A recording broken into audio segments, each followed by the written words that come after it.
At BL Agro Group, our mission is to enrich lives from the field to the plate, using the synergy of technology and market intelligence to offer farmer-centric solutions. We cover everything from agri-tech, space tech, agri-fintech to food processing, logistics, analytics, consumer brands and exports. Under the umbrella of BL Agro Group, our subsidiaries contribute to a comprehensive agri-ecosystem. BL Agro Industries Limited, a visionary FMCG company dedicated to transforming lives through its initiative The Khed Se Kitchen Tak. from farms to tables with trust, innovation and sustainability.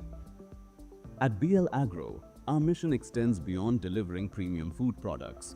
We are committed to empowering farmers, traders and processors by integrating the complete agri-value chain. Leveraging its deep-rooted market presence and cutting-edge technological solutions, BL Agro addresses the challenges faced by Indian farmers: crop suitability, easy access to finance and effective market linkages. BL Agro is furthering its vision through its group company, Leads Connect Services Private Limited, which is working on AI-powered agri-tech and agri-fintech solutions, empowering stakeholders across the agri-ecosystem, ensuring equitable growth and sustainable practices. From crop health monitoring and risk management to financial inclusion and insurance platforms, this Agrani initiative delivers smart solutions for a thriving agricultural ecosystem and integrates advanced AI and space tech solutions for farmers and agribusinesses. Leads Next Tech, a division of the BL Agro Group, pioneers innovation through advanced space tech, AI-driven analytics and geospatial services. The company focuses on developing cutting-edge solutions for smart agriculture, earth observation, and disaster risk management powered by deep learning and artificial intelligence.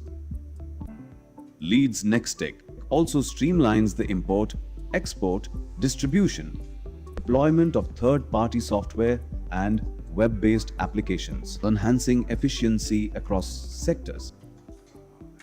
Leads Agri-Genetics, advancing agriculture through genetic innovation, a pioneering force in agri-genomics, leveraging cutting-edge genetic research to revolutionize both animal and plant agriculture. By integrating advanced DNA sequencing, precision breeding, and data-driven genomic selection, we aim to transform the way food is produced, ensuring higher yields, improved quality, and greater adaptability to climate change. By bridging science and practical application, we empower farmers, agribusinesses, and research institutions to unlock the full potential of genetics in agriculture. Through continuous research, innovation, and collaboration, our company is driving a more resilient, productive, and sustainable agricultural future. Taking this vision forward, BL Agro has committed to a zero-waste circular economy in the milk value chain through a state-of-the-art IVF lab for embryos and a robust dairy ecosystem. The aim is to increase milk production, enhance the breed quality of indigenous cattle progeny in the country, the income of dairy farmers, achieve sustainable waste management and circular economy goals, and create more employment opportunities for farmers. BL Agro is more than a company. It's a movement to transform the way food is grown, processed, and consumed. At BL Agro Group, we are committed to revolutionizing the agri-food ecosystem and making the entire food journey profitable.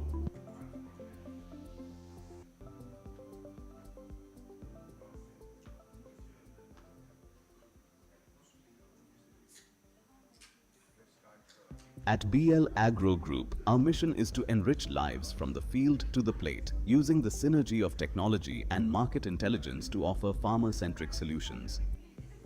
We cover everything from agri-tech, space tech, agri-fintech to food processing, logistics, analytics, consumer brands and exports. Under the umbrella of BL Agro Group, our subsidiaries contribute to a comprehensive agri-ecosystem. BL Agro Industries Limited, a visionary FMCG company dedicated to transforming lives through its initiative The Khed Se Kitchen Tak. from farms to tables with trust, innovation and sustainability.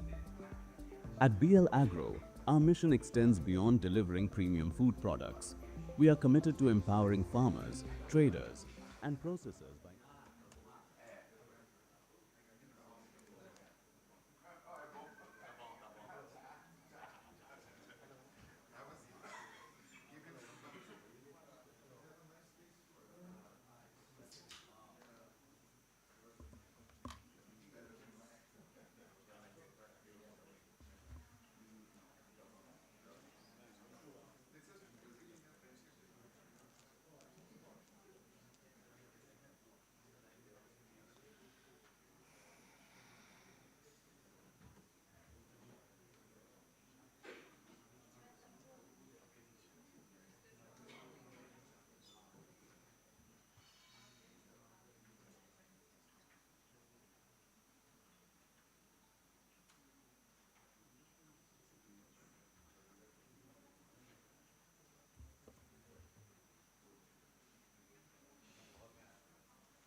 A very good morning, ladies and gentlemen, and a very warm welcome to this special morning. And I'm sure everybody is super excited as we are going to celebrate something really big.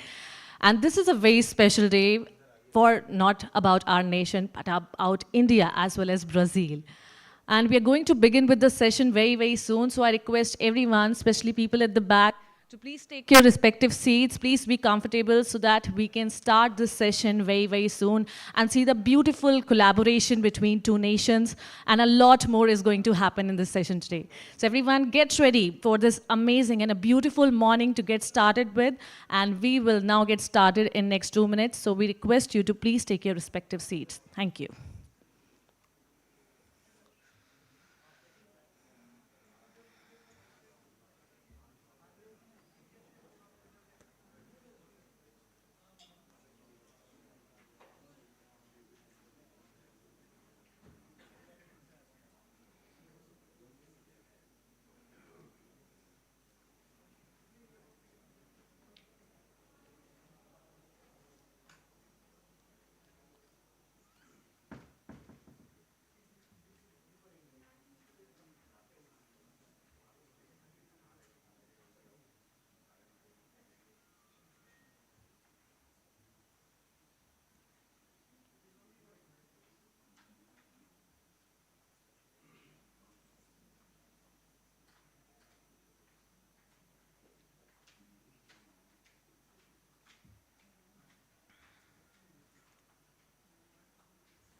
All right, everyone. Namaskar, Bom Jiha, and good morning to all of you. And it's my privilege to welcome all of you to this lovely morning. My name is Parul Nagpal, and I will be your host for this special session, which is, of course, a very important session, important discussions, and a lot more is going to happen. So today, we are going to inaugurate, we are going to celebrate Rashtra 2025. And when we hear the word Rashtra, I think in Hindi it means nation, but here it is more than that. Here we'll see the collaboration of two nations, and not only the collaboration of nations, it will be more than that, where we two nations will be coming together, and of course will be changing the future, and a lot more which is going to come up. A lot of presentation, a lot of deep insights, a lot of perspectives, and a lot more to happen here in the whole day. So stay here with us. Please be comfortable. I request you to please put your mobile phones on the silent mode so that we can attend this session without any disturbance. And we will be beginning with the session very, very soon, everyone. So I think this will be our last request for all of you to get seated so that we all can begin with it. Thank you.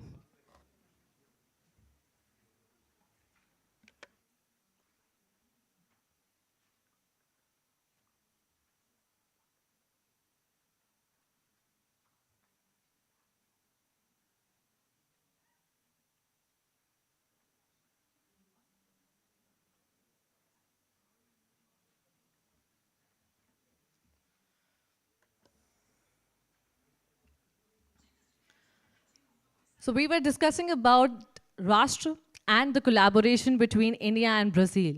So I would like to welcome each one of you and would like to thank you for making this special time for all of us and our friends from across the borders and special people from Portuguese as well as the Brazil. And a lot more friends are there from our country as well, from our nation as well.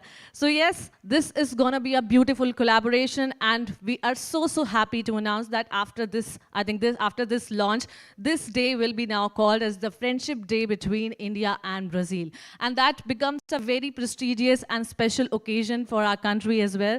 And we are super excited to take this day forward and see the beautiful collaboration between the countries coming together, and a lot more that you will be going to listen about the agriculture, the insights of it, and what exactly is going to change the future of our generations. And I'm sure after this, the coming generation is gonna thank us for making this happen, for making this change, and to collaborate the technology and agriculture on the same page. So I think we are all set to begin with the session now. And people from across the borders, I can say, you know, this collaboration, I think this is something which is gonna be game-changing for both the countries, and of course will change the futures of the farmers, of the people, or the citizens of both of our countries, and of course the future of the children coming here.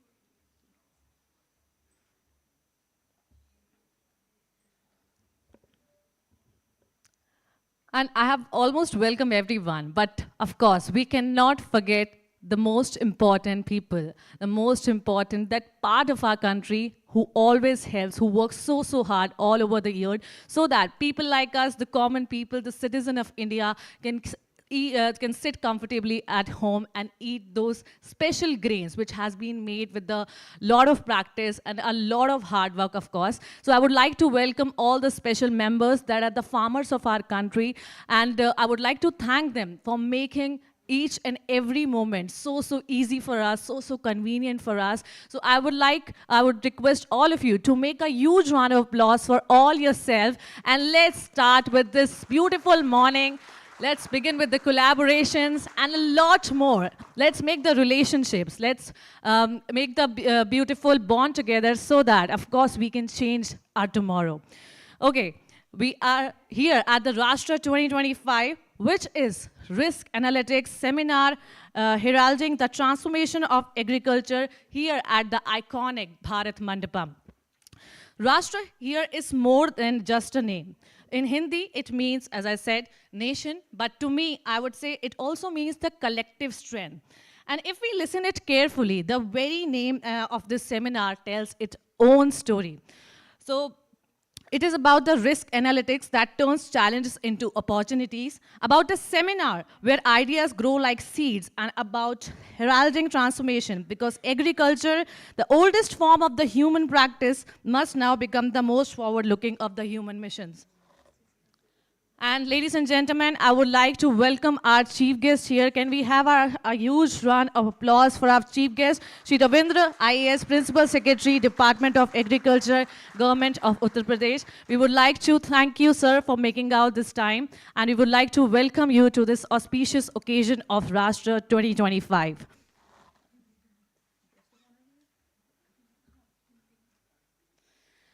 सो हमारे आदरणीय chief guest जी का मैं बहुत बहुत स्वागत करती हूँ Shri Ravindra ji IAS principal secretary department of agriculture government of Uttar Pradesh हमारे साथ यहाँ पर जुड़ चुके हैं. तो सर मैं आपका तहे दिल से बहुत बहुत स्वागत करती हूँ एंड आपका बहुत बहुत धन्यवाद करती हूँ यहाँ पर आने के लिए. एंड आई एम श्योर कि आज का ये जो कोलैबोरेशन है ये और भी ज़्यादा स्पेशल होगा और भी ज़्यादा नोटरी होगा. एंड इसी के साथ हम आगे बढ़ते हैं and let's And of course, we cannot forget to welcome our guest of honor as well. So बहुत ही तहे दिल से मैं स्वागत करना चाहूँगी डॉक्टर अनुज कुमार जी का, जो कि प्रिंसिपल साइंटिस्ट हैं of the agriculture extension ICAR Indian institute of wheat and barley research Karnal. So thank you so much sir यहाँ पर आने के लिए एंड हमारे इस स्पेशल सेशन की शोभा को और भी ज़्यादा बढ़ाने के लिए. सो आज का जो हमारा ये सेशन है जिसमें हम बात कर रहे थे risk analytics seminar heralding the transformation of agriculture, जिसका हम अगर छोटा बनाएं तो राष्ट्र बनता है, जिसके स्पेशल सेलिब्रेशन के लिए इनॉग्रल के लिए आज सभी लोग हम यहाँ पर इकट्ठे हुए हैं.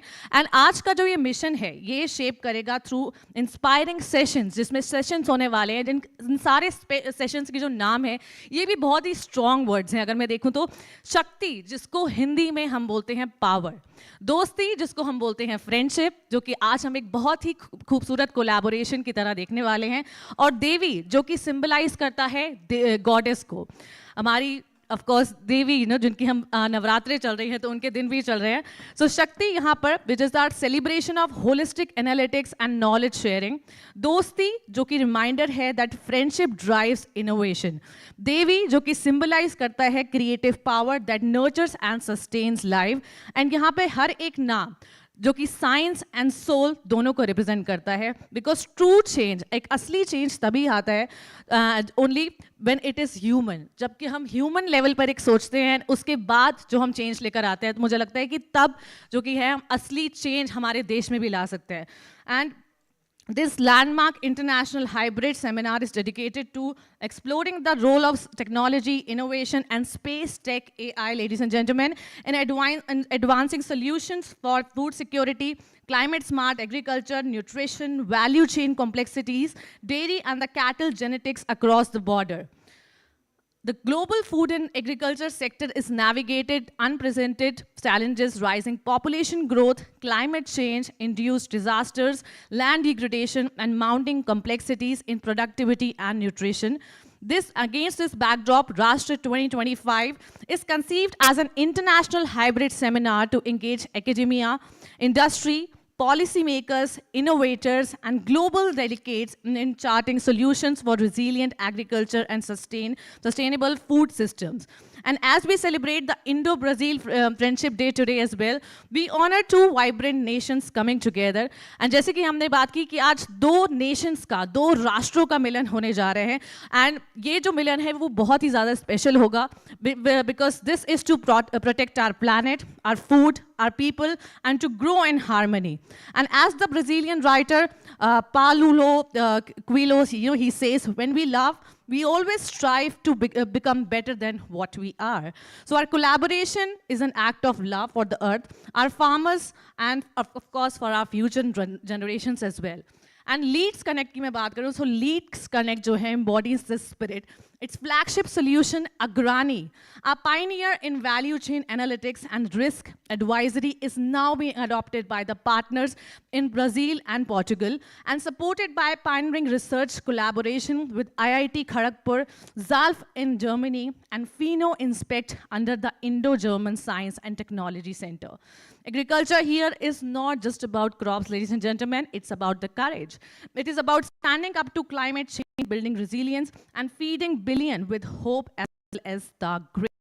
And our Mahatma Gandhi, जो कि father हैं. He says the future depends on what we do in the present. And definitely in present, we are going to do something really, really special and which is going to be game-changing, not only for the present, but of course for the coming generations as well. So may the steps we take together today become the foundation of a tomorrow that future generation will celebrate with gratitude. So welcome to Rashtra 2025, everyone, and welcome to the celebration of science, friendship, and transformation. And now, we will take this morning forward, and I would like to invite on the stage Dr. Alok B. Mukherjee, who is the Director, Research, Analytics and Modeling, Leads Connect Services Private Limited. I request Dr. Alok to please join us on the stage and give a brief note on the starting of this session. Everyone, can we have a huge round of applause for Dr. Alok Banerjee?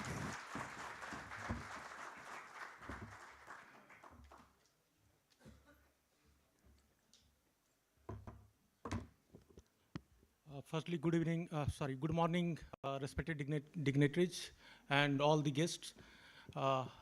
I welcome you all on the behalf of BL Agro Group and Leads Group.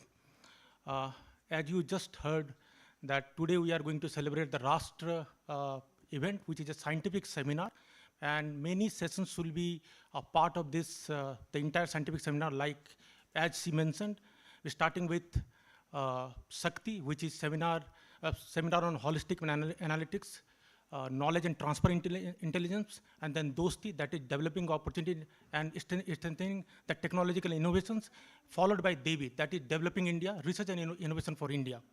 And what I did to start, before I go further, and I'll just take a few minutes so that we can start the sessions, the inaugural session and all.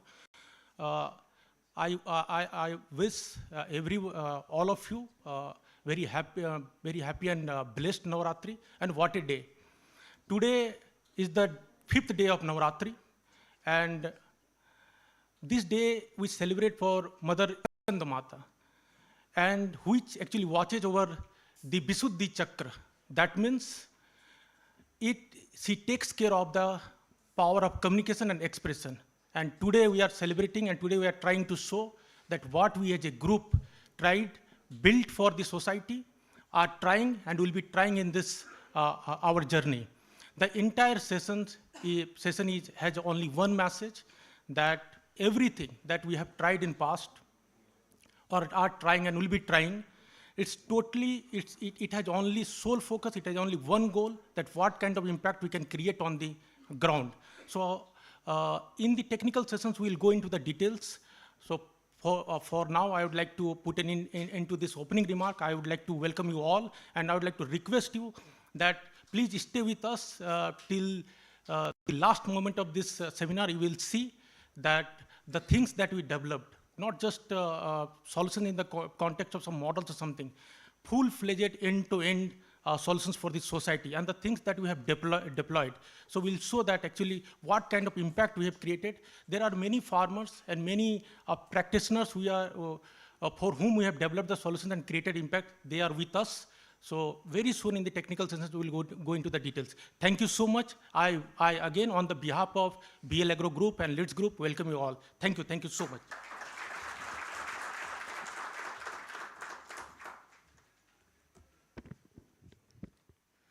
Thank you so much, Dr. Alok.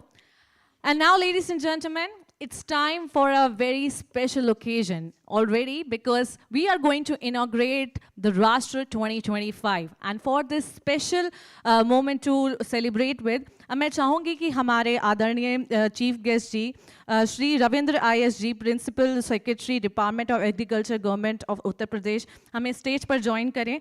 एक बार जोरदार तालियां हो जाए, ladies and gentleman, for our chief guest आदरणीय श्री रविंद्र जी. And मैं बुलाना चाहूँगी stage पर doctor Anuj Kumar, who is our guest of honor, the principal scientist, agricultural extension, ICAR, Indian Institute of Wheat and Barley Research, Karnal. एक बार जोरदार तालियां हो जाए. Thank you so much, sir, for joining us. Now I would like to request Mr. Dr. Ghanshyam Khandelwal, the chairman, BL Agro, to please join us on the stage. Everyone, a huge round of applause for Dr. Ghanshyam Khandelwal. May I also request Dr. Anuj Kumar, the Principal Scientist, Agricultural Extension, ICR. Okay, already he's there. Thank you. So sorry. Moving ahead, can we have Mr. Ashish Khandelwal, MD Agro Industries, to please join us on the stage? I would also request Mr. Navneet Ravikar, the Group Chairman and Managing Director, to please join us.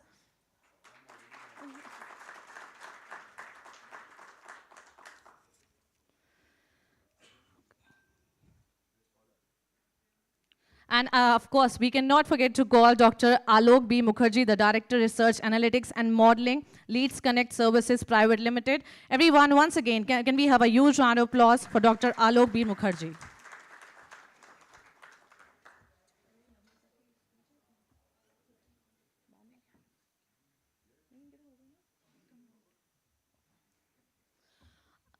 Now I request Alok sir to please give the welcome note, and then we'll be beginning with the inaugural of Rashtra 2025.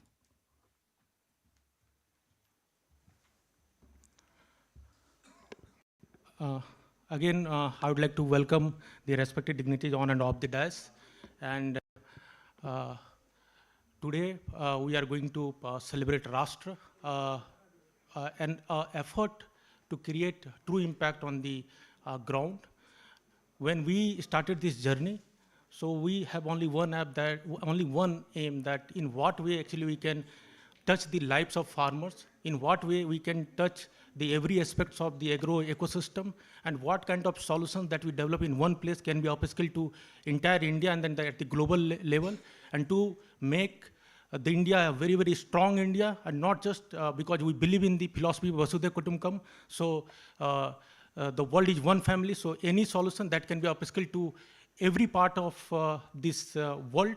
So in this regard, this Rashtra is a kind of a culmination of years of efforts.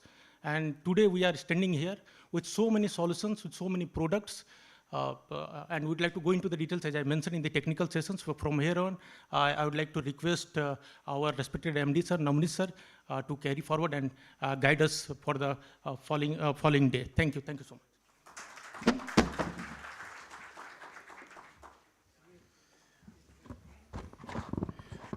Good morning, namaskar, bom dia. I think we have my Portuguese friends, we have our Brazilian friends. First of all, I would want to call Angelo to join the dais, please, because I think it's Brazil-India Friendship Day, and we need to have Angelo as the representative from Brazil Embassy. And before starting, मैं हिंदी में भी बोलता हूँ because हमारे दोस्त किसान भी आए हैं जिनके बारे में हैं और दूसरे पार्ट्स ऑफ इंडिया से आए हैं जो उन्होंने इतना दर्द लिया, इतने दूर से आए हैं, सुबह सुबह आकर उन्होंने इस सभा का गरिमा बढ़ाई है। तो आप लोगों का स्वागत है।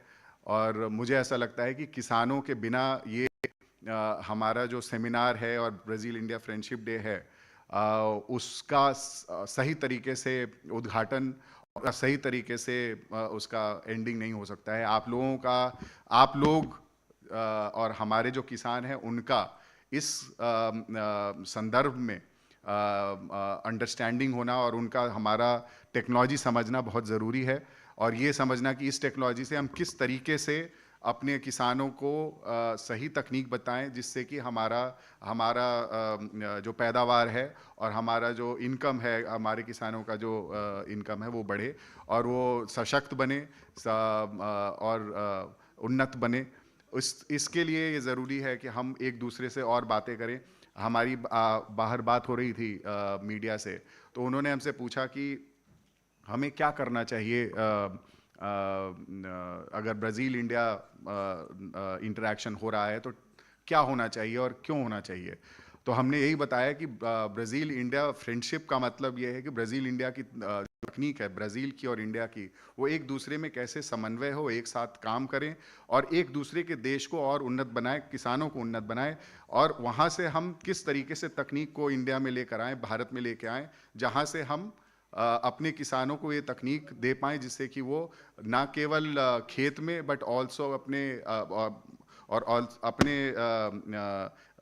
मवेशियों को किस तरीके से वो और भी दूध दें और कैसे वो और स्वस्थ बने, उसकी भी बात हम करेंगे। कोशिश हमारी यही रहेगी कि जो हमारा इंटरेक्शन है, जो हम बात कर रहे हैं, वो हिंदी और इंग्लिश दोनों में हो, और जो पुर्तगीज़ में बोलेंगे उनको उनका भी स्वागत है। हम उसको हिंदी में और इंग्लिश में कन्वर्ट करने की कोशिश करेंगे। फिर से किसान भाइयों, आप लोगों का स्वागत है। मैं चाहूँगा कि अपने किसान भाइयों के लिए एक बार हम जोर से उनका स्वागत करें।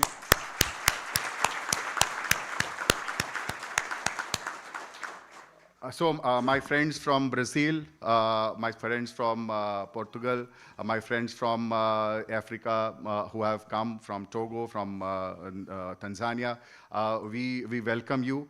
We understand that this collaboration that we are talking about, Brazil and India, is not only for India, it's all a South-South coordination and collaboration that we are trying to develop, which essentially will be taken not only India but to Africa as well.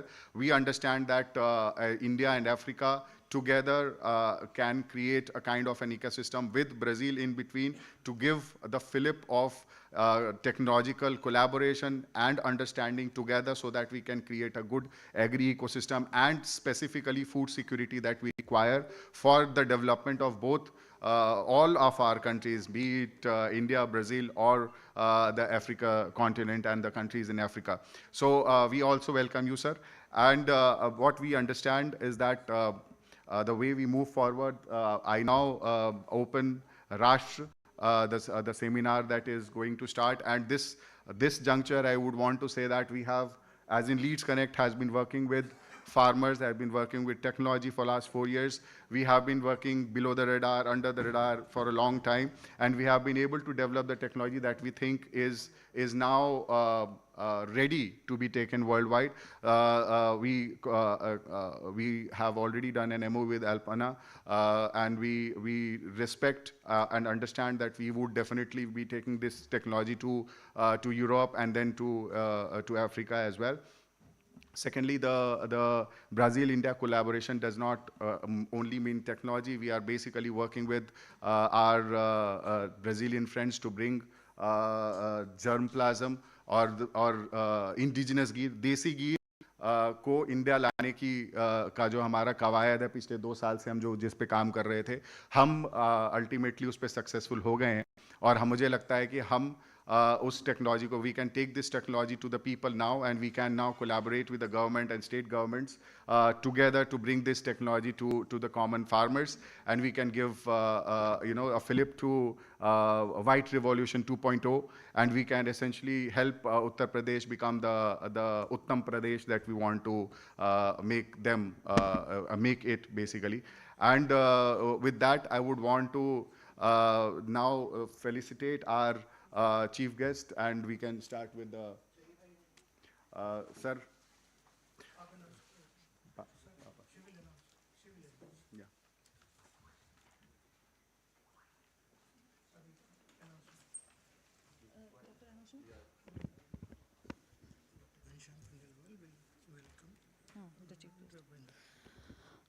It's time to felicitate our chief guest, and I request Dr. Ghanshyam Khandelwal, the chairman, to please felicitate our Adarniya Shri Ravinder IAS Principal Secretary, Department of Agriculture, Government of Uttar Pradesh.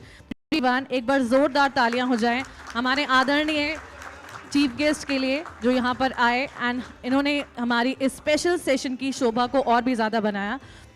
And राष्ट्र 2025 जो कि एक movement है to empower agriculture with technology, data and collaborative wisdom. And आगे बढ़ते हैं and मैं request करूंगी,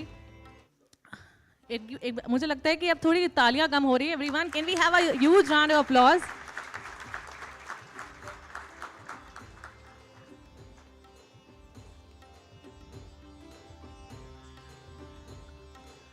नाउ अब मैं रिक्वेस्ट करूंगी श्री आशीष खंडेलवाल जी से, जो कि एमडी हैं एग्रो इंडस्ट्रीज के, तो please welcome doctor Anuj Kumar, जो कि हमारे गेस्ट ऑफ ऑनर हैं, principal scientist agricultural extension ICAR Indian institute of wheat and barley research Karnal.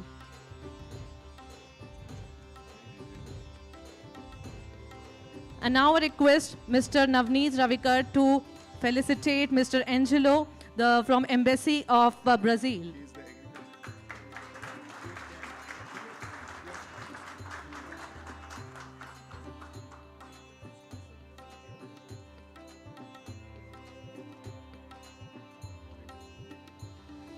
Now I would also like to request Dr. Kusum Arora to please join us on this stage. Kusumita Arora to please join us on the stage. And everyone, can we have a huge round of applause for the lady? And a very warm welcome to you, ma'am, to this special morning.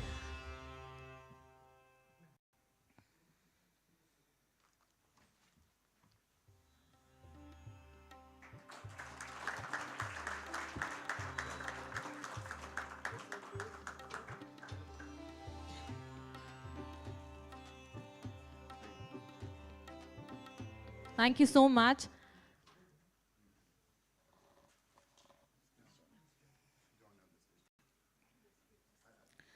And now, ladies and gentlemen, अब है time हमारे एक बहुत ही special moment का. And वो special moment है हमारा inauguration of Rashtra 2025. And yes, that special moment is going to happen now. So get ready, because this is a movement which is very very special. The movement to empower agriculture with technology, data and collaborative wisdom. And आज हम यहाँ पर राष्ट्र 2025 की शुरुआत करने जा रहे हैं, इनॉग्रेशन करने जा रहे हैं. सो मैं हमारे सभी आदरणीय chief guest, guest of honour and हमारे सभी जो लोग हैं स्टेज पर जुड़े हुए हैं, मैं उनसे रिक्वेस्ट करूँगी कि प्लीज़ एक बार अपनी अपनी सीट्स पर ही खड़े हो जाइए for the inauguration ceremony. And I will also request all the audience to please stand up for the inauguration ceremony. And let's start this morning. Let's start this inauguration with full of blast, full of energy, and a lot of celebration. So everyone, this is the time for the inauguration of Rashtra 2025.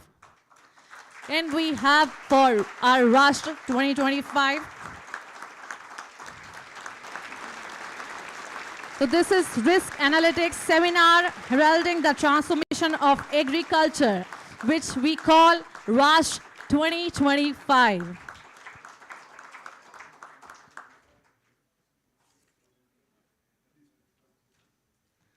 Thank you so much, everyone.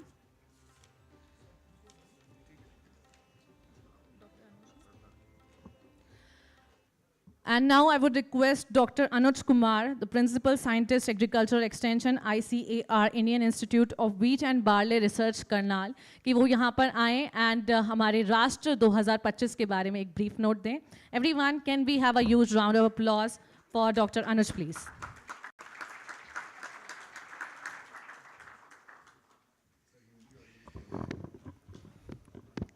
आपने सितंबर महीने में हमें अंग्रेजी बोलने के लिए मजबूर न करें लेकिन मैं बात करूंगा दोनों में. शुक्रिया. सबको मेरा नमस्कार, गुड मॉर्निंग.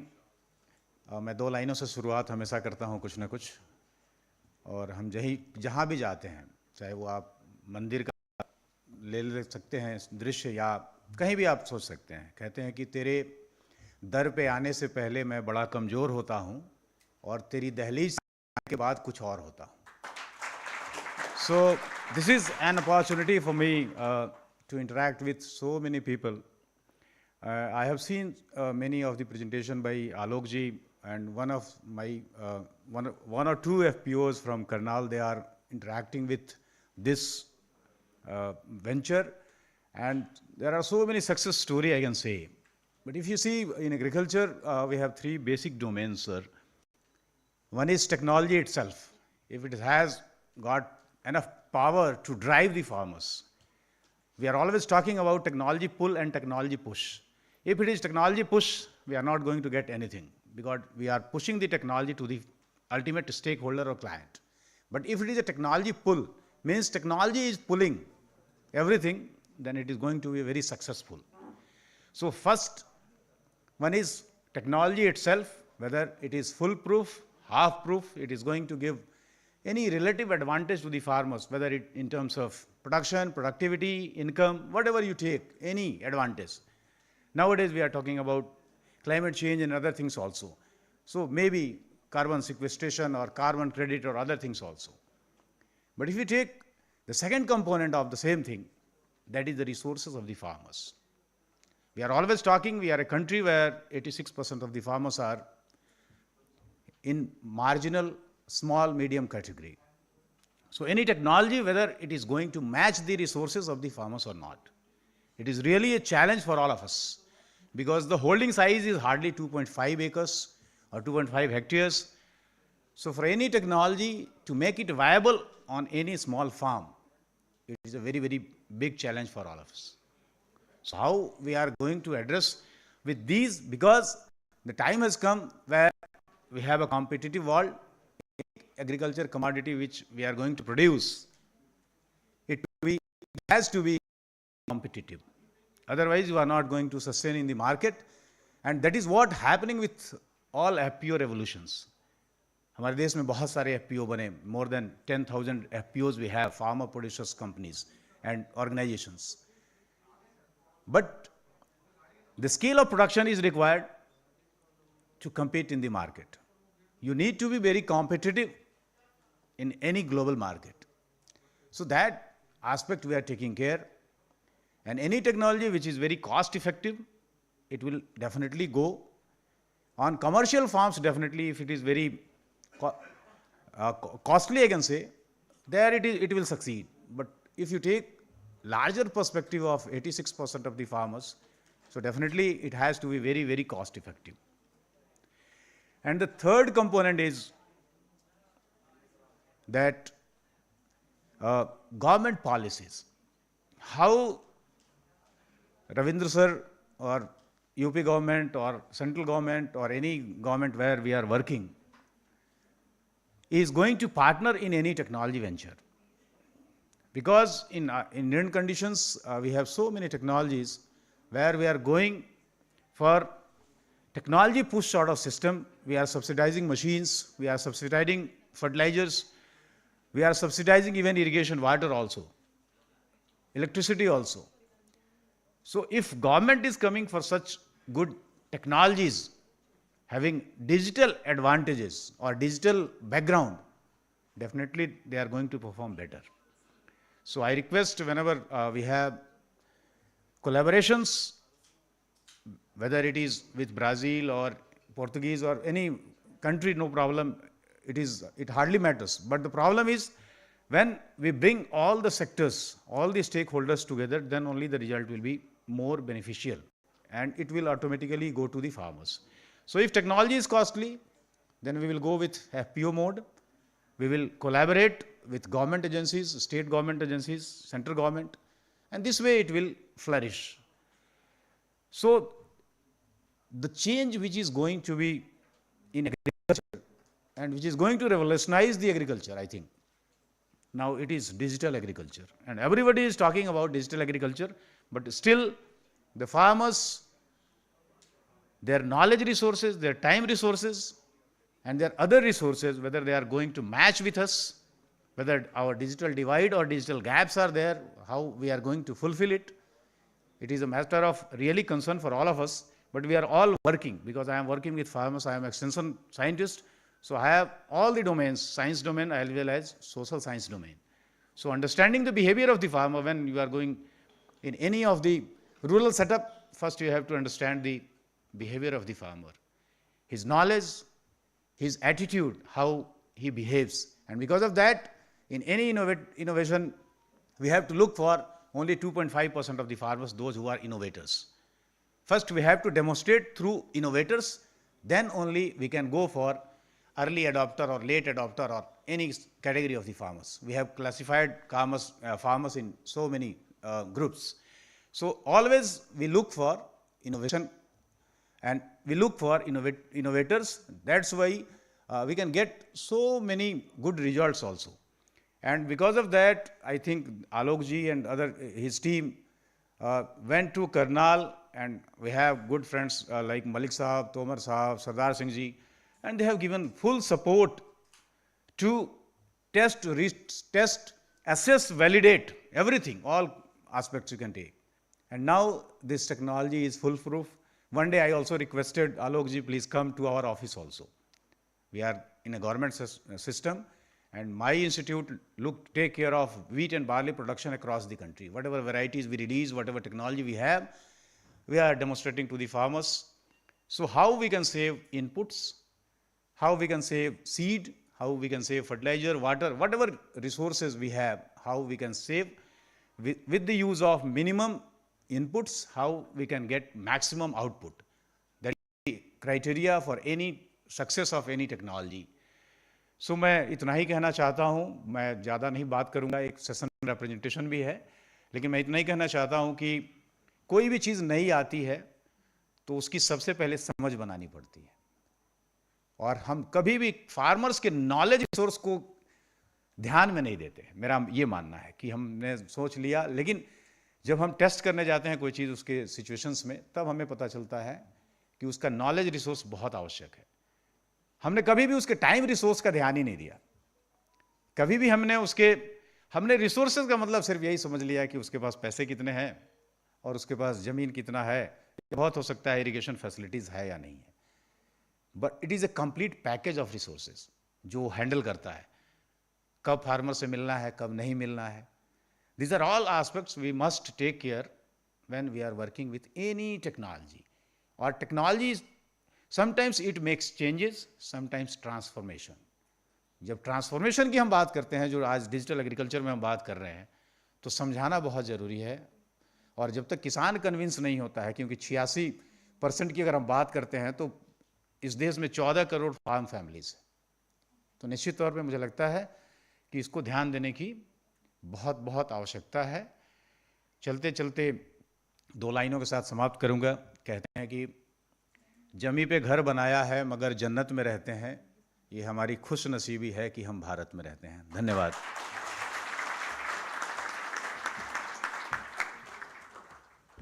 काफ़ी खूबसूरत लाइन के साथ सर ने अपनी स्पीच को एंड किया। What an amazing speech everyone. एक बार ज़ोरदार तालियां हो जाए। तालियां आप बजा चुके हैं, लेकिन मैं चाहती हूँ एक बार ज़ोरदार तालियां हो जाए for Dr. Anuj Kumar. Thank you so much, sir, for these powerful and the lovely words giving us, especially in this morning. सुबह सुबह हमें ज़्यादा ज़रूरत होती है वैसे भी, ऐसे अच्छे अच्छे शब्दों की। So अब आगे बढ़ते हैं, and अब मैं बुलाना चाहूँगी on the stage Dr. Kusumita Arora, Director IGSTC. Ma'am, I would request you to please join on the podium for a keynote address. Everyone, a huge round of applause for the lady, please.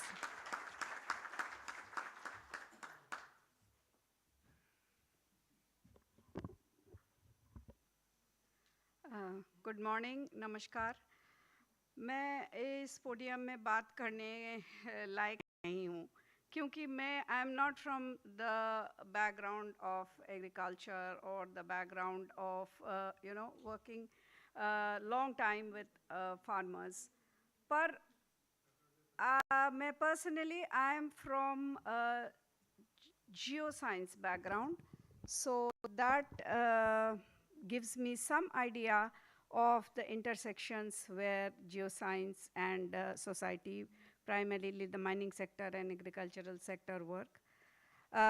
Also, as director of IGSTC, we are very committed to technology developments, technology translations, technology implementations, particularly in the agri sector.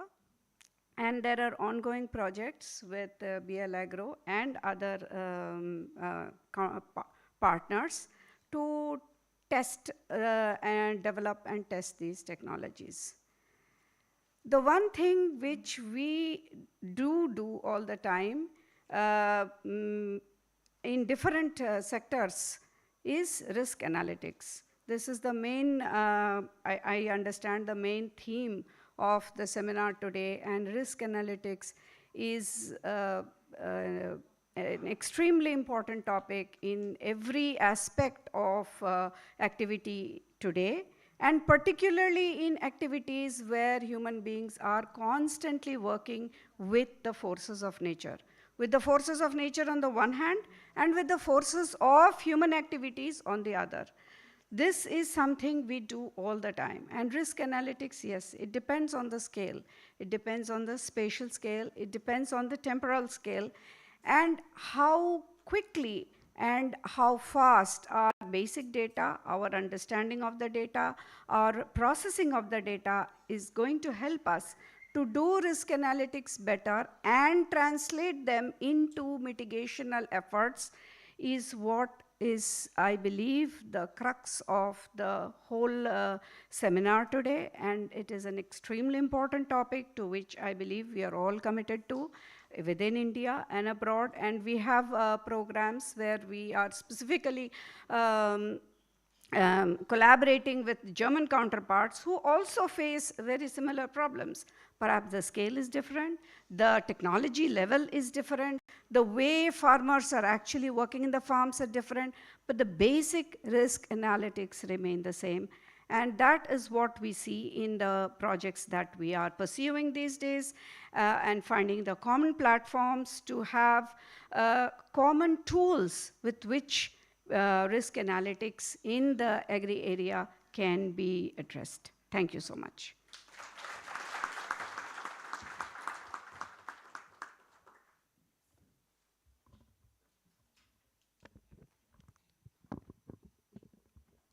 Thank you so much, ma'am, for the keynote address. And now, ladies and gentlemen, I would like to call upon Mr. Angelo Mauricio from the Agri Attaché Embassy of Brazil, New Delhi. Everyone, a huge round of applause for Mr. Angelo Mauricio.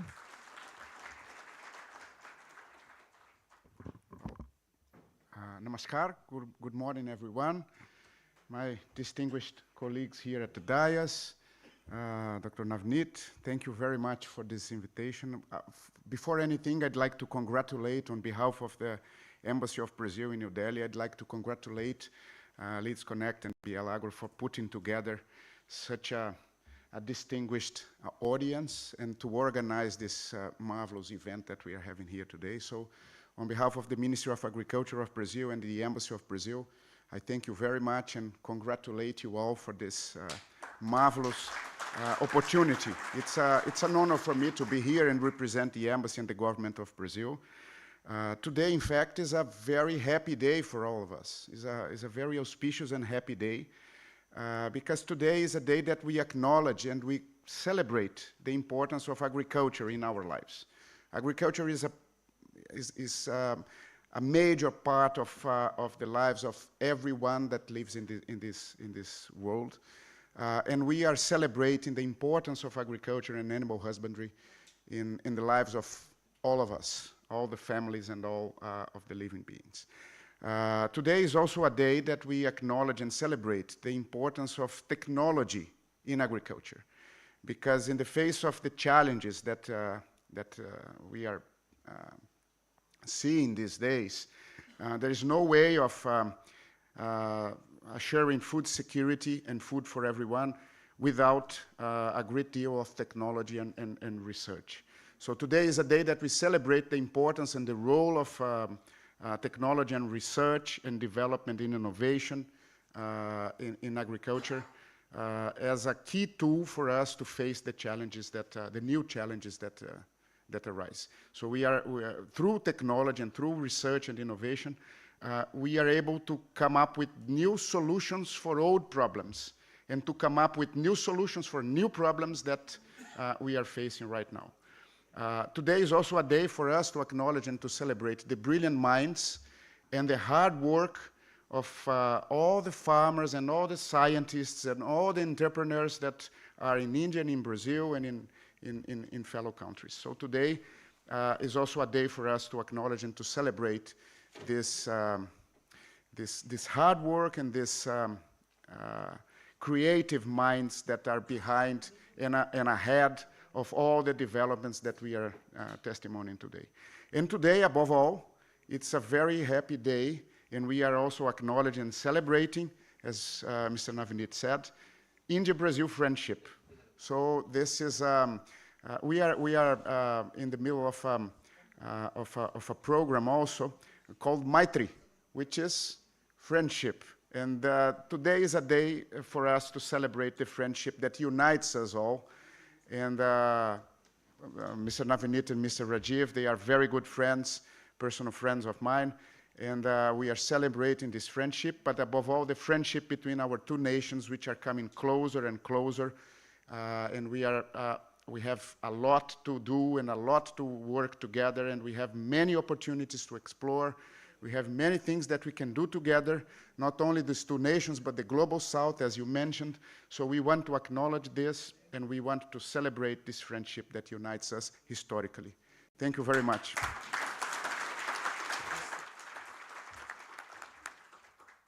Thank you, Angelo. I just took this opportunity to come back. The session that is going to happen in the afternoon is called Dosti. So that is the session that we are. Dosti means friendship.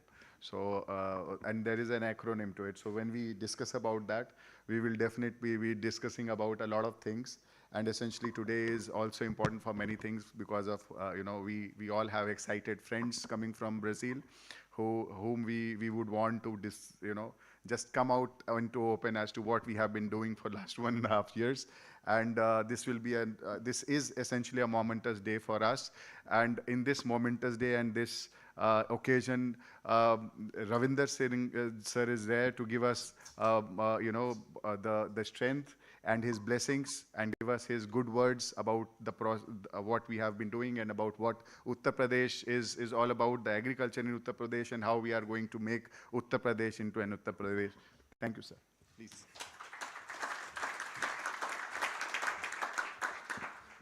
Thank you, Navneet ji. Ghanshyam ji, Anuj ji, Kusumita ji, Angelo from Agriculture Attaché from the Embassy of Brazil. First of all, thank you very much for inviting me here.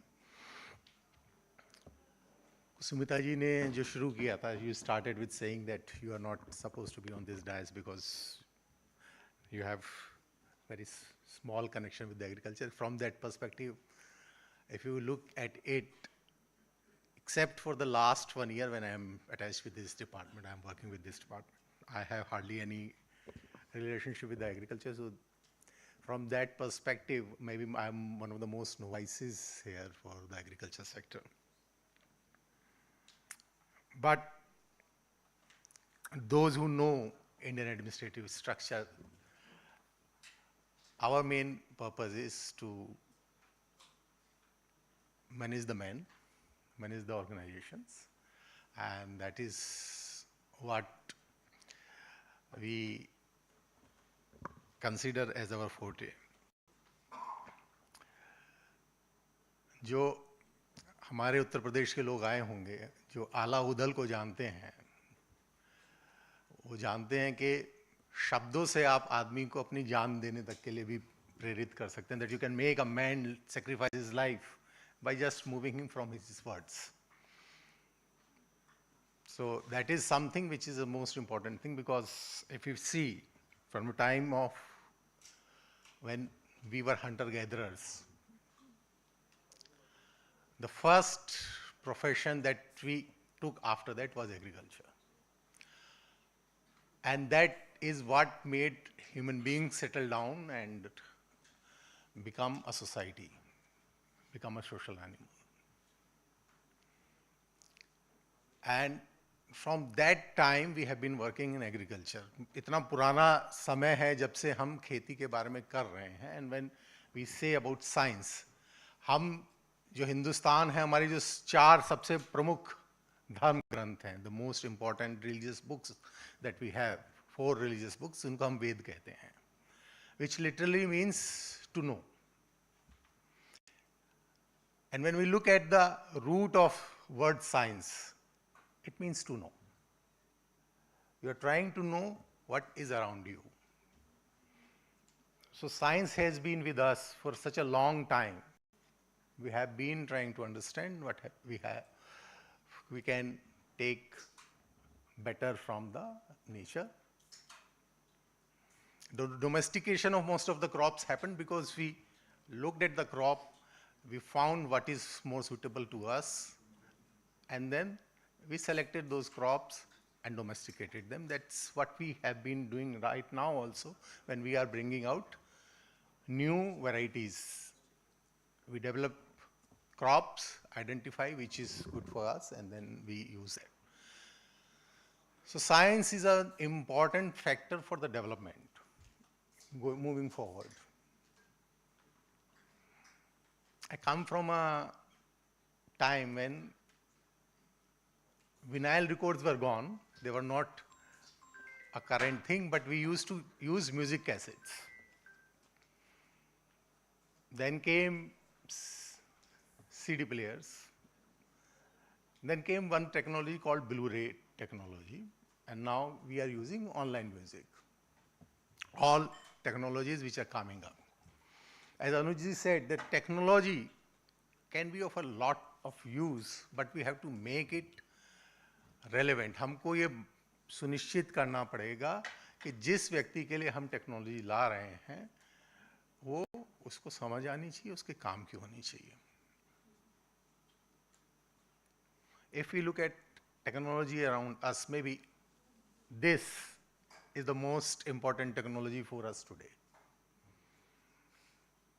When I was in my university days, this did not exist. We used to survive without it. Today, it's a very difficult task to survive without a phone.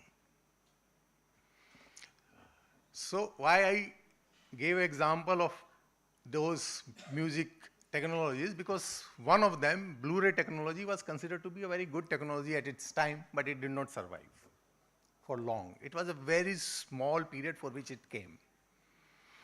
So we will be innovating continuously, and we will be bringing out a large number of technologies, but not everything will be of use for us, because we might not be able to take it to the people.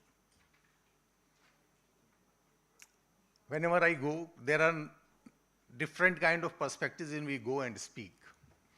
But mostly the common thing which I go and say is, when I started my service about 25 years ago, we used to go to the farmers and tell them, see, there are two types of phosphatic fertilizers. One is known as DAP, diammonium phosphate.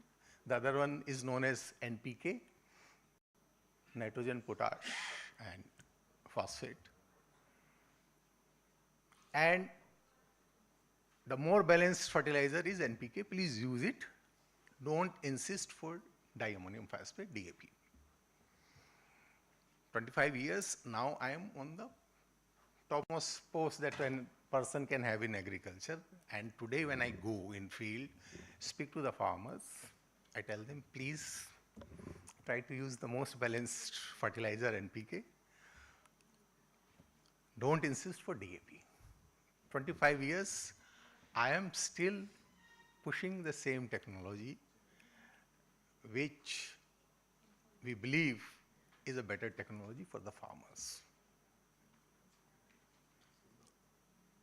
As I said, it is one of the oldest things we have been doing, one of the oldest professions we have been doing. They are entrepreneurs. If you look at the farmers, they are doing it for themselves. And they are the entrepreneurs who are producing something which is based on so many factors that it's very difficult to say that if I will put this input, what my output will look like. If I am producing a pen, I know this is my input, this goes in, so much of input I put here, this is what I am going to get it as output. But when you take that input for the farmer, we don't know what final output will be. It's an organic process where climate impacts it, weather impacts it, other life, the bacteria in the soil, the fungi in the soil, the insect, the birds, they all impact it. So, despite his best efforts, kitna bhi mehnat kisan kar le, what he is going to get is not known until it's actually in front of him. So when you say this is the new technology which you have to use, please use drones. drone and use nano urea, nano P. The farmer is not sure. And that which brings the reluctance. So while taking new technology to the farmer is a very important aspect. We have to understand farmers are more used to actually seeing it in the field that this has been done and this is the result. And consistently it has to come. The second limitation that we have in agriculture is that to showcase something, we can't replicate the test again and again until the next season comes. So if I have shown it to the farmer this season, I have to wait for the next season.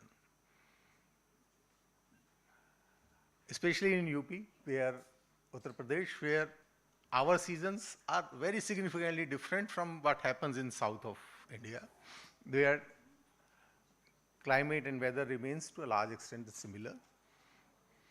So until I show them consistently that my input is going to give you a different kind of output consistently, he is not going to accept it. And that is what we have to look here when we are discussing things for the farmers. But despite us bringing the best technology, its adoption in field might be very slow. Your hair can turn from black to white. You may gray up, but still you will be hampering on the same point unless you develop a way in which you can show to them that it's actually going to make a change. So as people working in the scientific field, not only finding a new technology is important, you have to commercialize it. You have to make sure it's scalable and then acceptable to your final customer, who, if he rejects it, can actually lead to all your investment down the drain. So their acceptability, because they are final decider whether it will be implemented in the field. And when you come to India, again, the challenge comes is the size of our farms, because if you look at UP, we are having very small farms.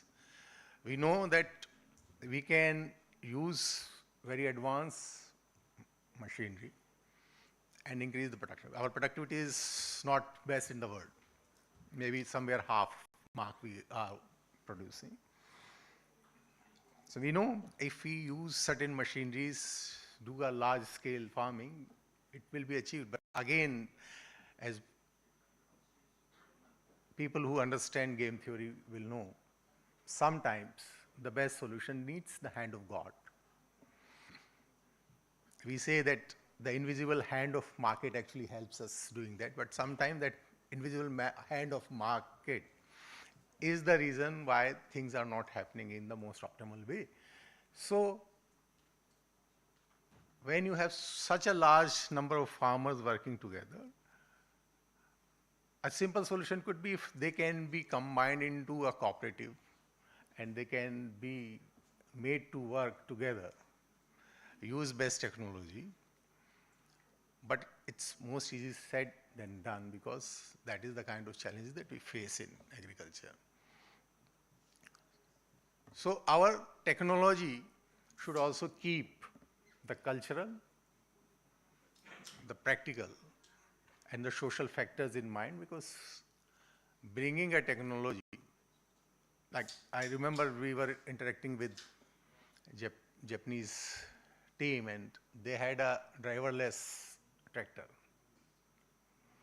So for an economy where labor is a problem, driverless technology is a very good technology. But for me, where I can get 10 drivers for a tractor, that becomes not such a good technology at all. So we have to keep that practicality also in mind, and I believe today when we will be discussing different kind of things, We will look at those aspects also, and we will try to explore how better adaptability of technology can be made. We have our friends from Brazil, our friends from Portugal here, and I believe that this seminar will also bring us more closer to each other. We will be able to understand from each other, because dialogue opens a large number of roads on which we can pave the way for cooperation. And I'm told that today is also India-Brazil Day. So my congratulations to you for that also.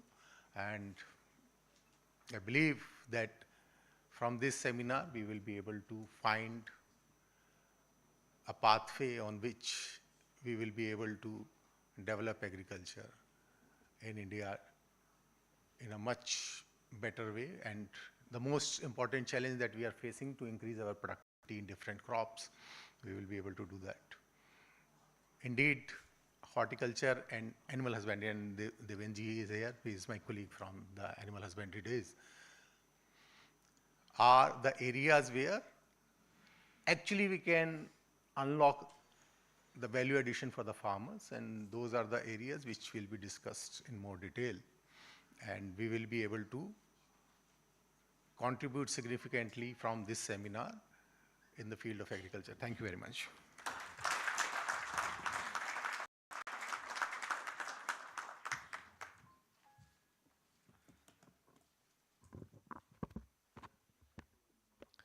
Thank you so much, Sri Raminderji, our chief guest, for sharing such an insightful and inspiring words. And I'm sure that his vision and the encouragement truly set the tone for that what we hope for to achieve through Rashtra 2025. Everyone, एक बार जोरदार तालियां हो जाएं for this amazing and insightful speech.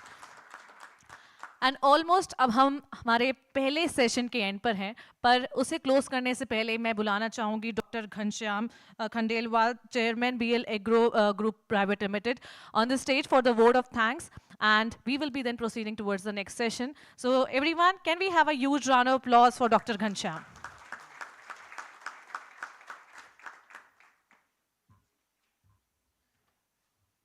आप सभी का यहाँ धन्यवाद, आभार कि आप इस सेमिनार में यहाँ पहुँचे। आज के हमारे चीफ गेस्ट रविंदर जी, अनुज जी, मैडम, ब्राज़ील से आए दोस्तों,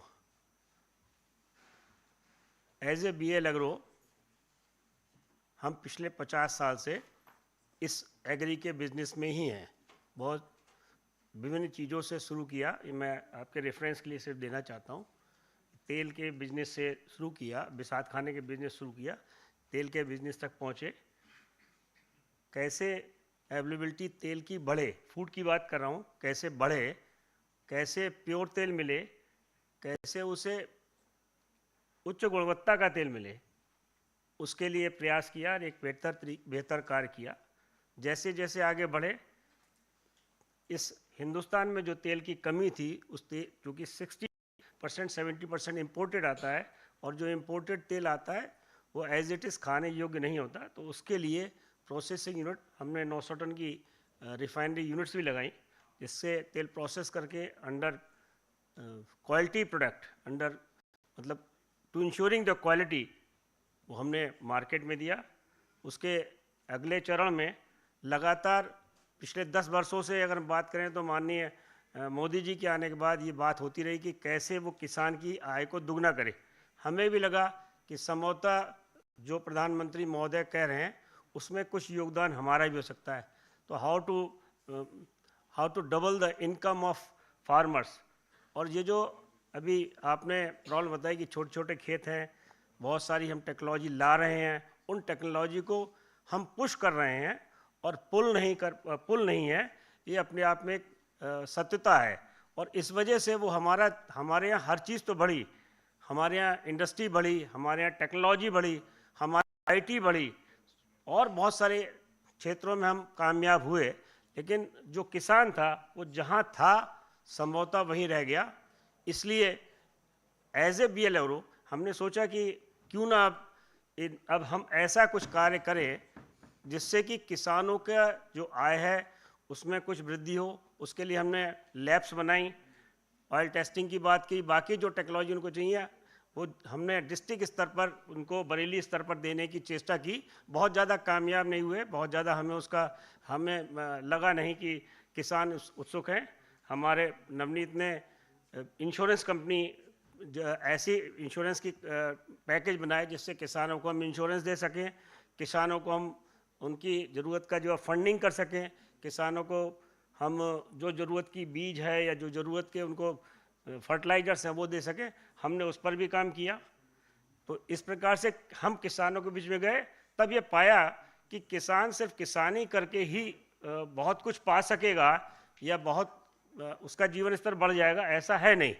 बावजूद इसके कि जितनी फैसिलिटी, जितनी सब्सिडीज़ संभवतः हिंदुस्तान के किसानों को गवर्नमेंट द्वारा दी जाती है, मुझे नहीं लगता किसी और मुल्क में इतनी ज़्यादा सब्सिडीज़ या इतनी ज़्यादा फैसिलिटी दी जा सकी। फिर भी एक छोटी एरिया होने के कारण हम उसको कर नहीं सके। तब भी कभी किसी भले व्यक्ति ने हमें ये बात समझाई कि अगर आप चाहते हो कि किसानों के बीच में और बढ़िया पैठ हो और बेहतर काम हो, तो आपको उसको जो पशुपालन है या जो और भी उसके साइड बिजनेस है, मछली पालन, उस पर भी ध्यान देना चाहिए। उसी को देखते हुए हमने एक गाय से स्टार्ट किया कि कैसे गाय पालन से उसकी आय में वृद्धि हो सकती है। और ये बताते हुए अच्छा नहीं लग रहा कि दूध तो सबको चाहिए, गाय किसी को नहीं पालनी चाहिए, तो उस पर भी दिमाग लगाए कि ऐसा क्यों हो रहा है। ये पता लगा कि 2, 3 या 4 किलो तक अगर दूध देगी गाय तो किसी का भी वाइबिलिटी नहीं आएगी, और जब वाइबिलिटी ही नहीं आएगी तो किसान कब तक उसको ढोएगा। ये धर्म की बात अलग है और सब बातें भी ठीक है, लेकिन अगर पेट ही भूखा रहेगा तो आदमी कैसे उस धर्म पे चलेगा। तो हमारी जो अगली पीढ़ी है उन्होंने कुछ मेहनत की, बहुत बार विदेश गए और फिर जाके फाइनल किया कि ब्राज़ील से एम्ब्रियोज लाएँ, सीमेंस लाएँ और उससे ऐसा कुछ करें कि वो जो गीर गाय है, जो हमारी देसी गाय हैं, जो यहाँ के वातावरण में, जो यहाँ के इन्वायरमेंट में रह सकती हैं, उनकी जेनेटिक्स को बढ़ाएं और ऐसा कुछ करें कि कम से कम 20 किलो दूध तो दे सकें। और तब जो स्टैटिक्स हमने बनाए, जो हमने उसका हिसाब, नफ़े नुकसान का हिसाब जोड़ा, तो अगर वो गाय 20 किलो दूध देगी तो सर्तिया वो फ़ायदे का सौदा होगा। ऐसे बकरी के मामले में, ऐसी ऊँट के मामले में, वैसे ही बहुत सारे जो भी अदर रिसोर्सेज है, क्योंकि हम फूड की बात करें तो फूड में सभी आ रहा है। तो ये तय है कि हिंदुस्तान में सिर्फ एक अंडे के मामले में ऐसा पाया कि जिससे उसकी कुछ इनकम बढ़ी, बाकी जगह हम उतनी सफलता प्राप्त नहीं कर सके। उसी के हेतु हमने ब्राज़ील से जो हमारे जो सज्जन आए हैं, we make a tie up with Brazilians. इसी प्रकार से अब हमने एक ऐप बनाया जिसमें हम सारी कृषि की बात करते हैं। जो आपने बातें अभी मैं बताई कि वो मोबाइल के थ्रू हम कैसे अपने किसान के पास जाएं, कैसे उसकी समस्या को समझें, कैसे उसके कदम से कदम मिलाएं, उसके लिए प्रयास किया। और पिछले 7-8 साल से हमने एक ऐप बनाया, अग्रणी ऐप, और उस अग्रणी ऐप को हमारे शायद पुर्तगाल के लोगों ने टाई अप किया। मैं I want to thanks to the people of Portugal कि उन्होंने they have interest in our that software. तो इस प्रकार से और भी जो हमने सॉफ्टवेयर कंपनी जो डेवलप की, उसमें सभी में हम मेनली या ड्रोन टेक्नोलॉजी आए, ड्रोन्स बनाए, और सभी में कोशिश की कि किसानों का हम के साथ हम कैसे कदम ताल करके जो है उनके इनकम को बढ़ा सकते हैं। और इसी उद्देश्य के साथ ही संभवतः BL अग्रवाल ने आज इस प्रकार के सेमिनार रखा, और हम आपका आभार व्यक्त करना चाहते हैं कि आपने इस कार्य में हमारा सहयोग करा, आपने आके हमें बताया, और बहुत कुछ बातें जो मुझे नहीं आइडिया था उसके बारे में भी आपने बताया। बहुत बहुत धन्यवाद।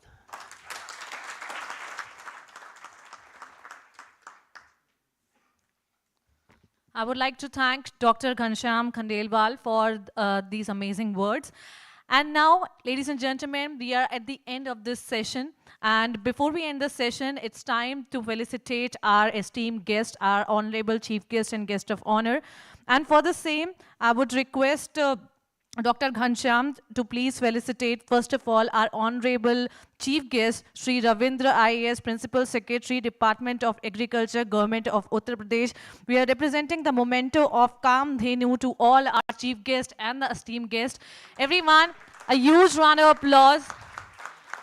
एंड मैं आदरणीय श्री रविंदर आईएएस जी को बहुत बहुत धन्यवाद करना चाहती हूँ इस स्पेशल मोमेंट में शामिल होने के लिए and thank you so much sir अपना टाइम हमें देने के लिए and next I request Dr. Ghanshyam to felicitate Dr. Anuj Kumar, who is the Principal Scientist, Agriculture Extension, ICAR, Indian Institute of Wheat and Barley Research, Karnal. Everyone, एक बार जोरदार तालियां हो जाएं for Dr. Anuj Kumar. Thank you so much, sir, for your lovely presence. And next, I request Dr. Ghanshyam to felicitate the lady on the stage, Dr. Kusumita Arora. Everyone, a huge round of applause for Dr. Kusumita Arora, the Director, IGSTC. And thank you so much, ma'am, for making this special day even more special by your special presence. And everyone, we also have with us Mr. Angelo Mauricio, who is from the Embassy of Brazil in India. Thank you so much for your lovely presence and making this session even more prestigious for all of us. Everyone, can we have a huge round of applause for all our chief guests, guests of honor, and all our esteemed guests.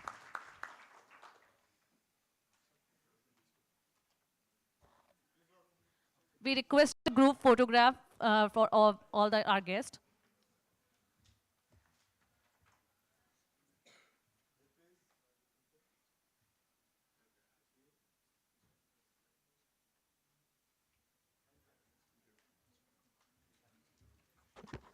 So with this, we end our session 1. I'll call Dr. Alok to start his next sessions.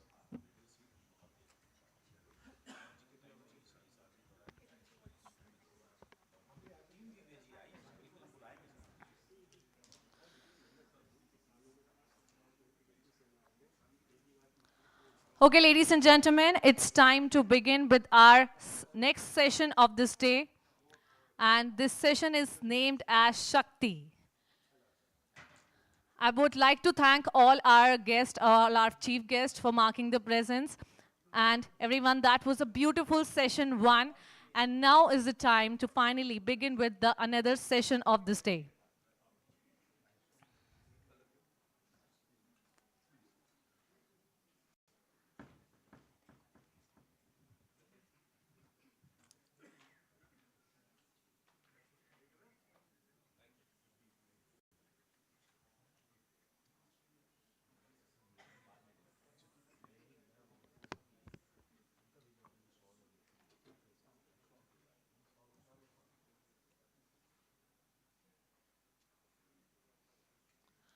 Okay, ladies and gentlemen, it's time to begin with our next session. This is named as Shakti. So we now has come to a very, very special segment of this special day. So in Sanskrit, Shakti means power, energy, and the divine feminine force, the very essence of creation, strength, and transformation. It is that inner spark that moves mountains, nurtures life, and drives every new beginning. So today, as we celebrate the innovation in agriculture and the spirit of Indo-Brazilian collaboration, Shakti reminds us of the energy that flows through each seed, each idea, and each human endeavor. It is the force that empowers farmers to adapt, scientists to discover, and nations to unite for a better tomorrow. So ladies and gentlemen, let us take this moment to honor that unstoppable spirit, the Shakti within nature, within our work, and within each one of us. And may this session inspire us to channel that energy into meaningful action so that our future we sow today grows into abundance for generations to come. So ladies and gentlemen, here Shakti, which means the power, the energy, and the divine feminine, which means in Sanskrit. But here we are gonna fill it as the session on holistic analytics, knowledge and transfer intelligence, Indo-Brazil collaboration for social good. So everyone, it's time to begin with the session 2 Shakti, and to introduce the same, I would like to request Dr. Alok Kumar Bansal to please join us on the stage and give the intro of the same session. Everyone, can we have a huge round of applause for Dr. Alok? So, thank you so much. So we'll start the technical sessions, but due to time constraint, we'll have to club a few of the sessions now. And from 3 o'clock, we'll go into the details under the Devi session, which is Developing India, and we'll go into the details of these solutions. So before I go ahead, because now we are clubbing a few of the sessions on our technological solutions and the research, first I would like to invite our Deputy General Manager, Mr. Puneet Pandey sir, to share his thoughts in a briefer manner, the significance of this event, because we have time constraint, and followed by our Chief Solution Architect, Mr. Bharat Satyapalli. So the things that we are doing, and then I'll go into the details, but primarily we'll take care of this, the entire the technicalities of this one from 3 o'clock. But I will definitely share this one, because and the next session will start from 12 o'clock, so considering the time constraint. Please, Mr. Puneet, sir.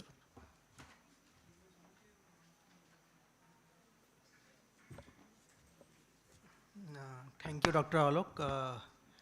Firstly, I would like to welcome all of you on the event of Rashtra. And my name is Puneet, and I represent research group.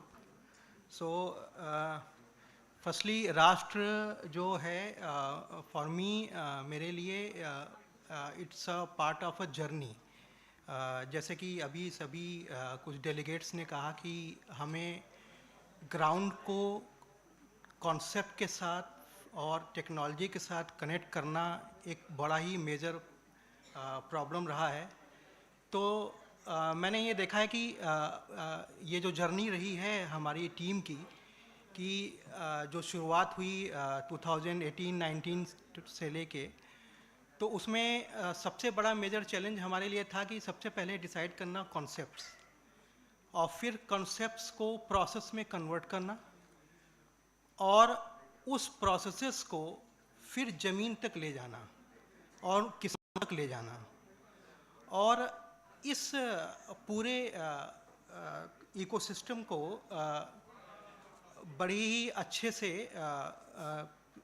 Ground level पे लेके गए. हमारा जो platform हमने in house develop किया अग्रणी, smartphone के आने के बाद जो ट्रांसफॉर्म हुआ टेक्नोलॉजी, उसका सबसे बड़ा फ़ायदा हमें ये हुआ कि जो हम लैब में बैठ के कॉन्सेप्ट्स और प्रोसेसेस को सोचते थे, और काफ़ी बार मैंने सुना, हमारी टीम ने सुना कि ये कर पाना थोड़ा मुश्किल है, थोड़ा असंभव सा लगता है. लेकिन आज मैं बड़े ही कन्विक्शन के साथ ये कह रहा हूँ, और हमारी टीम ने जो टेक्नोलॉजी डेवलप की अग्रणी प्लेटफॉर्म के थ्रू, जो चीज़ें आज हमें 5 साल पहले इम्पॉसिबल लगती थी, आज वो हम डिलीवर कर रहे हैं, और 140+ डिस्ट्रिक्ट्स में डिलीवर कर रहे हैं, और बड़े ही सक्सेसफुल तरीके से डिलीवर कर रहे हैं. और इसके साक्षी हैं हमारे कुछ किसान भाई जो यहाँ पे अभी मौजूद हैं, वो इन टेक्नोलॉजीज़ का फ़ायदा उठा रहे हैं, और काफ़ी चीज़ें हम अभी ग्रो कर रहे हैं, जिसको आप आने वाले समय में उन टेक्नोलॉजीज़ को आप देख पाएंगे और उसका इफ़ेक्ट रियलाइज़ कर पाएंगे. सो मेरे लिए एक जर्नी है, और राष्ट्र एक जर्नी का पड़ाव है, और यहाँ से हम अभी और भी आगे चीज़ों को लेके जाएंगे. और इन्हीं शब्दों के साथ मैं विराम देता हूँ डॉक्टर आलोक मुखर्जी को आगे सेशन के लिए. Thank you.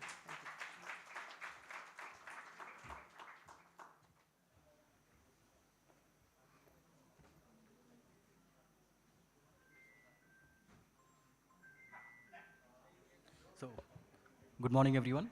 First of all, I'd like to thank you all the chief guests who have attended this Rashtra 2025 seminar, and on this special occasion, the India-Brazil Friendship Day, and also all the distinguished guests, guest of honors, and our FPOs and the representatives from the FPOs, farmers, and our own colleagues from Leads, BL Agro Group and Leads Connect Services, all our field team, research team, development team. So I'd like to thank everyone on behalf of the BL Agro Group.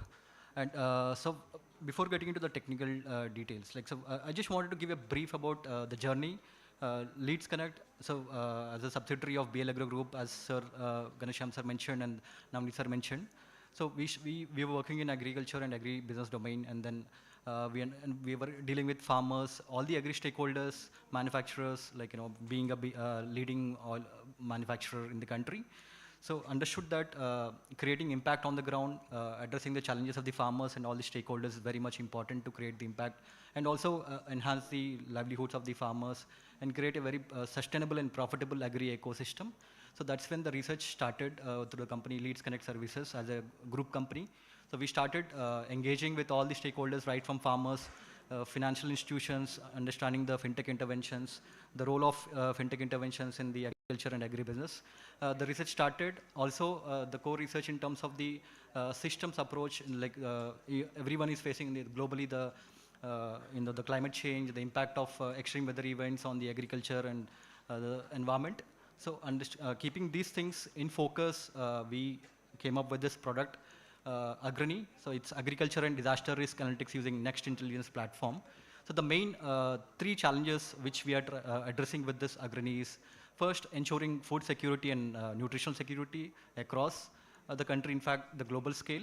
And second, providing sustainable livelihoods to the farmers and all the stakeholders of the agriculture ecosystem.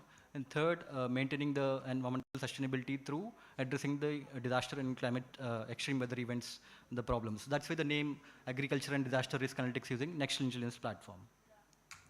So I'll skip these details because these are some of the impact what we have created on the ground. If you see, there are some, we have engaged more than 5 lakh farmers. We did some CCs. CCs are crop cutting experiments, very much important in the context of insurance and then yield, and also the different engagements on ground. We did it, and then the journey started getting into the digital agriculture projects. So if you see, these are some of the projects in various sectors and domains where we're working with nodal agencies of Government of India, some prestigious projects. We worked in not only in agriculture, but also in the disaster management. So through our research team and in-house, we also have a core innovation team working in different products, apart from agriculture. So we have a diverse set of research going on in within the organization. Not only Agrani. So Agrani is one of our flagship products, definitely, but we have many other products where we will be doing detailed discussions in the later sessions. So like PickStack, Evara. So Alok sir will be discussing more about them, the journey about the group companies. So we also have a Leads Next Tech, which is a startup within the group companies where we are working on this kind of products. So we'll get into the details about that in the next technical sessions. So quickly to wrap, to address what is the main focus, as I mentioned. So it's addressing these 3 challenges. We call it triple challenges in the context of food system. So we are addressing this food system challenges, and by that's why the multi-event. If you see this, the definition, space tech AI-based multi-event, right? So because you need, if you address the challenges in an isolated manner, maybe you'll not be able to create or understand and that holistic approach, right? That's why this multi-event approach is considered. And providing multi-event, when you say socially, ecologically, and environmentally, you're creating the impact, addressing the user needs by providing different advisory services, hyper-local advisory services, fintech interventions, and the most important aspect, the market linkages. So that's how the product was developed. So this is the again the systems approach which we took to onboard all the stakeholders and do the risk interventions, in the context we geotag the farmlands of the farmers. And once we geotag, so using Spacetech AI, so we have different data sets ingested into our smart data pipeline, through which we generate different proprietary scores like agriculture credit score, SOL, PASS, Devi Sapsati. So we'll be talking about them more in technical sessions, but I'm just giving a cover basic insights of that. So using those different proprietary scores, we are providing the hyperlocal advisory to farmers. So we are also, even sir also, our guest of honor like Dr. Anuj also addressed that. So we are working in some of the projects with FPOs where we are providing advisory in their mobile phones in the local languages, so they have the access to these scores so that they can see any impact on the ground before the season, because we are considering the historical data sets and the current season, so they can see the impact also. So that's how we are providing them insights. Not only that, we are also giving them access to finance. So we have tie-up with various banks and insurance companies through which we are giving them access to the finance. We are one of the partners of leading banks of India, like SBI as an ATBC and then Business Associates. So we have this first level underwriting using our agriculture credit score. Through that, we provide the loans to the farmers and agri-businesses. And then we have also insurance integration done in our mobile application where all the stakeholders can apply for it. So through that, we are providing all the requirements on addressing the across the value chain. And the other end is like we have the manufacturers process onboarded through our Agrani Pro, where we connect the FPOs, farmers, and to the manufacturers and traders. So we have built an entire procurement platform where they can negotiate in real time and then they can do the trading. So these are some of the differentiators, like, the most important aspect is like providing the advisory at hyper-local level and doing the risk assessment. So we have the flexibility of scaling up, because one of the most important challenges in addressing is like different ecological zones. So we need to scale up. The model should be scalable in the context of, addressing the different challenges. So these are one of the important aspects we considered, also having the ensemble analytics for yield estimation models. So we consider all these aspects while providing our solutions to all the stakeholders. So these are some of the modules. I'll quickly walk through, like farm to kitchen is something, the entire value chain solution for all the stakeholders. And we have crop risk, credit risk, disaster risk, and DRAS and advisory solutions, so which I just spoke about a while back. And these are quickly, this is a SaaS-based platform which we are offering to all the stakeholders. If you see, there are 3 apps and 1 web-based portal for all, again, FPOs, all the financial institutions, and even government organizations and nodal agencies. So like Sati app is for our field agents who collect the data on ground, and Kisan app is for the farmers, Pro app is for agri-businesses, and the portal. So I'll just quickly skip these things because this is just a process. We'll be dwelling into the details. Hyperlocal advisory, which we are providing to farmers, which I was saying. These were the scores which we are giving to our all farmers, like Soul Score, ACS, Health Score, and these are all the analytics which we are providing. So these are the photographs, real-time photographs, which we capture through our mobile and analyze and then give them the advisory. So some interventions, and like this is the entire digital journey. So we can we onboard, we can generate the leads through our mobile applications and do the KYC verification, do first-level underwriting, and give these leads to the banks, and banks will do underwrite and provide the loans to farmers and other stakeholders.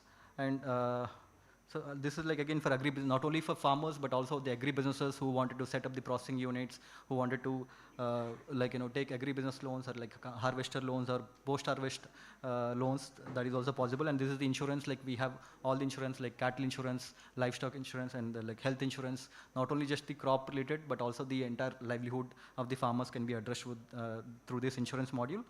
And market linkages, which I was talking about. So this is a market linkages thing. So where we onboard all the stakeholders like FPOs, traders, and sellers. We do KYC verification and the commodity management, stock management, warehouse management, like commodity-wise, quality parameters, trade management. So all the entire modules have been built so that we connect the entire agri value chain and provide the solutions and create the actual impact on the ground. So with this, I'll just wanted to wrap it up, and if I get time again in the second half, we'll get into the details more about it. And this is about some of the features of the platform. And thank you so much.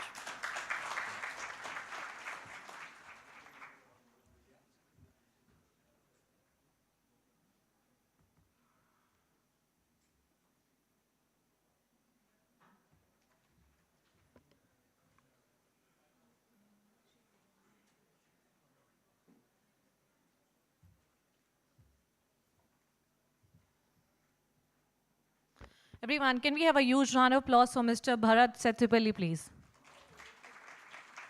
And I would like to introduce once again Dr. Alok. And now is a session on 360-degree solutions for food security and agro ecosystem. And for the same, I would like to invite once again Dr. Alok on the stage. Everyone, let's go ahead with next session with Dr. Alok.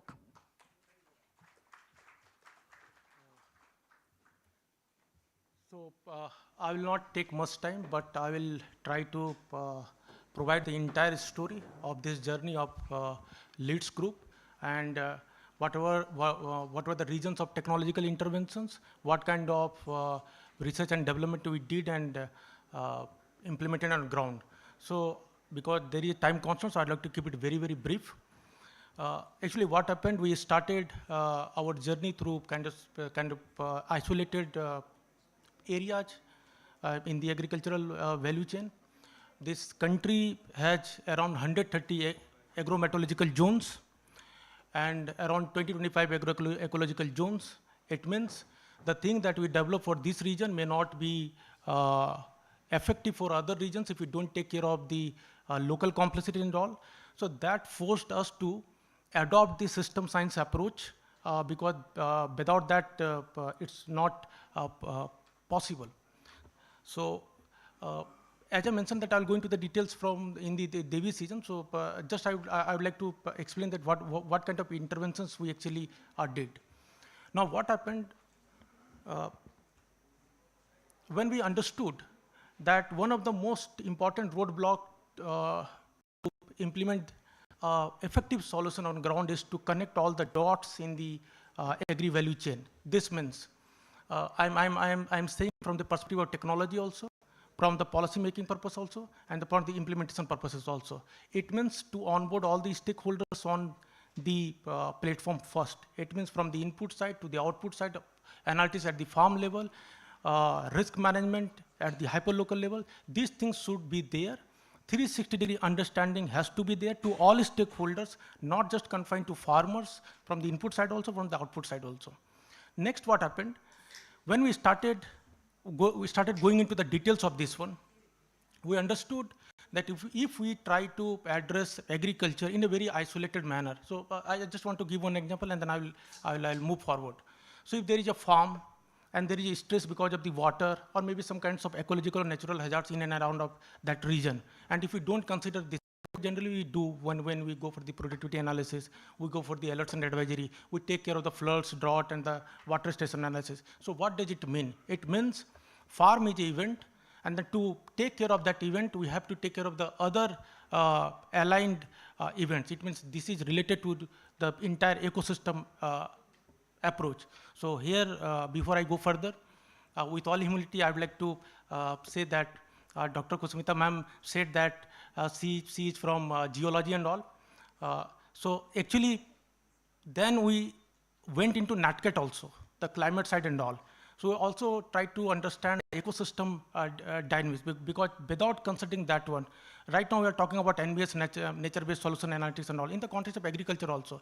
It's not possible if we are not considering that side also because I will go into the details of those things. So before I go further, what actually we achieved till now? So more than around 50 million hectares reach. As Mr. Puneet sir mentioned that more than 150 districts deployed a flood modeling solution with 100-year return period analysis for entire state, and then deployed and got approval. Means we have deployed a comprehensive yield modeling solutions, the productivity dynamics, not with conventional AI, with a strong AI architecture in the direction of Bayesian AI, because this is very much important. So as far as So I will not go into the details of this one, but this is very important to show the journey. So Agrini was an attempt to bring everything at one plane. But then we understood that we have to have a very, very core focus on the productivity dynamics. That's why, yes, Anna comes into the picture. That is yield ecosystem association analytics. Then we got into pick stack. Stack means we are saying stack of pixels. It's a totally a complete full packaged product on NatCat side. Then we went to Canfic also, that is causal analytics for the intelligent classification. Very much important because we are right now, as I just mentioned, around 130 ecological zones. How can, if this is, I want to put it in a little bit in a technical manner. If I have to take care of, if we have to take care of the local complexity of 130 ecological zones, so what kind of classifications are required? Not just in the context of only crop dynamics, other ecological dynamics parameters also. So Canfic is not confined to only crop classification, but other parameters also. And then, as Mr. Bharat also mentioned in the beginning, and recently, our farmers are there. I would like to quote that two approach headed by respected Sardar sir and Malik sir and Tomar sir was there, and all farmers are there. For them, we launched a dedicated Devi Sapsati portal that we say actually development indices, satellite and photograph analytics for what? For scores, for association, for heuristics, and then transition dynamics. Why is it required? It is required to actually make the entire thing very, very sustainable. We are saying that productivity dynamics and all, but how to bring everything on one plate in a very seamless technical manner also. So then we developed different proprietary scores and we delivered also, starting with land utility score. Land is very much important. Then it's a subsidiary specialized focus on agriculture. So agricultural credit score, which Minister Bharat was also mentioning that the SBI was using for the first level underwriting. So we did not confine ourselves to that only. We went to crop utility score, very much important to identify new value chains and very much important to understand that in many places, not in this country, in the context of global region also, that maybe a few crops are grown or cultivated which is not suitable for that cultivable region. If it is not being addressed, what will happen? Maybe right now we are it's a hypothetical consideration. Maybe right now we are, maybe some area is the food wall or something. But if the right crop is not there, right practices are not there, if the suitability dynamics is not in sync with that crop, what will happen? After 10, 15 years, the productivity will start decreasing, and it's like a severe ecological hazard scenario. Then what happened? We moved to a subsidy score, that is the attempt to bring all the stakeholders in one place. How? We tried to build something where we should not be overtly dependent on satellite data sets only. Our smart data lake has to be like 360-degree means in the context of what? Satellite data sets ingestions. If we have any data sets from the drone site or the photograph sites or any kind of a crowdsourced data sets, anything. But it is very easy to say that, yes, bring all the data sets, then the analytics will be very, very good. So regarding those things, I will go into the details from after 3 o'clock. But there is one problem technically, that is normalizing and scaling. If it is not right, you are creating a huge footprint problem, not just in the context of energy, in the context of computations, and in the context of flawed analysis in different zones. So this has to be taken care of. Then, when we do this one, so right now, we all say that now this is the age of AI. Definitely it is the age of AI and artificial intelligence and advanced technology like space technology and all, very much important. But now there is a catch, something. Just feeding some kind of data sets into any kind of models will not solve any problem. With all humility, we would like to say that we do believe that AI standalone is not the solution. How do we use AI for the solution, which is actually a very strong step towards the solution. So building these products like Agrani, Pickstack, Devi Sapsati, Canfig, Yasanna, actually we used conventional ML models, deep tech intelligence, and then we moved to strong AI because we have seen something, that it's not like that models are like a kind of a global applications or something. There are different dimensions in the context of, from the perspective of ecosystem also needs to be taken care of. So with we take, means it's our pleasure to share that you can see on the screen that we are saying that it is MA means modeling and analytics platform. Actually, everything is there. And then now, one more very live product very soon, by the end of next month, we'll be releasing on this one, a totally modeling and analytics platform. So whatever we did in this journey, whatever we have learned, and whatever success we have got in different ecological zones of this country, we are bringing everything on one plate and going to release this one. Now I would like to, because technical details, it will take some time, so that will be, as I mentioned. But I would like to say that, as you can see in this one, so agri-value chain stress analytics, you can see that the different parts, different dimensions of this spectrum has been considered. And the idea was to always, like NatCat analysis is also there, green analysis is also there, and then few more products. So when we are saying this one, with the utmost humility, I would like to say that these are no more concepts. We have launched our integrated command center also, in which these things are there. So just I would like to give one journey, the reason behind these kind of organic evolution of these products.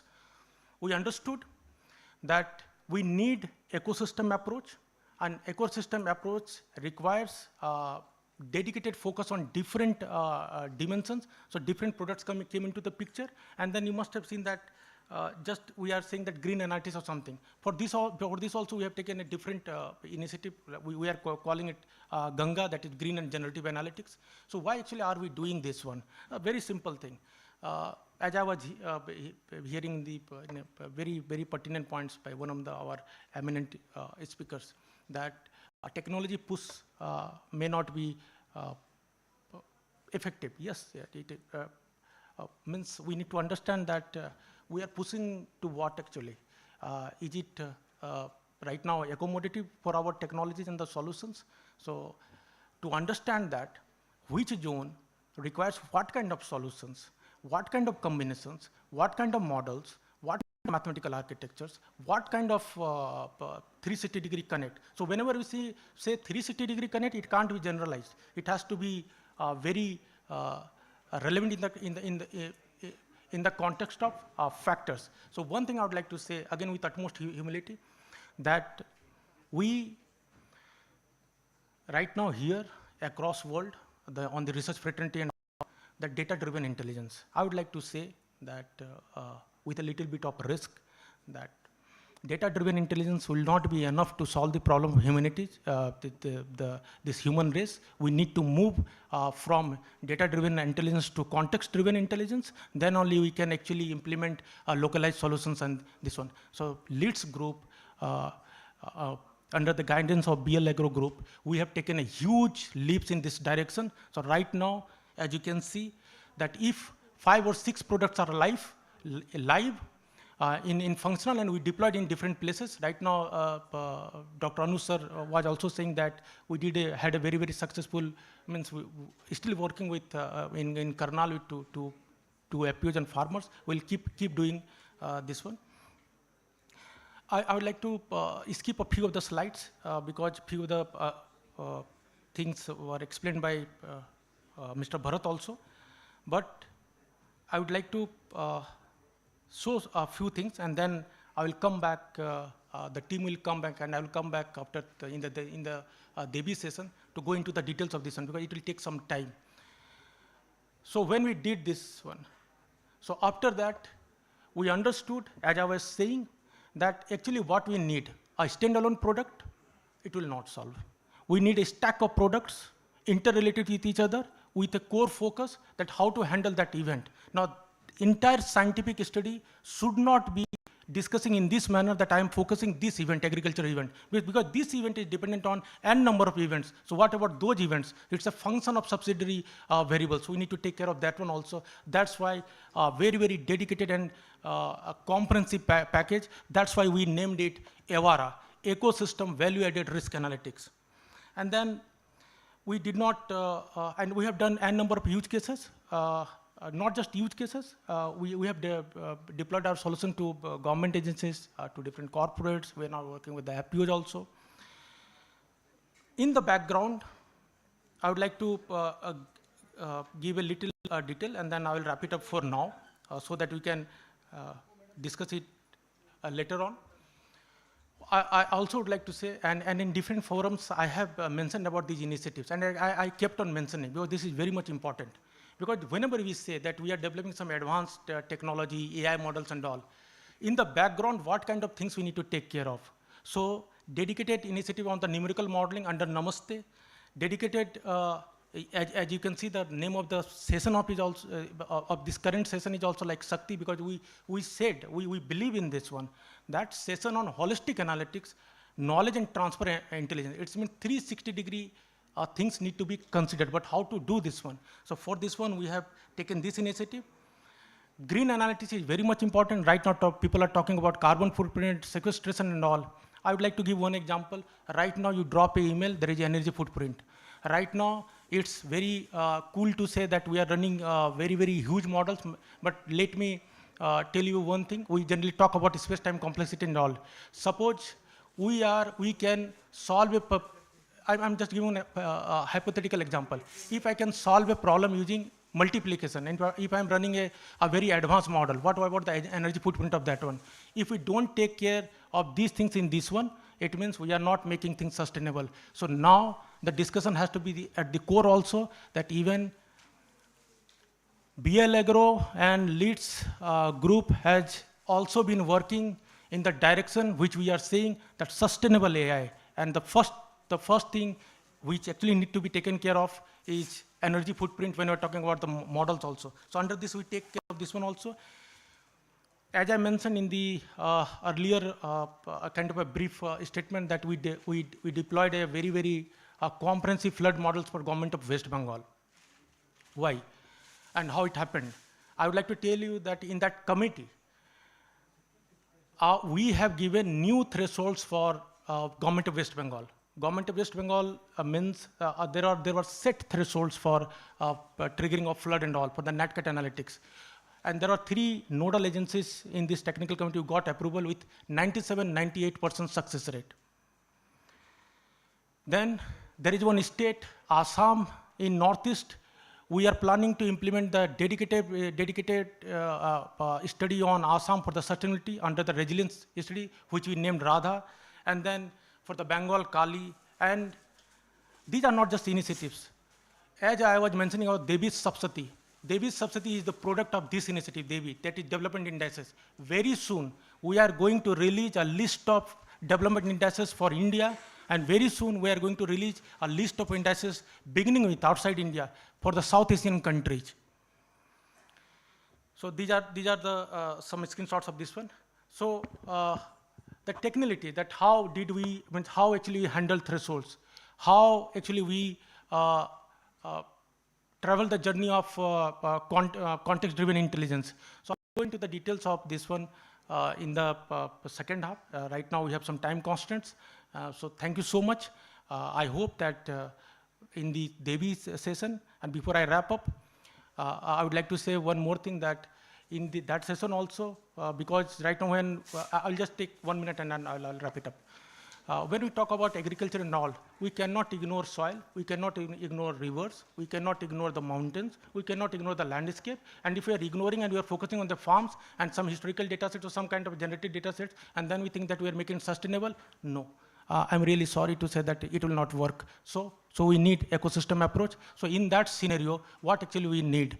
So in that context, approach will be required where each dimension has to be on the same plate, backed by sustainable frameworks. So in this regard, the considerations of, besides agriculture and crop management parameters, ecological parameters, landscape parameters, geological parameters, because the water stress is directly related to that one. These things need to be taken care of. Sadly, we see that in many of the places and in the this one, we generally think that it's some kind of a different thing. But no, with all responsibility, we are looking into it, and with lots of satisfaction. I must say on the behalf of BL Agro Group and Leads Group that we have deployed these solutions successfully in many places. We'll keep working on, and we'll give more details in the Devi session. Thank you so much.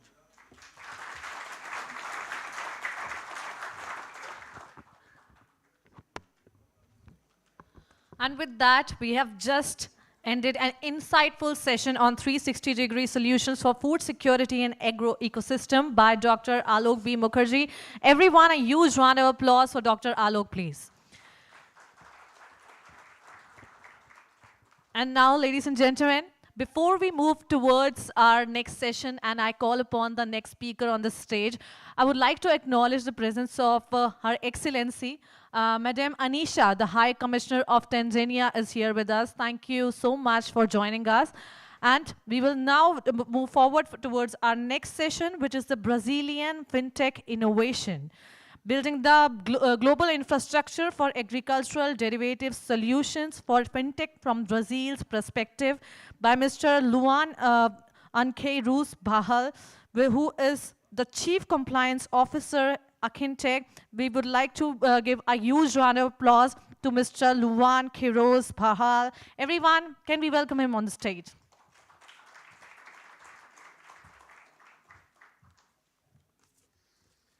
Ladies and gentlemen, distinguished guests, authorities here present, good morning.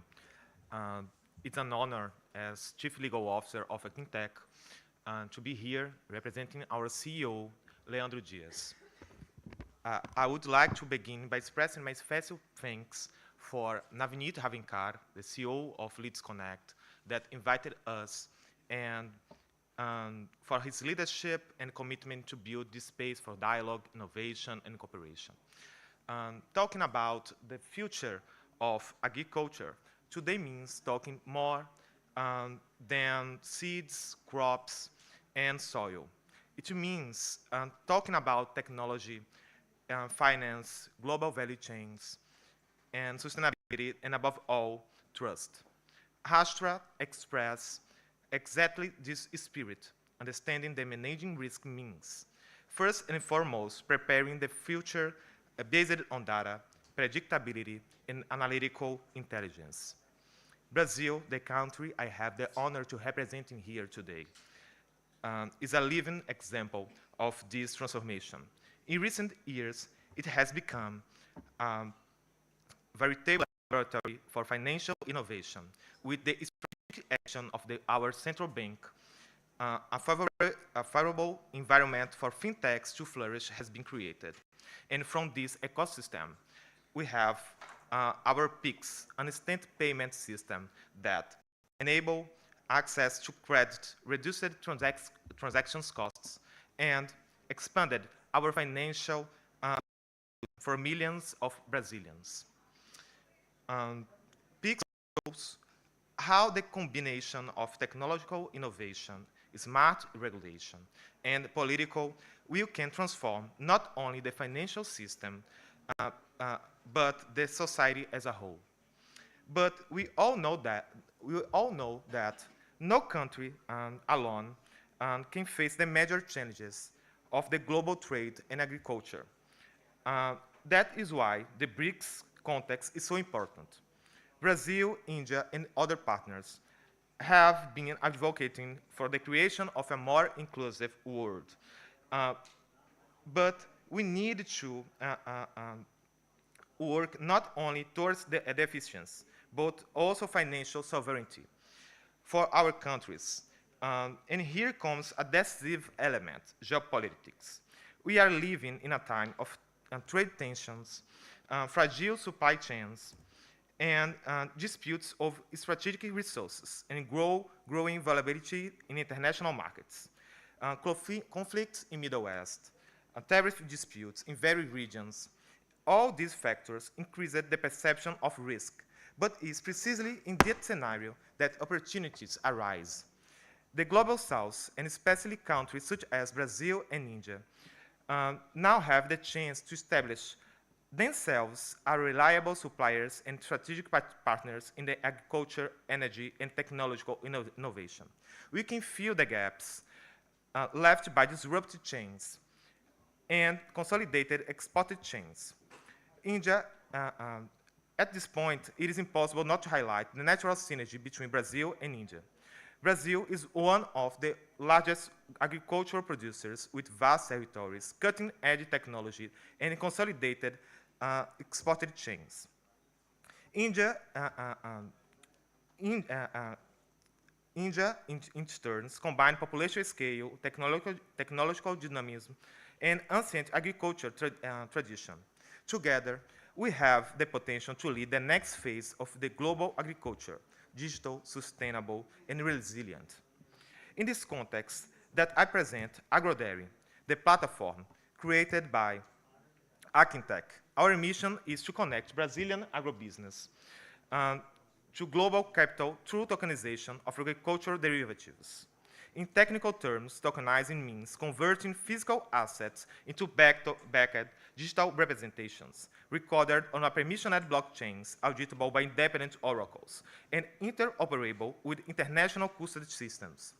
This ensures greater transparency for investors, legal and technological security for producers, and new possibilities for sustainable financing.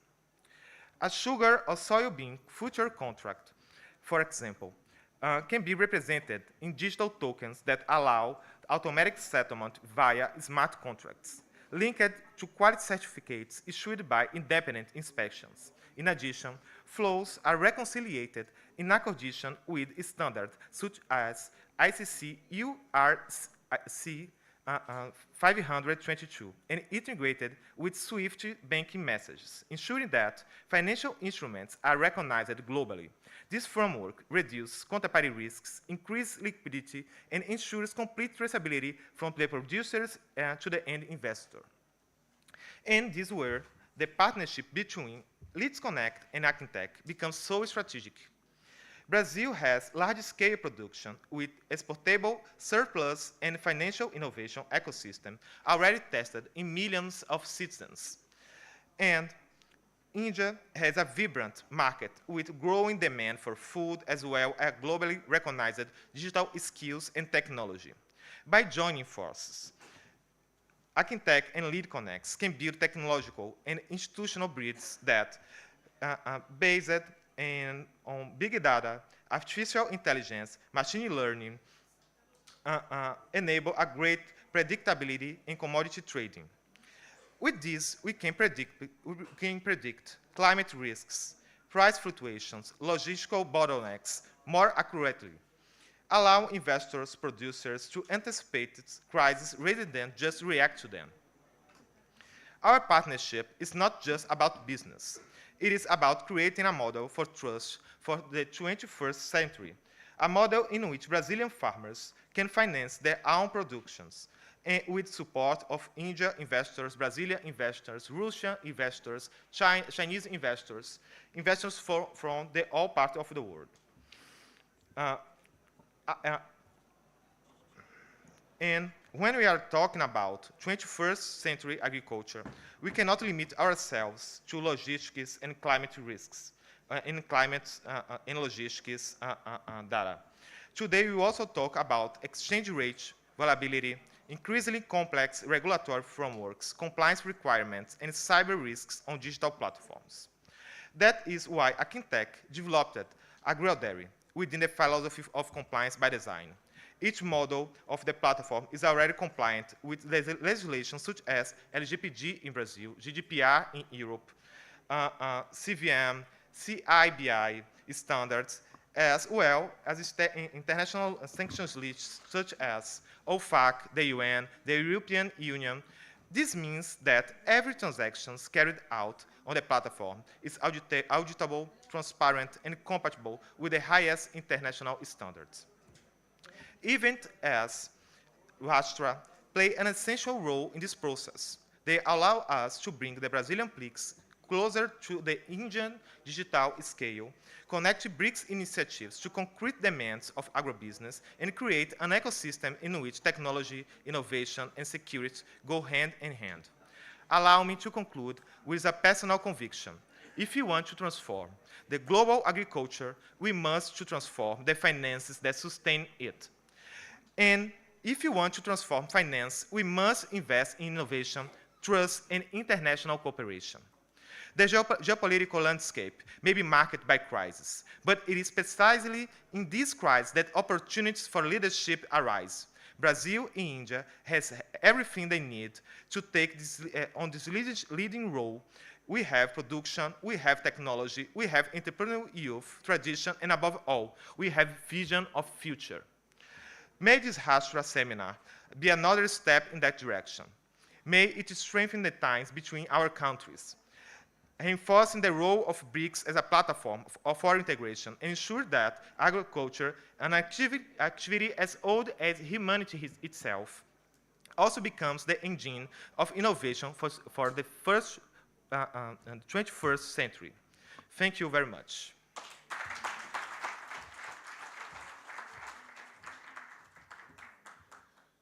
Thank you so much, Mr. Luan Quiroz Bahal, for that insightful presentation for building the global infrastructure for agricultural derivatives and fintech solutions from Brazil's perspective. So your expertise highlights how technology and innovation can bridge markets, create resilience, and open new opportunities for both Brazil as well as India. These are the exactly kind of forward-thinking ideas that Rashtra 2025 is designed to nurture and share. And that was such an insightful presentation. But ladies and gentlemen, moving on to the next session, which will be the technical session on Brazilian innovation ecosystem and the experience of São Paulo State, Brazil, by Dr. Enha Ehozeya. So everyone, can we have a huge round of applause for Dr. Enha Ehozeya, Director General, Biological Institute, a public research institute under the Secretariat of Agriculture and Supply of the state of São Paulo, Brazil. Thank you very much. Good morning, everyone. I would like to thank for being here. I am speaking in the name of the Brazilian delegation from the state of São Paulo and Rio Grande do Sul. We are from APTA. APTA is from the Secretariat of Agriculture of the state of São Paulo. We are 7 research institutions facing together the challenges of the agribusiness sector. So, do I?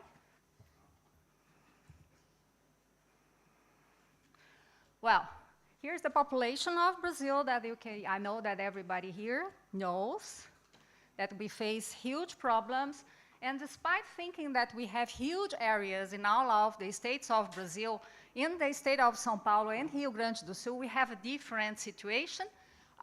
You can see here that the smallholders, we have many more small holdings than big areas, big properties in the state of São Paulo. And in Rio Grande do Sul, once we have here one of our colleagues at the delegation, we also have the same scenario. So the state of São Paulo is in the southeast of Brazil, is one of the most important states for technology, which are the most important university and centers of technology, the scientific institutions.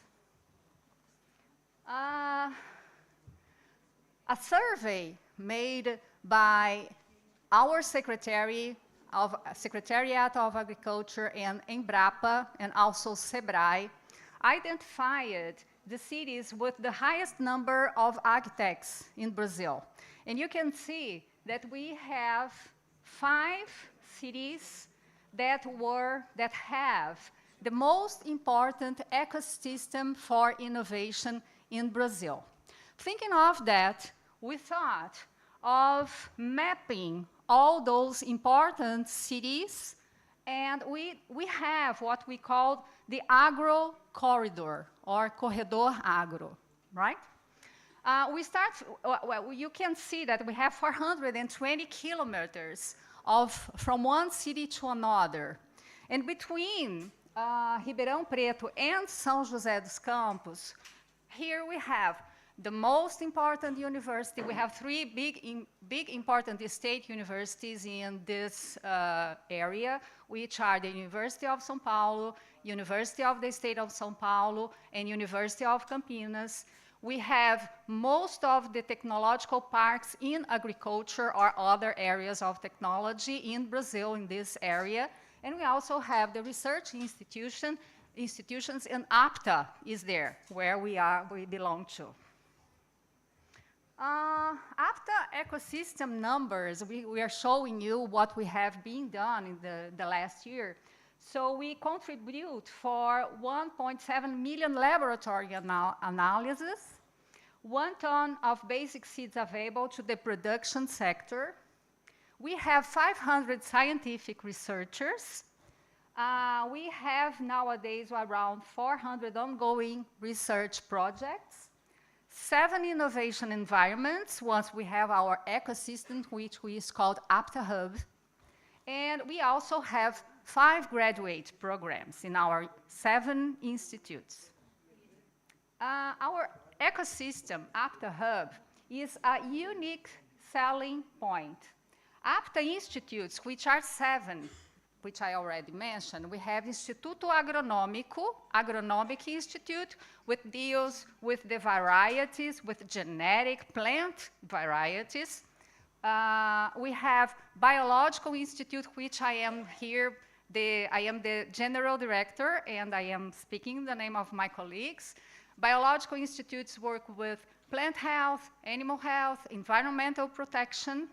We have the Agriculture Economic Institute, which deals with databases, policy, public policies, and market.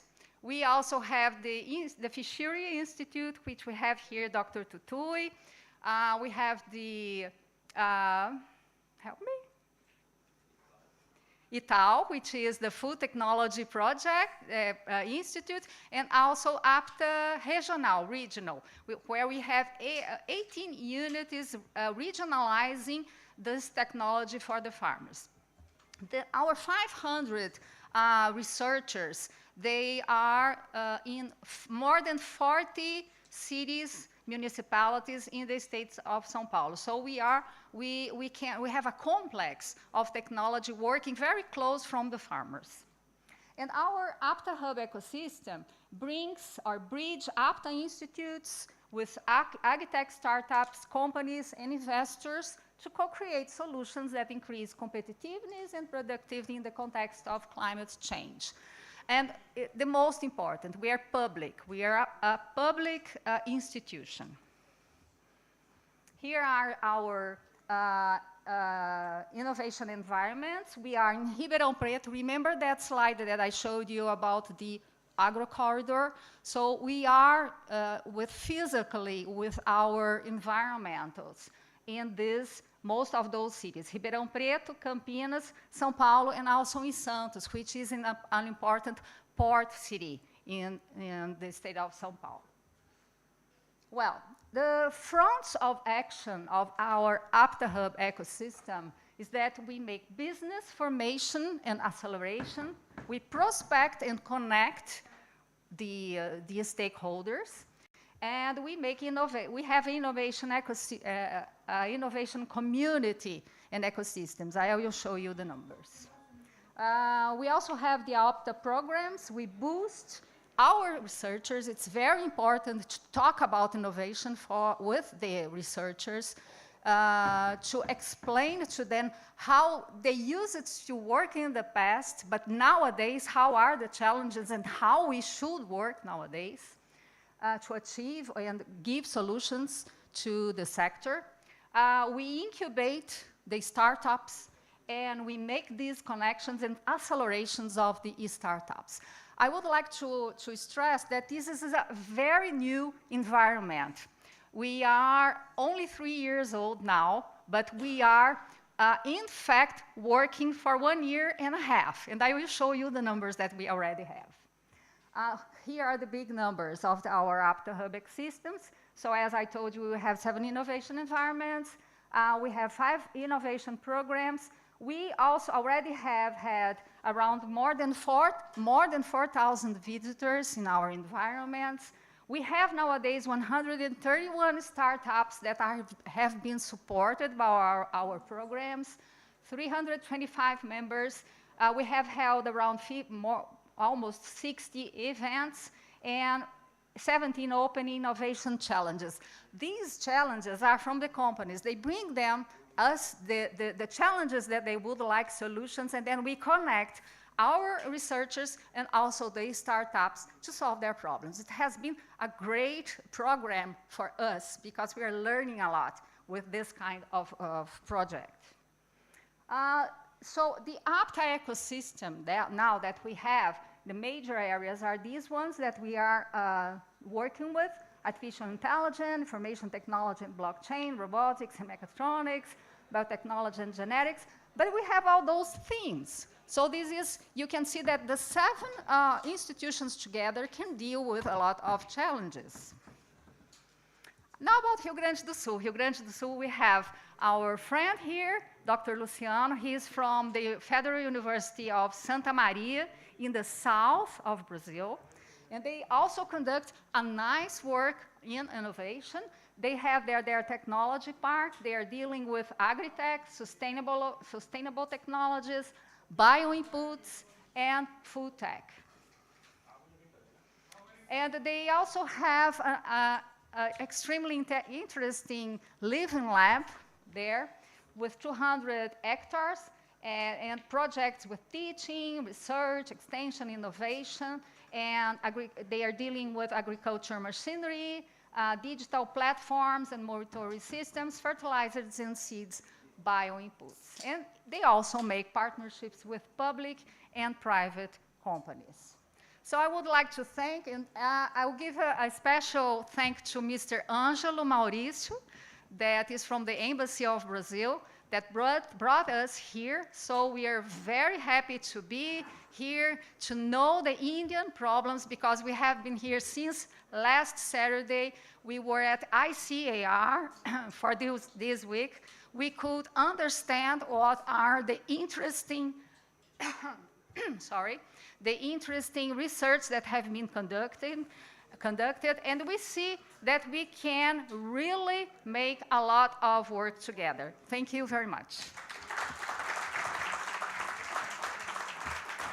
Thank you so much, Dr. Anna, for such an insightful session on Brazilian innovation ecosystem and the experience of Sao Paulo State, Brazil. And now, ladies and gentlemen, we are at the end of the second session of this day, which is named as Shakti. And before we end it officially, it's time that I invite Dr. Alok B. Mukherjee, the Director, Research, Analytics and Modeling, Leads Connect, on the stage to felicitate our esteemed guest. We have Mr. Luhan Kheruz Bahal. I would request Luhan to please join us on the stage. And I would like to thank him for his beautiful presence and making this presentation and even the event so special and so insightful. Luhan, I would request you to please join us on the stage. And everyone, please give it up for the gentleman.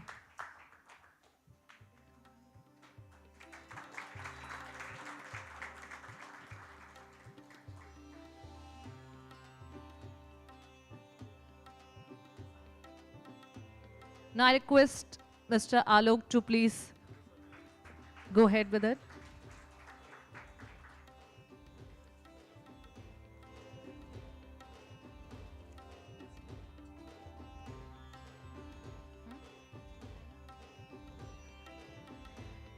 And next, I request Dr. Anna Yusenha to please join us on the stage. And I would like to thank her for her warm and beautiful presence and for such an insightful presentation on the Brazilian innovation ecosystem and the experience of Sao Paulo State, Brazil. Everyone, give it up for this beautiful collaboration, for these amazing people. And I would request Dr. Alok to also come forward.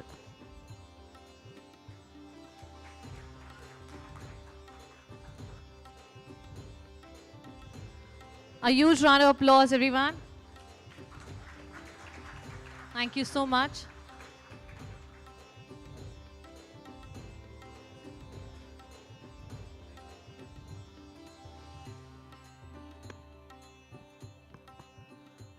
Thank you very much.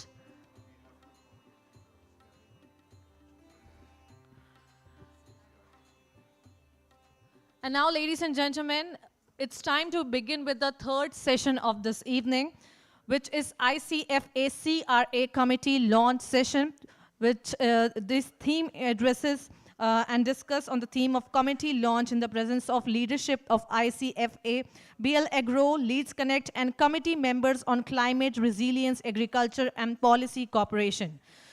So the Climate Resilience Agriculture CRA Committee is being constituted as the high-level, multi-stakeholder platform dedicated to promoting climate-smart strategies, advancing resilient agricultural practices, and strengthening value chains to safeguard food security and farmer livelihoods.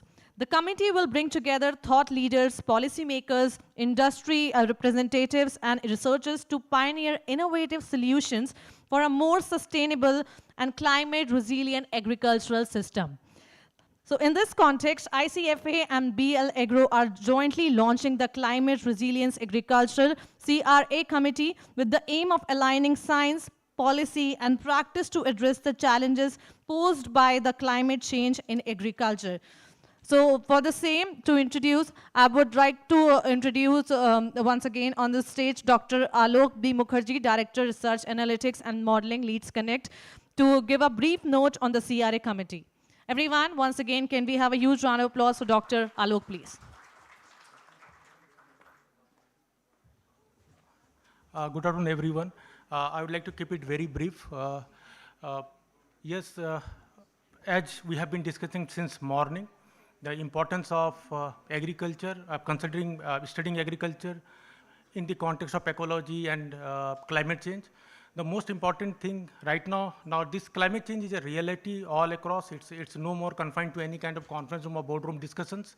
We know that the productivity, the land degradation, the landscape fragmentation, these things are now realities. So we need to have a committee, we need to have something, some framework where we can have comprehensive discussion on these regards, on the different aspects of climate ecosystem, considering agriculture as a core event.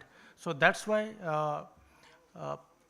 the BL Agro Group and leads along with ICWA decided to launch a dedicated committee on climate resilient agriculture, which is, we believe that it's a very, very strong step towards ensuring sustainability, because without considering now climate-induced stress parameters, now this can't be addressed in any manner. As I was discussing in one of the technical sessions also, there's so many things we are doing in this context, that different products and all. But one thing was at the center of the things, that how we handle the local complexities in different zones and ecological zones. So it may look simple or something, but actually it's very, very complex. It needs interdisciplinary deliberations and collaborations. So with this, I would like to put an end to this opening remark. But yes, very important step towards a very, very strong journey to ensure that we should have a sustainable ecosystem, sustainable agricultural ecosystem, and that can't happen without by ignoring the climate hazard parameters. So that's why now CR is a reality, and we're taking this step. Thank you so much.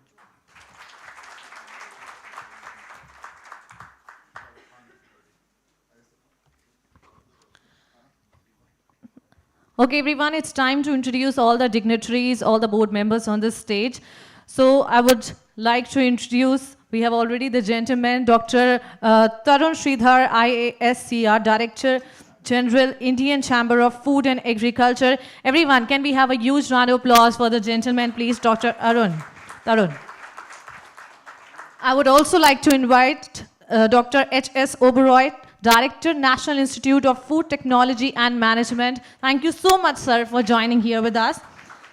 May I also request Mr. J.P. Meena, IAS, our Secretary General, Indian Beverage Association, to please join us on the stage. Everyone, a huge round of applause for Dr. H.S. Oberoi as well.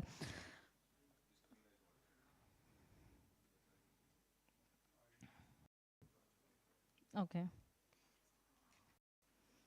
Okay, Dr. H.S. Oberoi, and we also have Mr. J.P. Meena, and who will be joining us very soon. Mr. Vivek Mathur, Mr. Dinesh Chauhan. Mr. Vivek Mathur, I would like to call him on the stage before, who is the Executive Director, Indian Chamber of Food and Agriculture. Everyone, a huge round of applause. Thank you so much, sir, for marking your beautiful presence.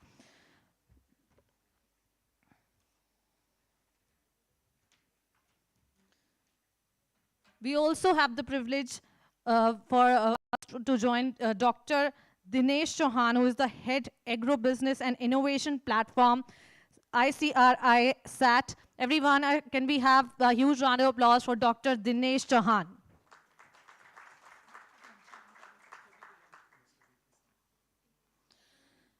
Dr. A.K. Singh has also joined us, everyone, who is the former DDG, ICAR, and ex-VC. Can we have a huge round of applause for Dr. A.K. Singh?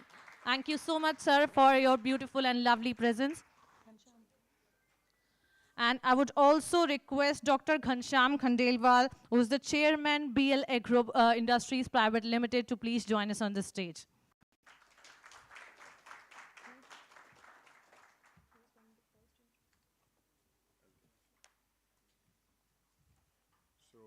Dr. Ghanshyam Khandelwal is also the chairman of UP chapter of ICFA. He just became a chairman there.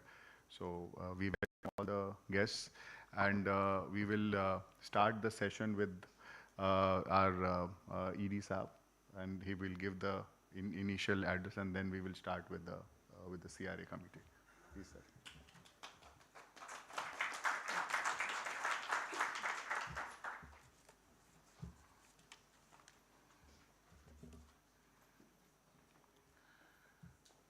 Good afternoon, respected dignitaries and members of the dais and my dear friends.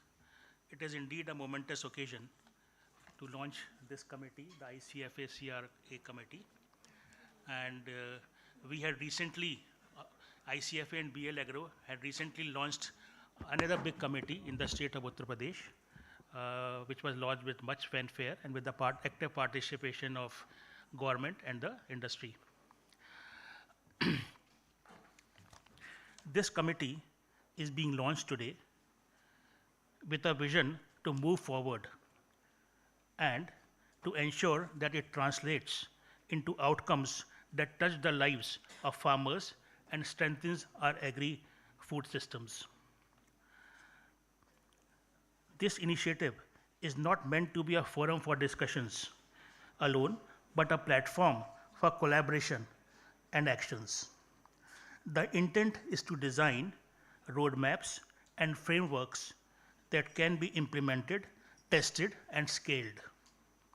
We want this committee to become a driver of solutions and not be only for recommendations. Agriculture cannot be transformed in isolation. Government, industry, farmers, innovators, and researchers all have to move in the same direction. This committee will ensure that diverse perspectives are brought together, debated, and consolidated into strategies that are practical and future-oriented. For me, personally, the true measure of success will not be in documents or reports, but in the stories of change that we would create.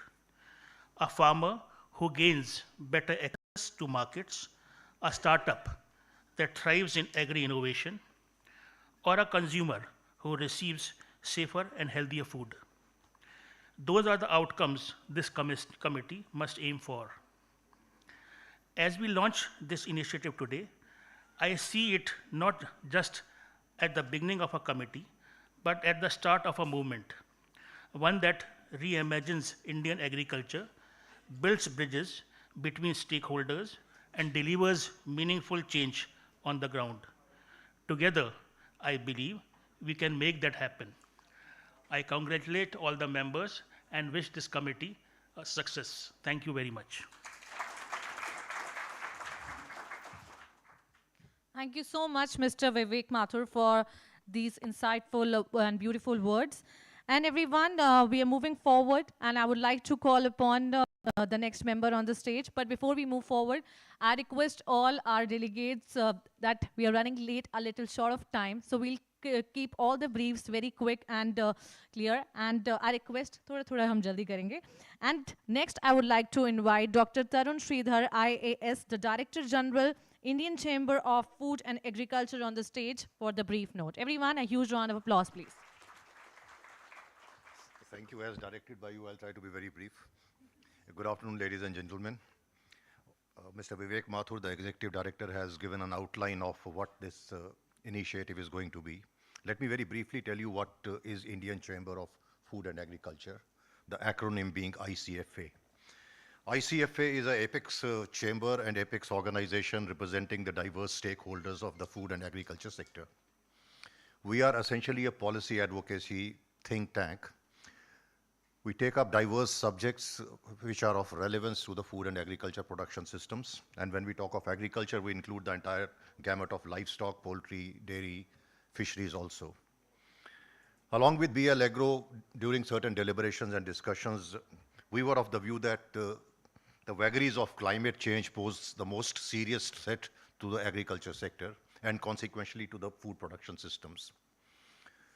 Global warming emerged as a major issue during the 1980s. But since 80s, over the last 4 decades or so, we have been discussing and talking a lot about the adverse effects the climate change is going to have on our food production systems, but very little substantive, tangible action is being done. And I think we need to blend our traditional wisdom along with the modern science and find lasting solutions to mitigate the ill effects of climate change, because it can seriously jeopardize food and nutrition security. So this initiative of creating this body to develop models for climate resilient agriculture will represent scientists, farmers, practitioners, policymakers, and come up with viable solutions to deal with this issue. So I'll stop here. We would look for support and cooperation from each and every one of you. And on behalf of the Indian Chamber of Food and Agriculture, I can assure BL Agro, our partners, and all the other stakeholders of food and agriculture sector that we will take this initiative very seriously and definitely try to come up with solutions, alternatives, which are meaningful and productive. Thank you so much, ladies and gentlemen. God bless you. Thank you so much, sir, for obeying my words also and for such an insightful speech. Everyone, please give it up for Dr. Tarun Sridhar. And those were powerful words, yet, of course, very simple and less of the time. Okay, and we are moving forward now, and I would like to call upon Dr. H.S. Oberoi, the Director, National Institute of Food Technology and Management, for the next brief note. Everyone, a huge round of applause for Dr. H.S. Oberoi. Thank you very much. I think I'll follow your advice. I'll be as brief as Dr. Sridhar has been. Respected members of the dais and of the dais, most of it has been already covered. But from the scientific perspective, I can just say one thing, that is, it's time that all of us come on board, whether we are policy makers or bureaucrats or scientists or technocrats, and the industry together. Because if we look at the scope 1, scope 2, scope 3 emissions, which are largely contributing to greenhouse gas emissions and the climate change, are largely start from agriculture. And they run into post-production too, and then it is the food that is produced is further contributing towards that. So I think 3 things I will touch upon is, one is the maximum use of the renewable energy that we have. Although there are challenges, in fact, I was monitoring one of the sessions in which Dr. Mukherjee is also was a panelist. They talked about the use of solar energy, but it has its own merits and demerits too. We need to optimize a lot of processes, a lot of things. And of course, the waste and the residue that's generated, that has to be converted into something which is tangible. Which could be biomaterial, which could be nutraceutical, which could be food back into the system, and then of course the sustainability thing.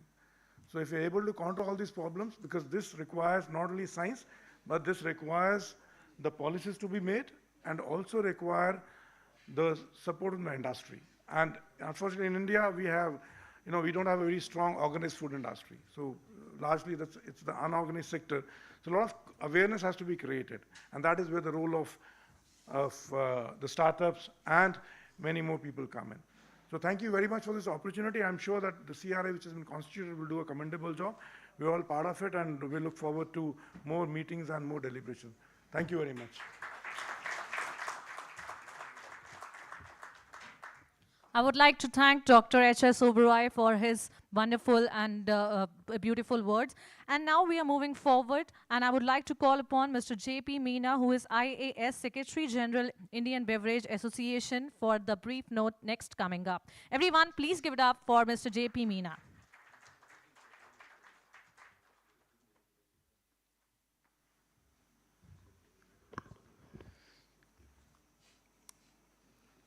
Dignitaries on the dais, ladies and gentlemen, I have been present in this hall for quite some time and have been listening to various speakers. It's very relevant and appropriate to talk about how agriculture can meet the future challenges and how we can prepare farming community to face these challenges. Yes, I am glad to know that number of players, stakeholders working in this field, and they are trying to use all the knowledge, technologies available, all the models to prepare farmers, prepare agriculture to face the future challenges of the climate risk. One thing only I would like to say is that in the whole scenario of making agriculture climate resilient, the most important player is the farmer.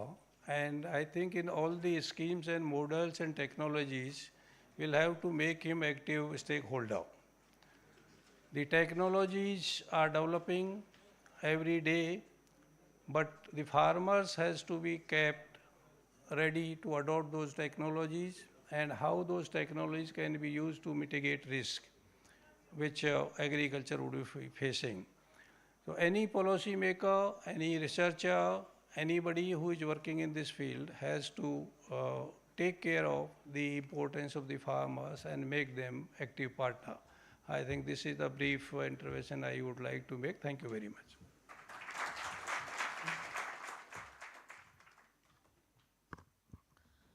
Thank you so much, sir, for your words and for marking your beautiful presence. And now we are moving forward, and I would like to invite Mr. Dr. Dinesh Chauhan, who is the head Agribusiness Innovation Platform, ICRI SAT. Everyone, please give it up for Dr. Dinesh Chauhan.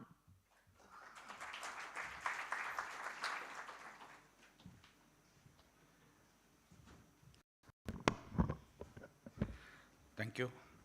Very good afternoon to all of you and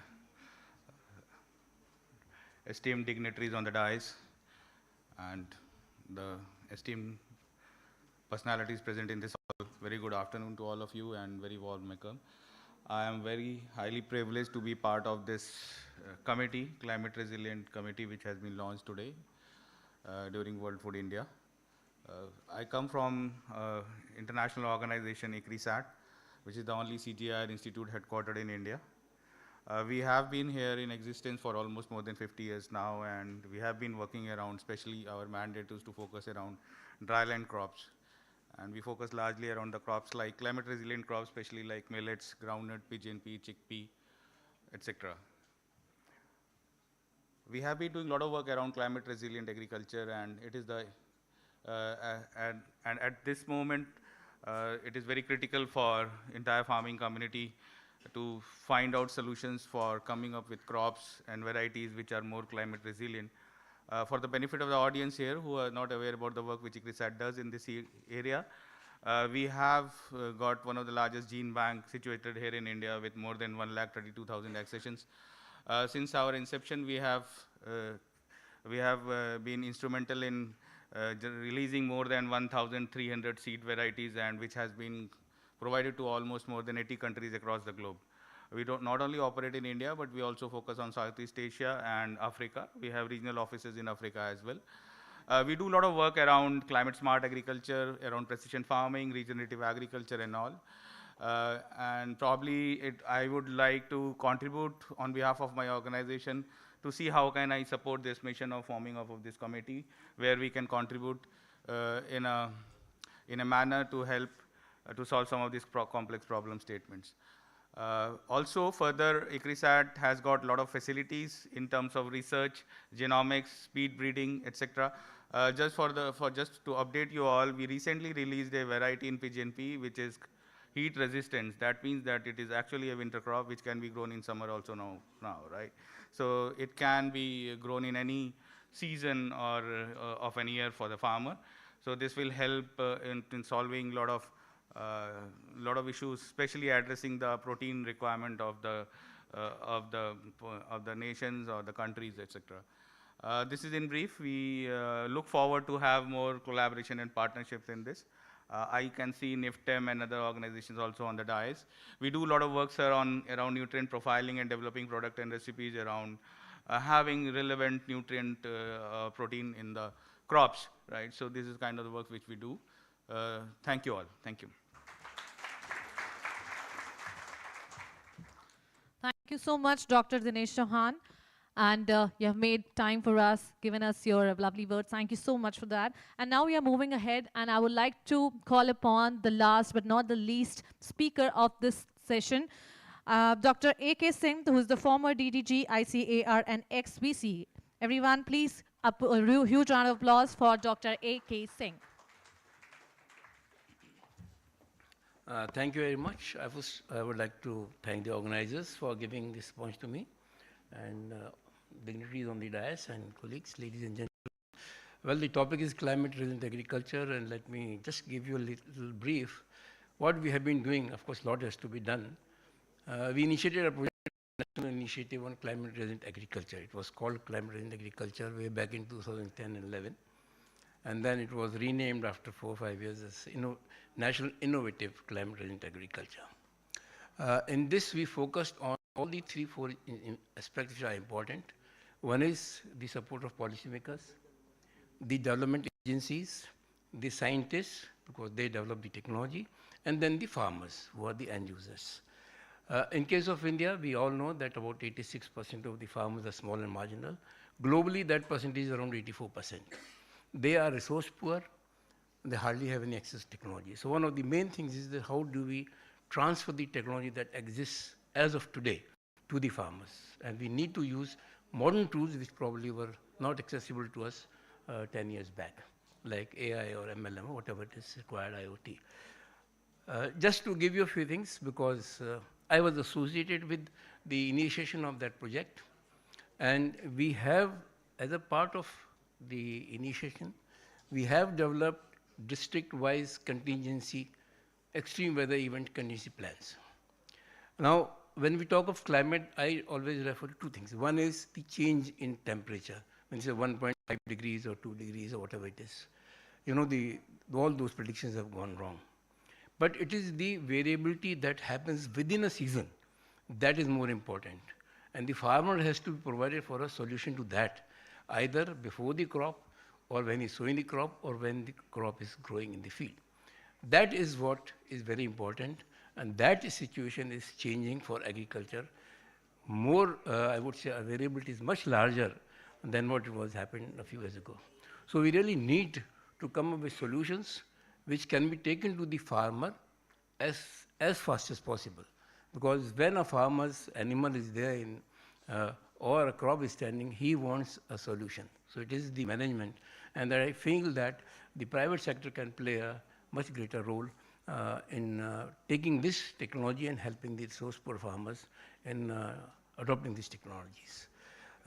I would not like to go in detail, but as I said, we have got contingency plans already for extreme events district-wise, and they are available on the website. So it's not that we are going to start from zero.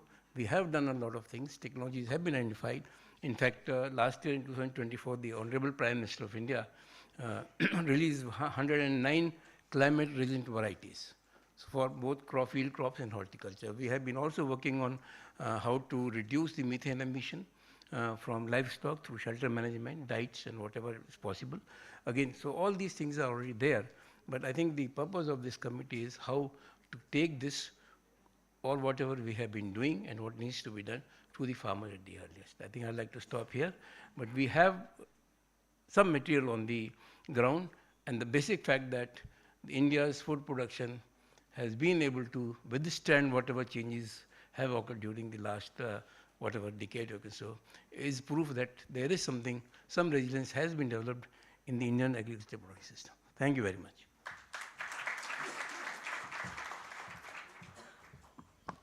Thank you so much, Dr. A.K. Singh.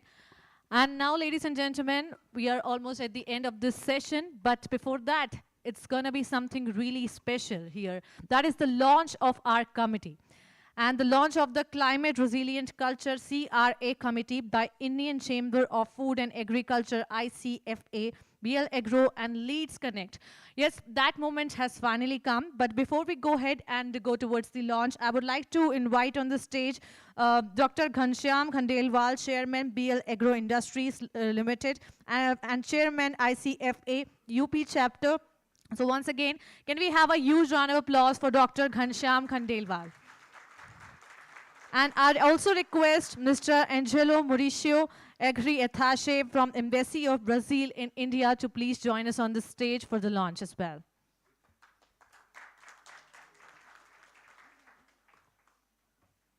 Thank you so much, sir.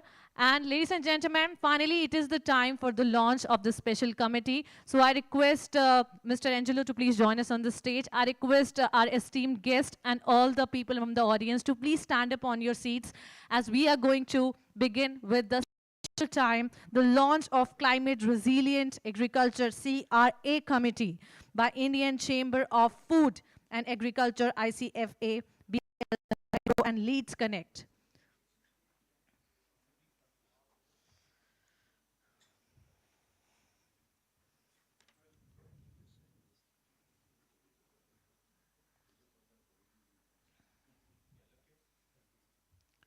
Ladies and gentlemen, the Climate Resilience Agriculture CRA Committee is being constituted as a high-level multi-stakeholder platform dedicated to promoting climate-smart strategies, advancing resilient agricultural practices, and strengthening value chains to safeguard food security and farmer livelihoods. It's time that we do the launch now. So can we make a huge round of applause and let's see the launch happening. Let's witness the beautiful moment, the launch of the committee.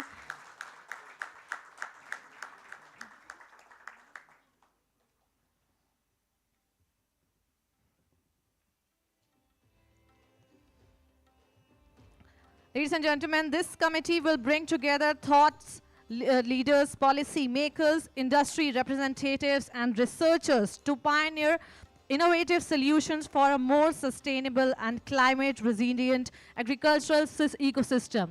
Everyone, a huge round of applause, please. And congratulations to all of us for making this happen. ICFA and BL Agro are jointly launching the Climate Resilience Agriculture CRA Committee, which has just been launched with the aim of aligning science, policy, and practice to address the challenges posed by climate change in agriculture. Thank you so much, gentlemen. I request the audience to please take your respective seats. Thank you so much. And I request Dr. Ghanshyam to please felicitate all our esteemed guests on the stage.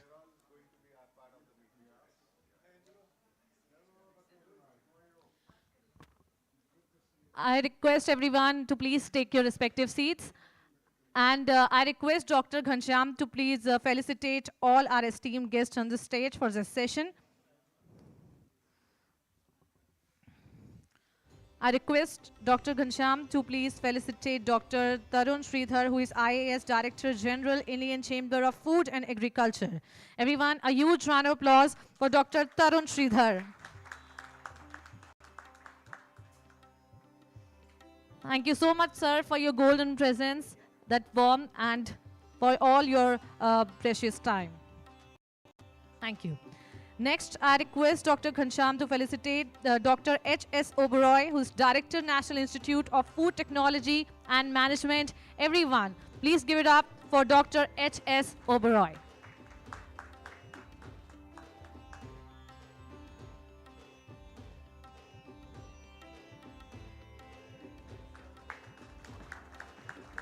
Thank you so much, sir.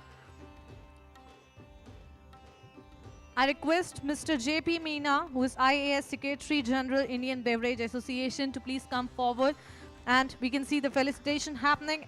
Everyone, why is it low? A round of applause. It should be high applause, huh?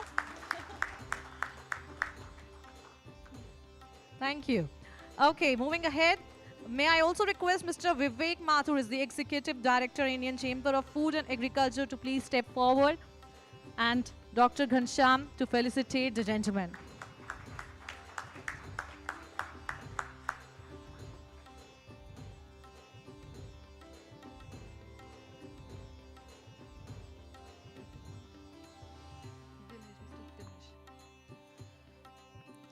Okay, next we have Dr. Dinesh Chauhan, who is the Head Agribusiness Innovation Platform, ICRI SAT. Everyone, please give it up for Dr. Dinesh Chauhan.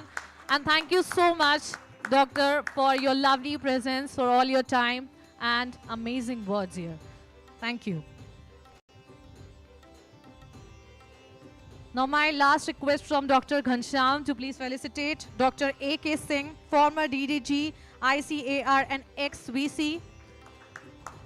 Thank you so much, sir, for the beautiful presence, all your time, and the participation into this lovely session. Thank you. Everyone, can we have a huge round of applause for all the gentlemen out here?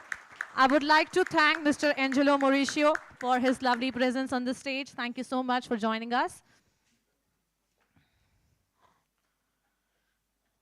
Thank you. Okay, the launch has been done. I think now felicitation has been done. It's the end of the this session that we just completed. That is the launch of this committee. And now, ladies and gentlemen, there is a good news also for all of us. That is that it is the time for a little lunch break. So yes, we can just go around, have our lunches. But we will see you back in next half an hour. So we expect you here by 1:30 p.m. So make sure to mark your presence right here. And we will be beginning with our next and a very special session named Dosti, and our honorable chief minister, sorry, the chief guest of honor will be here with us very soon. So we request you to kindly be here on the time. At 1:30 we will be beginning with our session named Dosti. Once again, I would like to thank all the gentlemen for joining this session.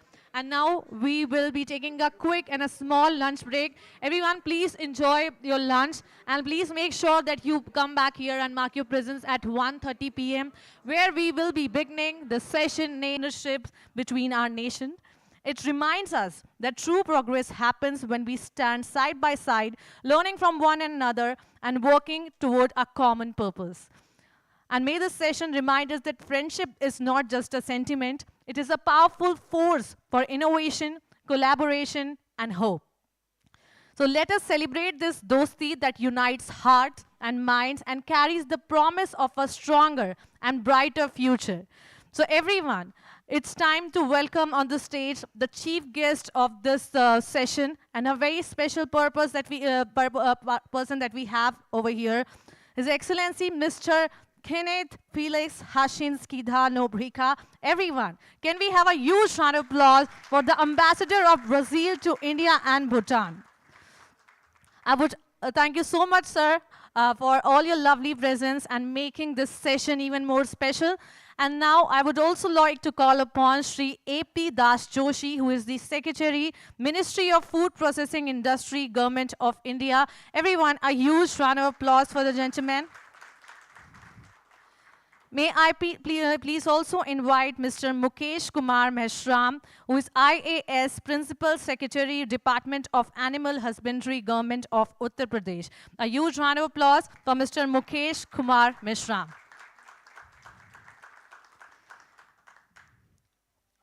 May I also invite Mr. Devendra Kumar Pandey, IAS Special Secretary, Department of Animal Husbandry, Government of Uttar Pradesh.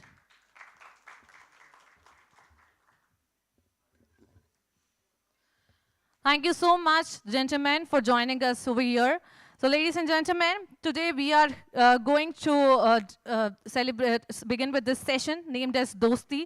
So, this is developing opportunities and strengthening technological innovations, bridging continents Indo-Brazil session on indigenous cattle breed and improvement.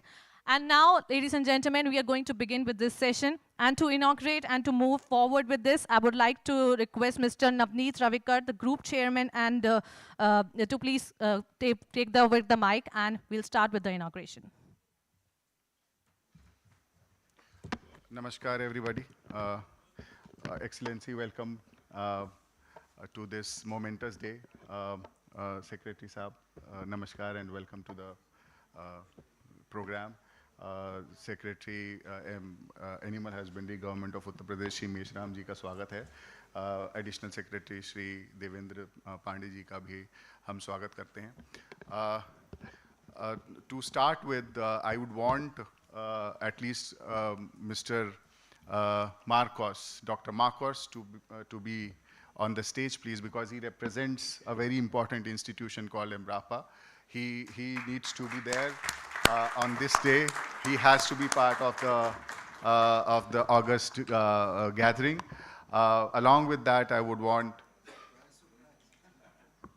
So on this day, on this hour, we have gathered together to celebrate not only this day, but also to understand that it is Brazil-India Friendship Day that we are celebrating. The relationship that we started 2.5 years back, when we struggled, we worked together, we accomplished a lot of things. For that, Fazenda Floresta, I would want Doctor to please come onto the stage, please.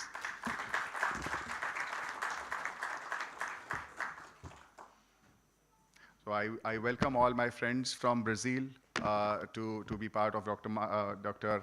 And Excellency is also there. We would want to understand why and what we are doing and what is it that we want to accomplish. So we as an institution, Leads Connect, and as Leads Agri-Genetics, we as a huge umbrella that we are under, which is BL Agro Industries, we represent a full agri-value chain. And what we feel is that the relationship that we could garner, we could establish with Brazil in the last 2.5, 3 years has been very rewarding. And we have been able to achieve something which I believe is phenomenal for not only for us, but we are going to change, it's a very strong word, but we will try to change the ecosystem of, the animal husbandry and most probably agriculture in times to come in India. That is why we have gathered today to not only celebrate our friendship, but also our accomplishments, our hard work. Dr. Roberta has given her all to this project. Same, Rogerio is here. We have worked with Fazenda Floresta for last 2.5 years, and we have been able to achieve what we have. And we were glad to say that we have Mr. Gomes as well, whom we have known since last 2-3 years. A very gentleman and very hearty fellow. We always seek his advice when we talk about our relationship, and we understand that his contribution to our relationship and to our understanding is also commendable. And not only his, but also Leonardo's, who could not make it from IBCC. What we would want to say is that Dr. Marcos and Embrapa has been kind enough to pay attention to what we are doing, and has been able to give us an understanding that we would have a tri-party agreement with them very soon in terms of not only germplasm, but also in terms of genomics and genetics, and to develop something out of the technology that already has been developed in Brazil on the basis of GIR. And I am happy to share that our agreement is underway, and most probably it would be one of the most, a very dear moment for us, and also for the private industry in India, because I believe Embrapa has the backing of Embrapa would make this whole project more viable and more, extensive, because this project is not only about us, it's about the community, it's about the farmers that we have, and we believe that this collaboration would help us go from state to state, and from here we can have a south-south partnership and move forward from here to other nations as well. So carrying on from this, I would want and I would request Excellency, because I have heard that Excellency has a prior commitment and he has been kind enough to come down and give us his time. So I would want His Excellency to please come down and give his keynote address.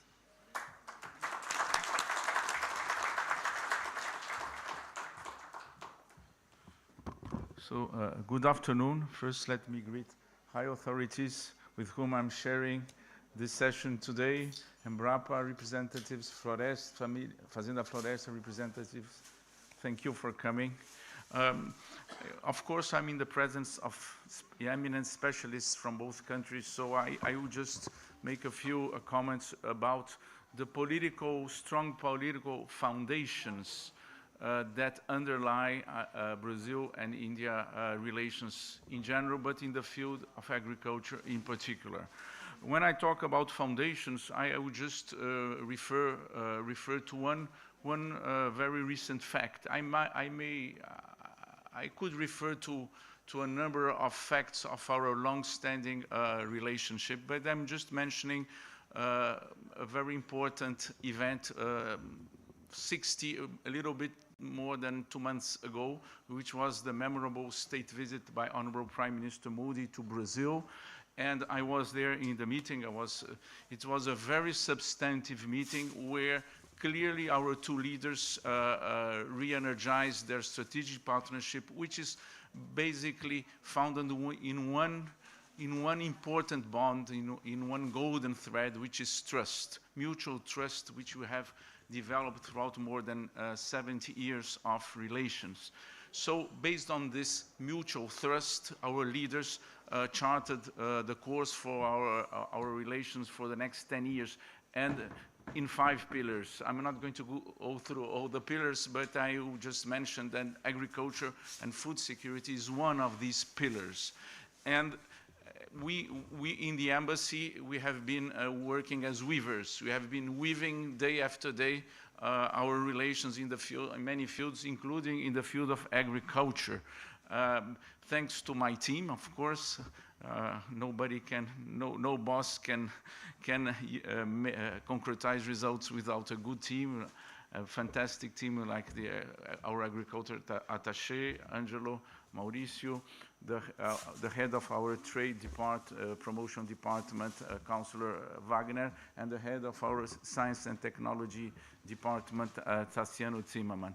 So with this team and also with Indian officers, we are pushing forward a very important agenda in agriculture. But let me just mention that we have here a master weaver, which I think basically started this relations in terms of business and with a touch of human bonds with India, which is of course Dr. Elso, which is our honorary consul in Minas Gerais. I think he brings not only a very strong thread when weaving our relations, because it combines business with culture, and I think this is something which is really valuable and makes all the difference. But just concluding my brief remarks, just let me point out that in the last 2 years and 1 month, we have received more than 80 missions, business missions from Brazil, and many of them from the agricultural sector, and frequently headed by Brazilian authorities, be it federal authorities or state authorities. And on the agenda, technology, not only market access, but technology is a high priority. And I'm very pleased that this event, and this week in particular, marks how Brazil and India are getting even more closer in technological cooperation in the field of agriculture. We have a mission of representatives of flagship institutions from Brazil in the field of agriculture innovation, carrying out a very dense work program this week, I think. And also, of course, the Brazilian companies that today are here to sign memorandum of understanding and giving a very concrete business content to our relations. So I will stop here. Thank you very much for inviting me, and we look forward to also to knowing more the exhibition today. Thank you very much.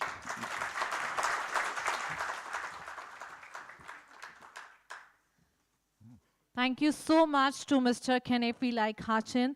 And I must say that today, finally, we have heard from you, and we are looking forward for the collaboration between the two countries, India and Brazil. And listening to his words, I would say we are all set to celebrate the momentous occasion, to celebrate the collaboration and the bond between two nations. And of course, this is not just going to be the friendship between two nations, it is going to be beyond that. About working together, about making future together, and a lot more. And next, I would like to call upon, for a brief note, Mr. Mukesh Kumar Meshram, who is IAS Principal Secretary, Department of Animal Husbandry, Government of Uttar Pradesh. Everyone, please give it up for Mr. Mukesh Kumar Meshram. And soon we will be beginning with the Friendship Day celebration.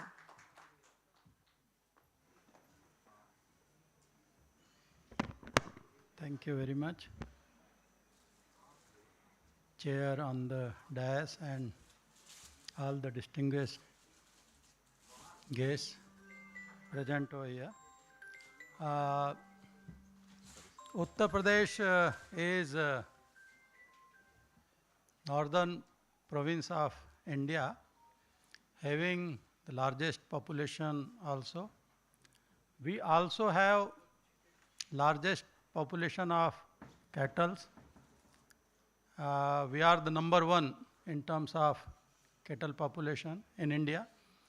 And then in terms of milk production also, Uttar Pradesh is number one. We have certain challenges as well, which we are facing right now. And to address those challenges, I think this event and this friendship as Dosti 2025 between Brazil and India will certainly bring fruitful results in coming days. We have more than 1.3 million cattle population, which is abundant by the farmers or owners of these cattle, which we have sheltered in different shelter homes, particularly for cattle. State government has set up more than 8,000 such shelter homes, kind of. Now, if we bring certain technologies or certain improvements in terms of indigenous cattle breed improvements, obviously the reason behind stray animals or stray cattle, the foremost was unproductivity. So to some extent, if we can solve that problem through such kind of interventions, then certainly the government, the state is going to benefit out of all these experiments and all these activities. We have targeted $1 trillion economy for the state, and agriculture as well as allied sector, particularly this animal husbandry, dairy, and all these allied activities are going to add values in that economy chain. I welcome our Honorable Minister, Animal Husbandry and Dairy of Uttar Pradesh, who is, we are fortunate that he is also becoming the witness of this historical moment for that matter, because ultimately when BL Agro is doing this kind of agreement with Brazil, certainly UP is going to become first state to benefit out of this. And in that context, the whole state government for that matter, like Honorable Minister, myself, Principal Secretary, and our Special Secretary. So all these three representatives are here from the state of Uttar Pradesh. So it's a matter of great pride also for Uttar Pradesh. And certainly what I have just mentioned, that whatever we are doing in the field of animal husbandry and dairy production, so that will be through BL Agro, we will gain. Thank you very much for inviting me.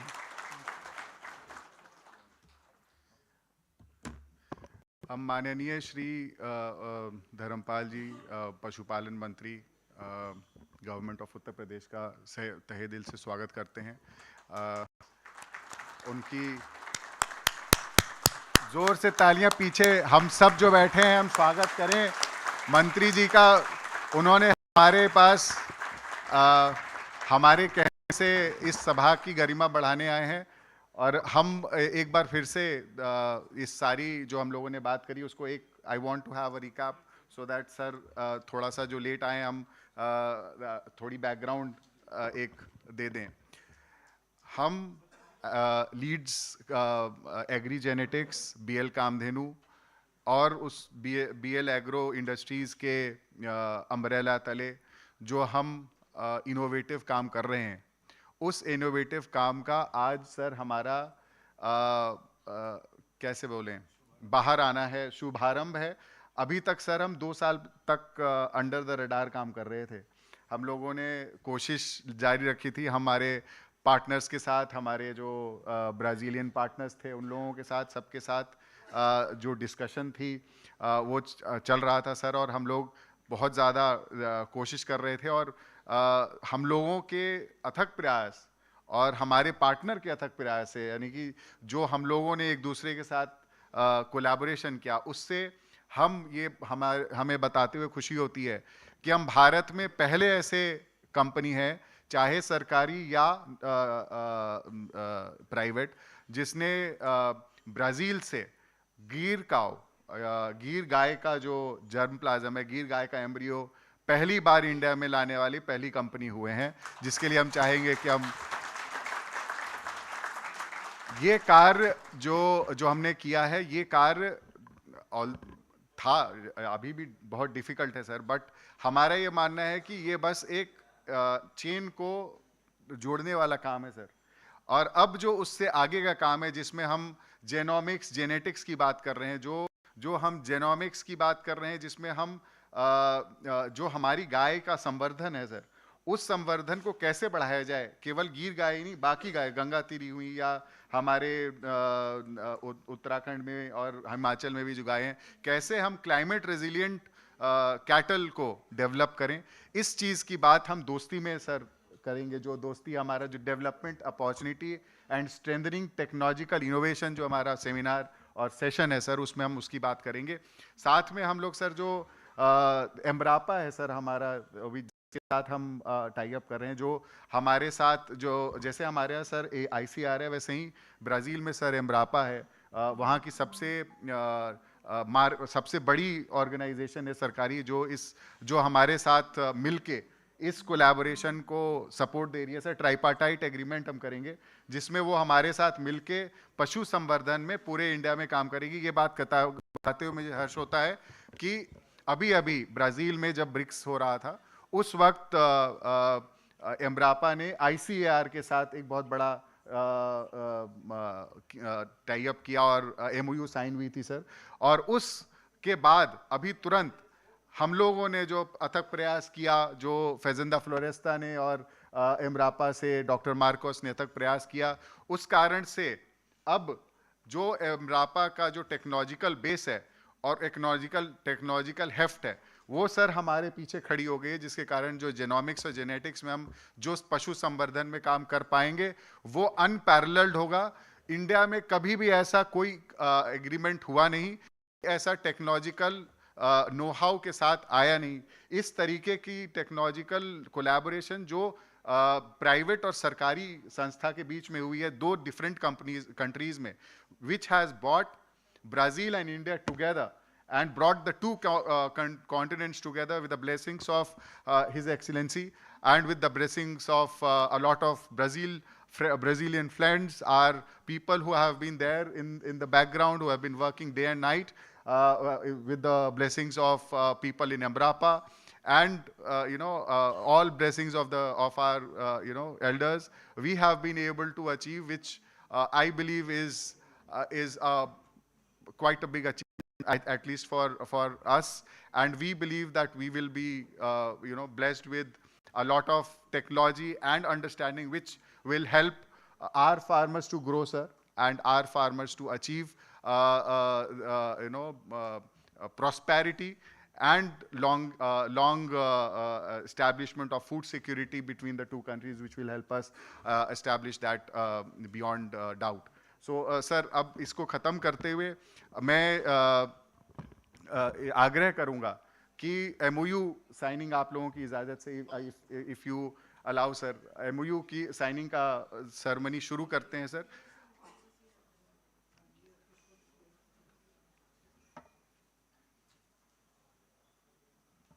सो इस MOU ceremony में पहली जो MOU है वो फेजेंदा फ्लोरेस्टा और Leeds Agri genetics के बीच में है, जिसमें हम जेनेटिक्स और जेनोमिक्स की अंडरस्टैंडिंग को ब्राज़ील से अपने यहाँ लाने की बात कर रहे हैं। We are looking to collaborate in that. I would request Dr. Roberta to please come and sign the MOU. And I would request that after the signing the MOU, we will have 2 words about the technology and about what we are offering, so that, and unfortunately I have to go there because all the 3 agreements I have to sign.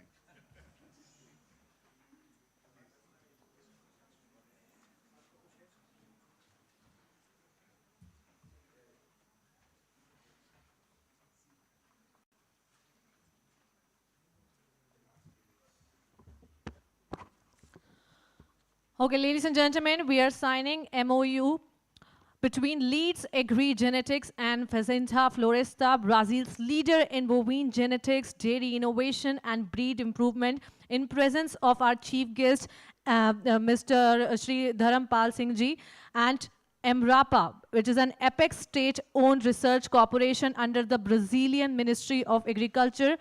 We also have the witnesses right here, Adarniya Shri Dharampal Singh Ji, His Excellency Mr. Kenneth Felix Hashim Kidhar Nobrika. We also have Shri A.P. Das Joshi Ji, Mr. Mukesh Kumar Meshram Ji, Mr. Devendra Kumar Pandey Ji as the witness of signing of these MOU, and of course our lovely audience.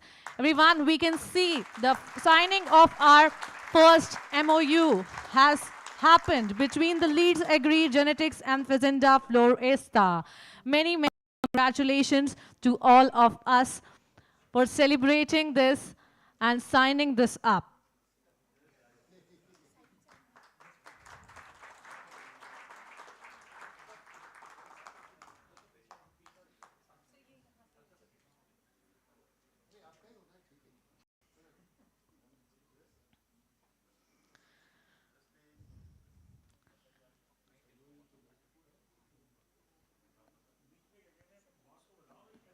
Ladies and gentlemen, this MOU is more than just a formal document. It's a symbol of trust, collaboration, and shared vision, which represents the commitment of both the parties to work together, share knowledge, and create solutions that have lasting impact. And today's MOU is particularly special as it strengthens the bonds between India and Brazil, 2 nations that are united by innovation, sustainability, and a desire to transform agriculture and technology for the betterment of communities. Everyone, many, many congratulations to all of us. Many congratulations to India as well as Brazil.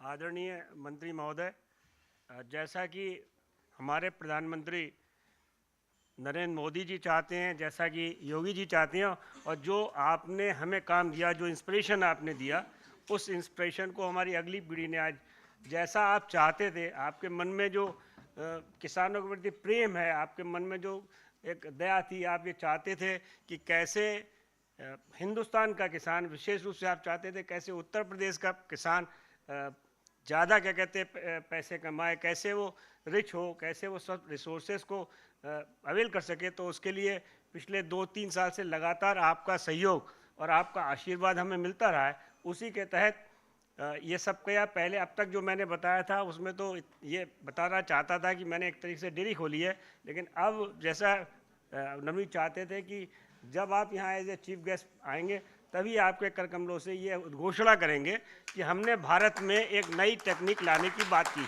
अगर हम सुबह से अब तक की बात करें तो यहाँ जितनी भी बातें हो रही हैं सब किसानों से रिलेटेड हैं। इससे पहले इन्वायरमेंट पे बात थी कि हमारी फूड सिक्योरिटी पर इन्वायरमेंट का क्या इफेक्ट है, उससे रिलेटेड बात हुई। और उसी में ये भी बात आई कि कैसे न सिर्फ कृषि से काम नहीं चलेगा, कृषि के अलावा बहुत से जो एलाइड बिजनेसेस हैं, चाहे वो मत्स्य पालन हो, चाहे गौ पालन हो, चाहे और अन्य पशुपालन हो, उन पर भी काम किया। तो उस कड़ी में चूँकि माननीय धर्मपाल जी आपका और माननीय योगी जी का प्रेम गाय के प्रति जो है वो सबको सर्वविदित है और आपके इंस्पिरेशन पे ये काम हुआ है। मैं चाहता हूँ आप सभी लोगों से माननीय मंत्री महोदय का अभिवादन करें। और ये कि इस प्रोग्राम के सूत्रपात में सिर्फ 2 ही लोग थे। सबसे पहले माननीय मंत्री जी गौ माता की मूर्ति मुझे भेंट करके गए थे आज से 2.5-3 साल पहले, और तभी आशीष की माँ ने आशीष को ये कहा, आपको मैंने पहले ही बताया, उसकी माँ ने इसे कहा, अगर मंत्री जी आज ये तुम्हारे पास उपहार के रूप में कामधेनु लाए हैं तो तुम्हें फिर कामधेनु पे काम करना चाहिए। आपका बहुत बहुत बहुत धन्यवाद। I'll do a small translation for our friends. What Shri Ghanshyam sir, our chairman, said was that a few years back, our honorable minister came to Ghanshyam sir and he gifted a Kamdhenu and said that you know you should be looking at this kind of development, and with God's grace and because his wife and our chairman sir's wife basically wished that we should get into animal husbandry and milk production, and we should take care of cows. So with his blessings, we started, and Ashish ji, our MD, actually thought about it. Or howsoever crazy the idea was, we actually worked on it, and I believe at this day, with the blessings of our mother and blessing of our minister Shri Dharampal ji, we could achieve this feat. Thank you so much, sir. I would request Dr. Roberta to just talk about 2 minutes about this MOU and what it is all about. Thank you.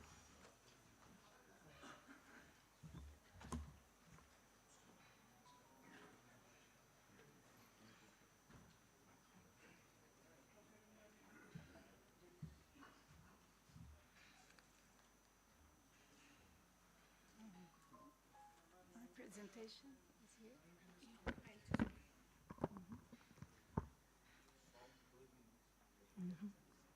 Depois. Good afternoon. I'm very happy to be here and to talk about my history and history of millions of Brazilians, because 100 years ago we came here and bring cattle to Brazil, and this changing our life, especially my life. And I'm very happy to be here with my partnership, Navneet, and to talk about everything and do it with a cow and make the most important for me, and it's the milking production, the most important food that you can do it. And thank you for everything and trusting our work there. And I'm sure that you do the best for you here. Thank you.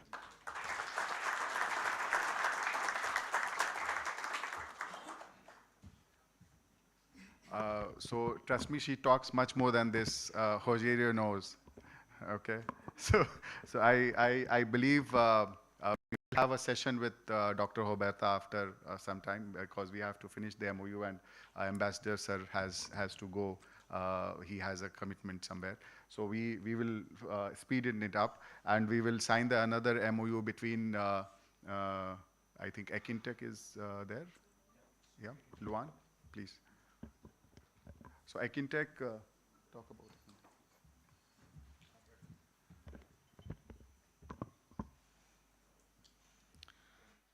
So ladies and gentlemen, now we have arrived at the landmark moment of today's event. That is the signing of Memorandum of Understanding between Leads Connect and Ekintech, which is one of the Brazil's most promising agri-fintech startups.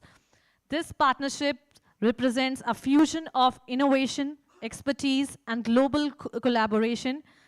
By combining India's dynamic market and Lead Connect's platform with Ekintech's cutting-edge agri-fintech solutions, this collaboration aims to transform agricultural practices enhance financial solutions for farmers, and create impactful opportunities. And we are honored to have the signatories with us to formalize this partnership and share their keynote remarks, which we will be doing, listening after that. And we can see Mr. Luan Bahalt, who is the Chief Compliance Officer from Akintech on one side, and Mr. Navneet Ravikar, who is the MT Leads Connect on the other side. And we also have as witness Manniya Shri Dharampal Singh Ji, His Excellency Mr. Kenneth Felix Hashin Skida Nobriha, Shri A.P. Das Joshi Ji, Mr. Mukesh Kumar, and Mr. Devendra Kumar Pandey Ji as a witness, and of course, our audience is witnessing it as well.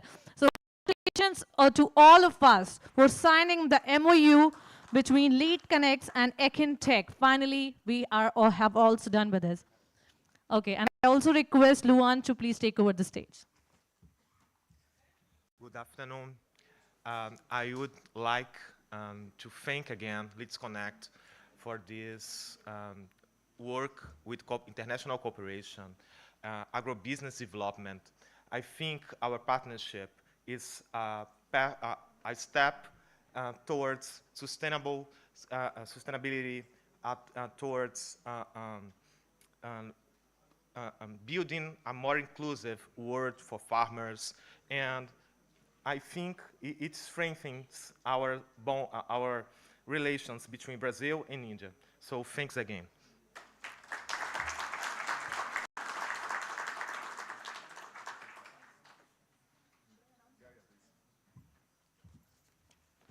Thank you so much, Mr. Luan. And now, everyone, we have signed 2 MOUs, but the story does not end here. Following this, we will also witness the signing of an expression of interest, that is EOI, between Leads Brand Connect and Amazonica Mundai, a pioneering Brazilian startup offering plant-based food products inspired by Amazon's rich biodiversity. Ladies and gentlemen, I would like to invite Mr. Thiago Rosalan to join us. And also I request Mr. Navneet Ravikar, who's the Director Leads Brands Connect, to join Mr. Thiago Rosalan, who is the CEO Amazonica Mundai. Everyone, a huge round of applause for the gentleman. We have Mr. Thiago on the one side and Mr. Navneet on the other.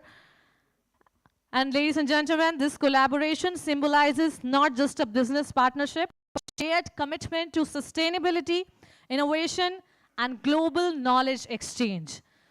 Through this initiative, we aim to bring the richness of Amazonian biodiversity to Indian markets, fostering both awareness and access to sustainable food solutions. We are privileged to have the signatories here to formally sign the EOI, and of course, we have the witness as well, that is you, lovely audience, and of course, our esteemed guest on the stage. So everyone, this is the signing of expression of interest.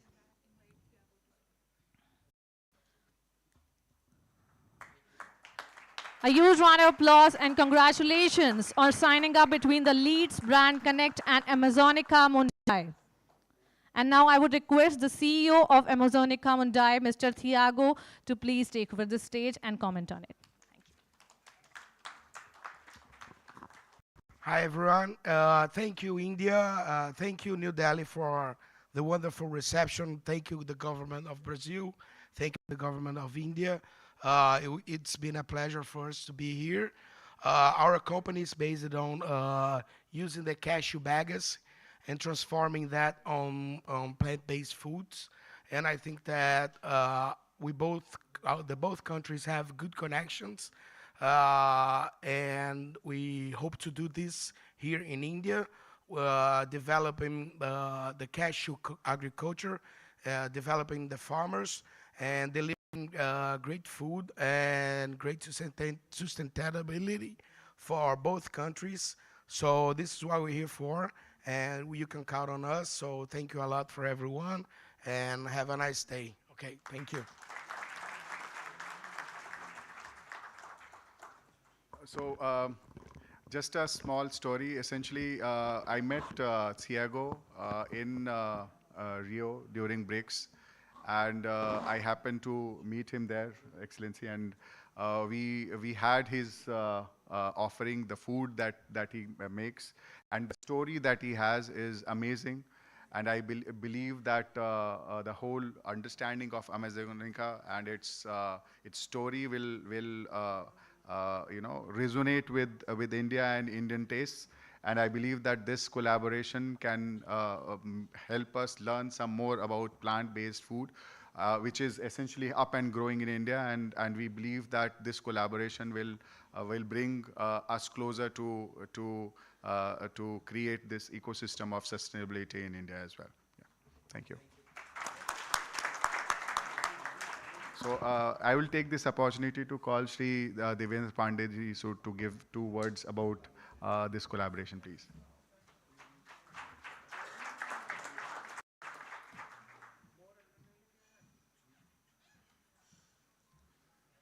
So thank you very much, Honorable Minister, Honorable His Excellency from Brazil, Secretary Food Processing, our Principal Secretary, and dignitaries on the dais, along with the Brazilian delegate and ladies and gentlemen. It's my pleasure to be here at the time of the signing of the MOU with the Brazil. Really, agriculture sector only cannot flourish without having animal husbandry side by side. Because agriculture and the allied activities can only, as Chairman of BL Agro Group have said, this collaboration can only double the income of the farmers. Uttar Pradesh, it was earlier thought about Uttar Pradesh, that is a Bimaru state. Now it is growing up like anything, and it is a boosting economy towards $1 trillion economy. So we need to develop our germplasm, and the basic need in the animal husbandry is to develop our breeds so that the productivity, normal productivity in the Uttar Pradesh and India is only 2,500 liters per lactation, whereas in the Brazil, they have brought these cows, ghee from India to Brazil, and they have developed as the Grilando, and now their productivity is more than 5,000 liters per hectare, per lactation. So if we get this type of germplasm to the India and especially to the Uttar Pradesh, then certainly the input cost over the cattle would be lesser and the output would be greater, so the farmers would be benefit. So ultimately, I am very happy, and since time is very less, so I did not extend my speak more. So I am very much thankful to the Brazilian government and Leads Connect. Only when public and private partnership will take place, all the entrepreneurs, farmers, and government will go by side, then only any state, any country can flourish. So in order to that few new technologies, new germplasm and new breeds are coming in, and we can develop our state in the field of investment in order to achieve $1 trillion economy as the vision of Honorable Chief Minister, Honorable Prime Minister. Thank you very much. Thank you, Brazil, and thank you, Leads. Thank you very much. Thank you, Devendra sir. Before I call Shri Joshi ji, our respected Secretary of MOFPI, I would want Dr. Marcos to give 2 words about this collaboration and some facts that I think would break some myths here regarding gear and regarding the technology that there is, because there is too much of things going on. We talk a lot about the things, but there are some scientific facts that needs to be talked about. I think just 5 minutes, Dr. Marcus, you have your session, you will get your fix there, but 5 minutes is something that, because I would want Minister Sir and Excellency already knows, our MOFPI Secretary Sir to listen to this, and also Secretary Animal Husbandry, Government of Uttar Pradesh. Please, Dr. Marcus, please.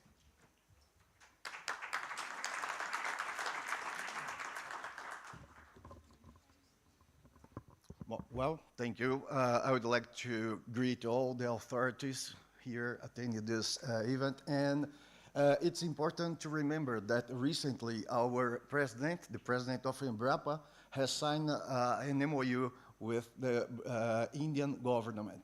And since then, she's giving all the support for any kind of collaboration between Indian and Brazilian institutions. So this is the reason I'm here, and I'm trying to develop some projects with this beautiful country and the research institutions.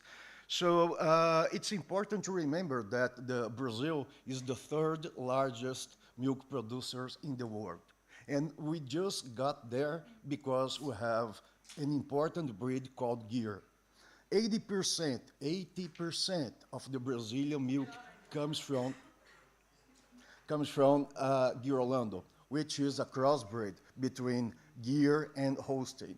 So it's very important to remember that we just got there in this position because India allowed us to have Gyr. Thank you, India, for everything.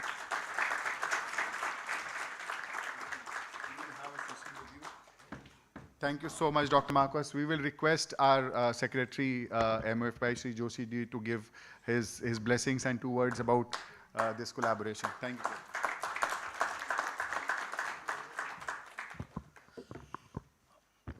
Honorable Minister, sir, Excellency, dignitaries on dais and off the dais.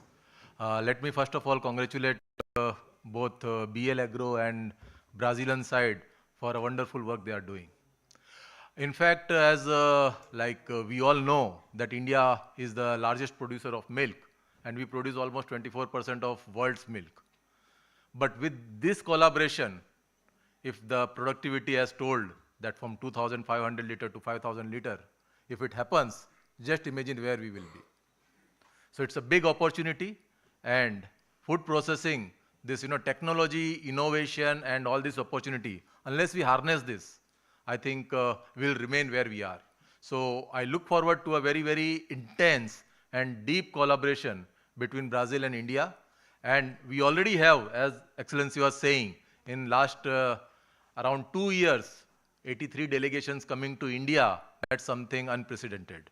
So thank you for inviting me and giving me this opportunity. And let me tell you that from Government of India's side, we are committed to a very, very healthy, very, very robust, and very, progressive food processing sector. And whatever can be done from our side, I can assure you that Government of India will be there. And once again, let me thank you and welcome me. Let me welcome all of you for this WFI. Still, I think there are 1 day is left, so I'll request all of you to visit the pavilions and exhibition and enjoy. Thank you so much.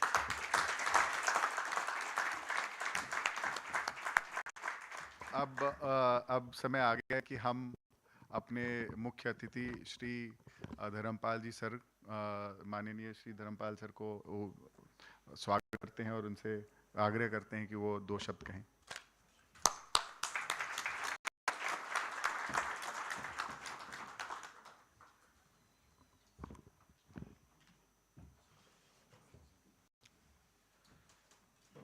धन्यवाद. इस कार्यक्रम में Brazil से पधारे सभी प्रतिनिधियों का मैं स्वागत करता हूं. मंच पर हमारे प्रमुख सचिव मुकेश मेश्राम जी, विशेष सचिव देवेंद्र पांडे जी और निदेशक पशुपालन, उपस्थित सभी सभागार में सम्मानित महानुभाव. सबसे पहले मैं इस कार्यक्रम को बीएल एग्रो के चेयरमैन श्री घनश्याम खंडेलवाल जी को बधाई देता हूं. बधाई मैं इसलिए देता हूं, इन्होंने जो काम किया है उत्तर प्रदेश में, ये उत्तर प्रदेश का नहीं, देश का पहला कार्यक्रम है. इसके लिए और बधाई. मित्रों, देश के प्रधानमंत्री माननीय मोदी जी ने कहा किसान की आय दोगुनी हो. किसान की आय दोगुनी मात्र खेती से ही नहीं होगी, किसान की दोगुनी आय पशुपालन से ही होगी। मित्रों, कुछ जीवन के महत्वपूर्ण पार्ट हैं। अन्न, नंबर 1 अन्न, नंबर 2 पशु पक्षी, नंबर 3 जीव और जंतु, नंबर 4 जल और जीवन। हमारा जीवन इन बिंदुओं पर आधारित है। देश और उत्तर प्रदेश दूध में नंबर 1 है। आज जो एमओयू साइन हुए हैं, मैं ब्राजील के पधारे सभी प्रतिनिधियों को धन्यवाद देता हूं कि भारत, उत्तर प्रदेश और ब्राजील आज एमओयू साइन करके दोस्ती पक्की हो गई। इस पक्की दोस्ती में सच में जो भ्रूण प्रत्यारोपण होगा,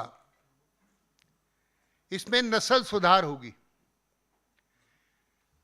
देसी गाय का दूध अमृत है। हमारी देसी गाय दूध कम देती है, इसलिए किसान वो आर्थिक दृष्टि से मजबूत नहीं रहता। घनश्याम जी को मैं पुनः बधाई दूंगा। योगी सरकार की ओर से मैं आप सभी का और विशेषकर घनश्याम जी का बहुत स्वागत करता हूं कि हमारी देसी नस्ल की गायों में भ्रूण प्रत्यारोपण होकर नस्ल सुधार होगी और दूध देसी गाय का अमृत जैसा ही रहेगा। इसके लिए मैं इनको और बधाई देना चाहता हूं। मित्रों, वैसे देश में माननीय मोदी जी और उत्तर प्रदेश में मुख्यमंत्री योगी जी, आप ब्राजील से पधारे हैं। राजनीति का ये स्वर्णिम युग है।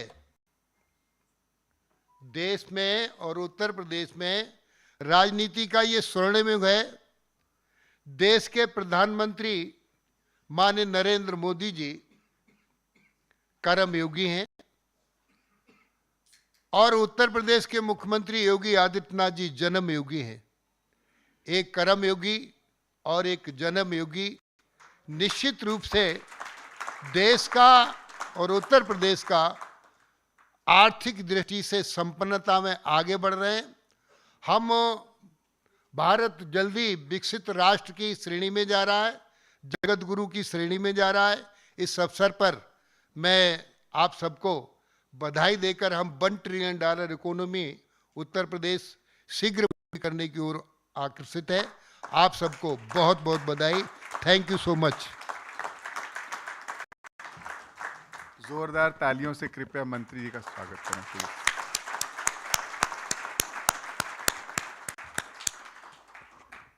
मैं चेयरमैन सर से रिक्वेस्ट करूंगा, श्री घनश्याम खंडेलवाल जी से, कृपया आके मंत्री जी को अंग वस्त्रम से।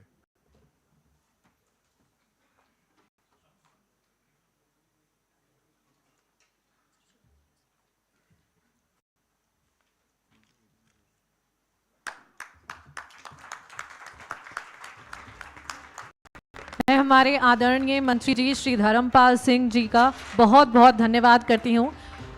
अपना कीमती समय निकालकर आप यहाँ पर आए, हमारे इस स्पेशल ओकेजन को इवन और भी ज़्यादा स्पेशल बनाया।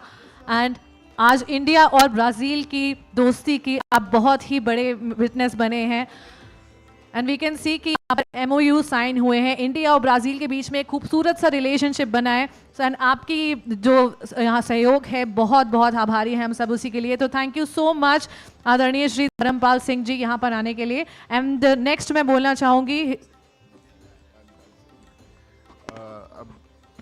we will felicitate Sri Kenneth sir for coming here and giving his time. Please.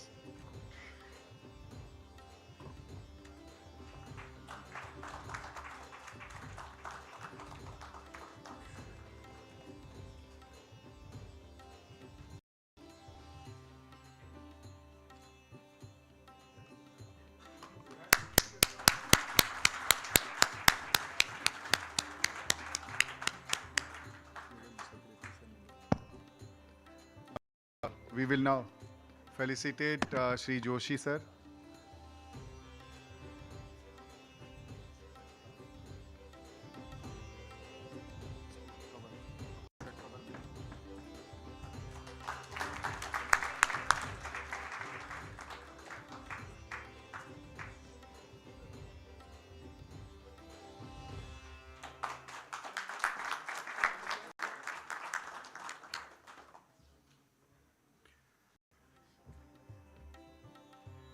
अब हम रिक्वेस्ट करेंगे कि अब session vote of thanks chairman sir एक वोट ऑफ थैंक्स देंगे.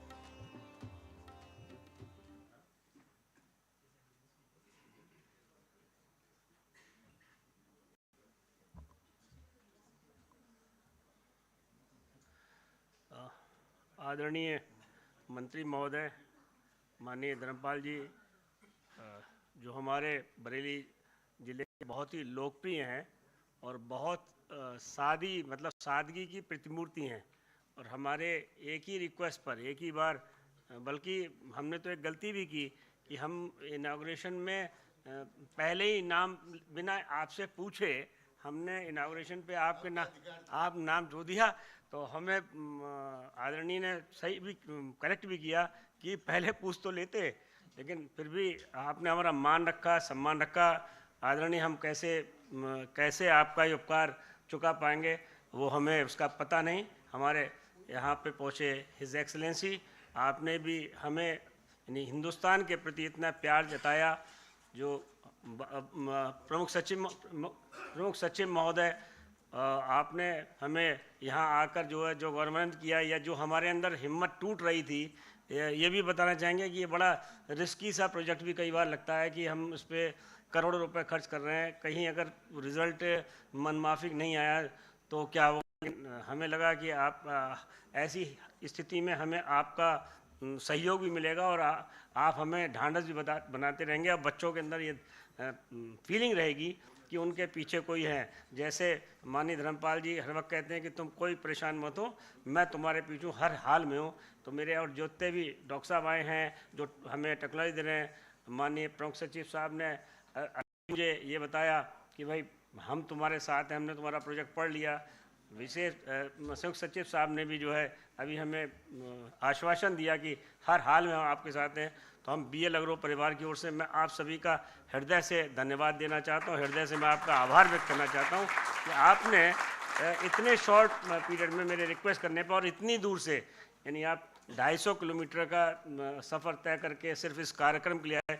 ये आपके अंदर गाय के प्रति जो प्रेम है उसको भी दर्शाता है। हमारी भाजपा में वास्तव में जो उच्च स्तर पे जितने भी लोग हैं उन सभी का स्नेह गाय के प्रति लाजवाब है। ये भी आपके संज्ञान डालना चाहूँ, चाहे वो सुनील बंसल जी हों, चाहे वो राजेश जी हों, कोई भी हो, सभी का गाय के प्रति बहुत लगाव है। और माननीय योगी जी ने स्वयं क्या कहते हैं कहा कि जैसे ही तुम्हारा ये प्रोजेक्ट जो है फाइनल होगा, जब इसमें प्रोडक्ट आएगा तो वो स्वयं उसका उद्घाटन करने के लिए आएंगे। तो मैं माननीय योगी जी का भी धन्यवाद अदा करना चाहूँगा, माननीय मंत्री महोदय के माध्यम से। सब जो लोग यहाँ पर उपस्थित हैं, दूर दूर से आए हैं, उन सब का BL अग्रो की ओर से बहुत बहुत धन्यवाद। ये सेशन के बाद अब एक नया सेशन शुरू करेंगे। उससे पहले thank you so much sir, and essentially I would request excellency and sir कि अगर आप 2 मिनट के लिए हमारे स्टॉल पे दो मिनट के लिए ही चलें तो हम लोग दिखा पाएंगे। और WFI में जोशी साहब ने ऐसा काम किया है इस बार, के लिए भी एक ज़ोरदार तालियां बननी चाहिए, बिकॉज आपको बताएं ये अभी तक का, आज तक का सबसे the most expensive WFI that there is. We have in tremendous attendance, lot of announcements and lot of investment that's coming in, and essentially there are a lot of seminars works. So it's not only about stalls that have been put up, but about the seminars and conferences that there is, and the seamless effort which has taken for us to do everything. Thank you so much, sir, for helping us and bringing all this up together, sir. Thank you so much.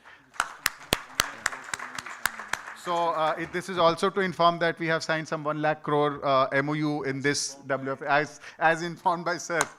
So let's clap for the WF.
I would like to thank all our esteemed guests, Shri Mananiya Shri Dharampal Singh Ji, for his beautiful presence. His Excellency, Mr. Kenneth, thank you so much for marking your presence. Shri A.P. Das Joshi Ji, thank you so much for being the part of this lovely session. Mr. Mukesh Kumar Ji, and also I would like to thank Mr. Devendra Kumar Pandey Ji for making this session even more special and being the part of the witnessing the chain and the collaboration between India and Brazil. And ladies and gentlemen, our chief guest is proceeding towards MR19 seminar area to from this place to the BL Agro Pavilion. And if you don't know where the pavilion is, so it is in hall number 4 and the stall is D1 for the Amazonica Mundai product showcase and tasting session. So if you have not visited the stall yet, you can do visit in hall number 4 D1. And we will be beginning with our next series of sessions very, very soon. So we request everyone to kindly get comfortable and we'll be beginning in next few minutes. Thank you.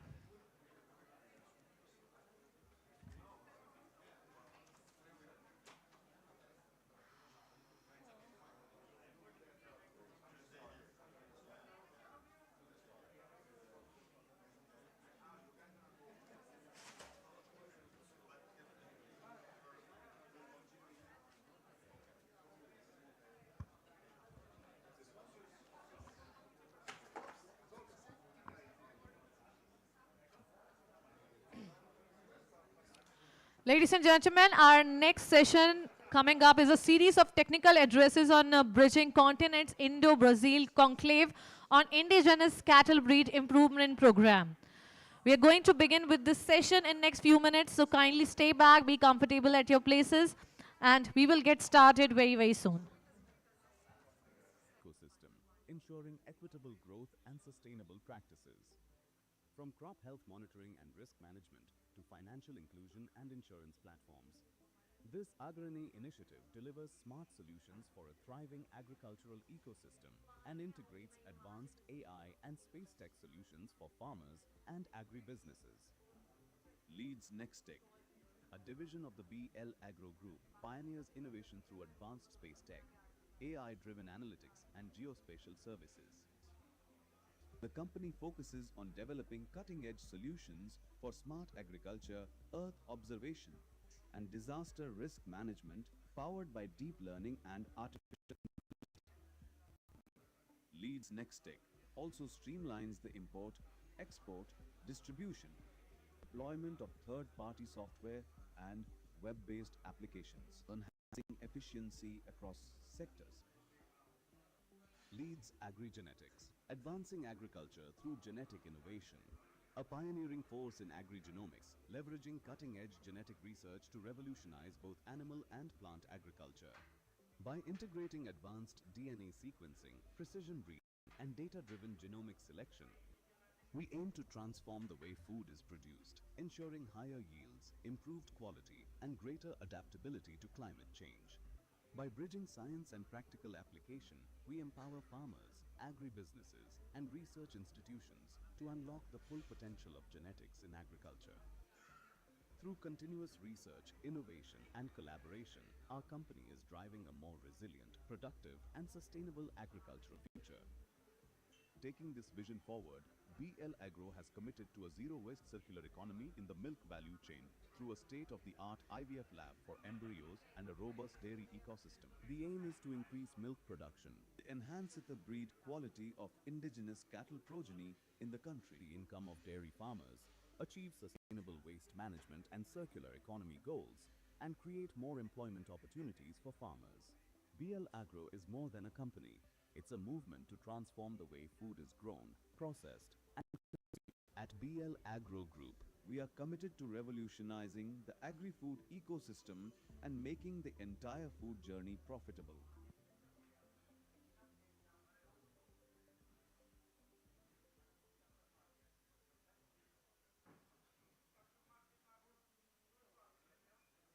At BL Agro Group, our mission is to enrich lives from the field to the plate, using the synergy of technology and market intelligence to offer farmer-centric solutions.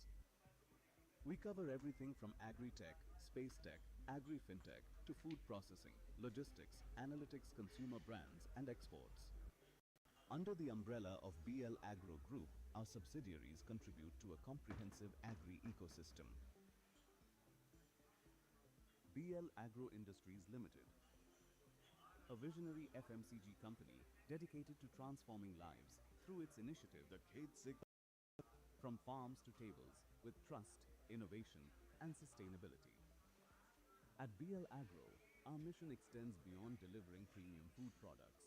We are committed to empowering farmers, traders, and processors by integrating the complete agri-value chain. Leveraging its deep-rooted market presence and cutting-edge technological solutions, BL Agro addresses the challenges faced by Indian farmers: crop suitability, easy access to finance, and effective market linkages. BL Agro is furthering its vision through its group company, Leads Connect Services Private Limited, which is working on AI-powered agri-tech and agri-fintech solutions, empowering stakeholders across the agri-ecosystem, ensuring equitable growth and sustainable practices. From crop health monitoring and risk management to financial inclusion and insurance platforms, this Agrani initiative delivers smart solutions for a thriving agricultural ecosystem and integrates advanced AI and space tech solutions for farmers and agribusinesses. A division of the BL pioneers innovation through advanced space tech, AI-driven analytics, and geospatial services. The company focuses on developing cutting-edge solutions for smart agriculture, observation, and disaster risk management powered by deep learning and artificial intelligence. Leads Nextech also streamlines the import, export,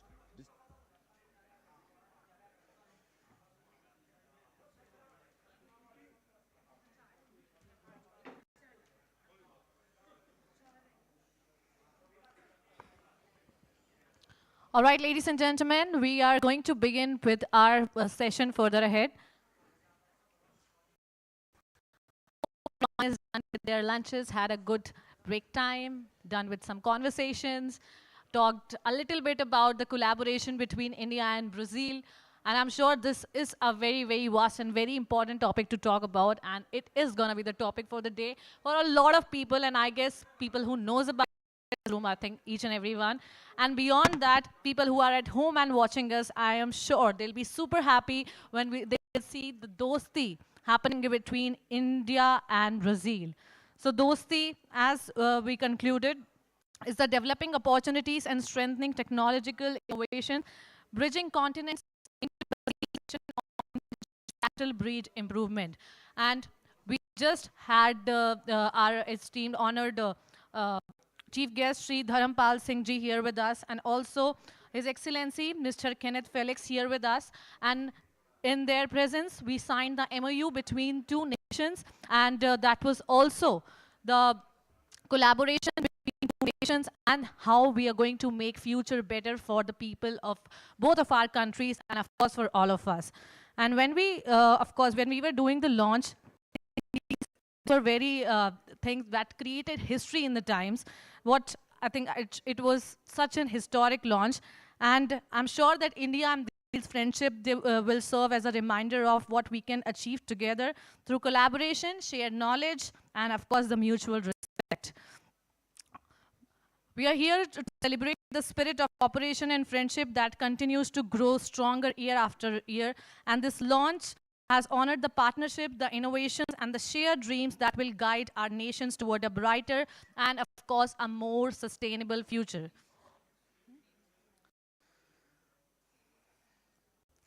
So, ladies and gentlemen, we are going to now take this evening forward, and we are going to have a series of technical addresses on bridging continents, Indo-Brazil Conclave on Indigenous Cattle Breed Improvement Program. And our first session is the technical session, which we'll be starting with none other than Mr. Marcos Vinicius Barbosa da Silva Emfara on the Brazilian National Gear Breeding Program, including genomic tools development, scientific exchange, and policy cooperation. He is Dr. Marcos Vinicius Barbosa da Silva. Everyone, a huge round of applause for the gentleman. Thank you so much, sir, for joining us. I'll please request you to take the seat on the stage, and then we will be beginning with the session. Thank you so much. Everyone, we need all your attention. A huge round of applause for the gentleman, please. And now, moving forward, I would like to invite on the stage for the technical session Mrs. Roberta Berthen Barros, Fazenda Floresta, Brazilian dairy and cattle genetics expert. Everyone, a huge round of applause for the gorgeous, gorgeous lady here. Once again on the stage, Mrs. Roberta Berthen Barros. Thank you so much for joining us. Next, I would like to call upon Dr. Sudhir Kumar Agarwal, who will be giving us a session on the benefits of IVF in breed improvement of indigenous cows. Everyone, give it up for Dr. Sudhir Kumar Agarwal.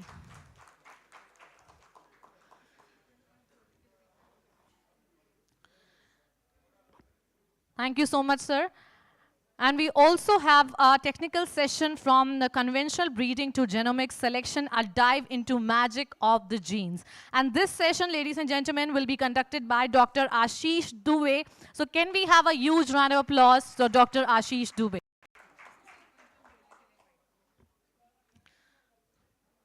I would like to thank all our guests for marking their presence, and I'm sure this session is gonna be with a lot of information and a lot of insights that we'll be getting.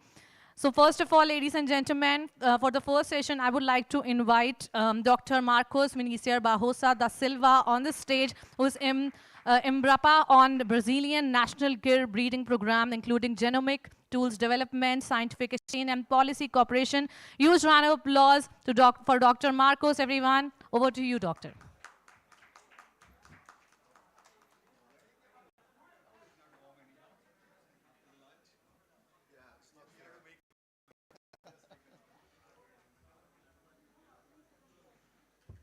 So,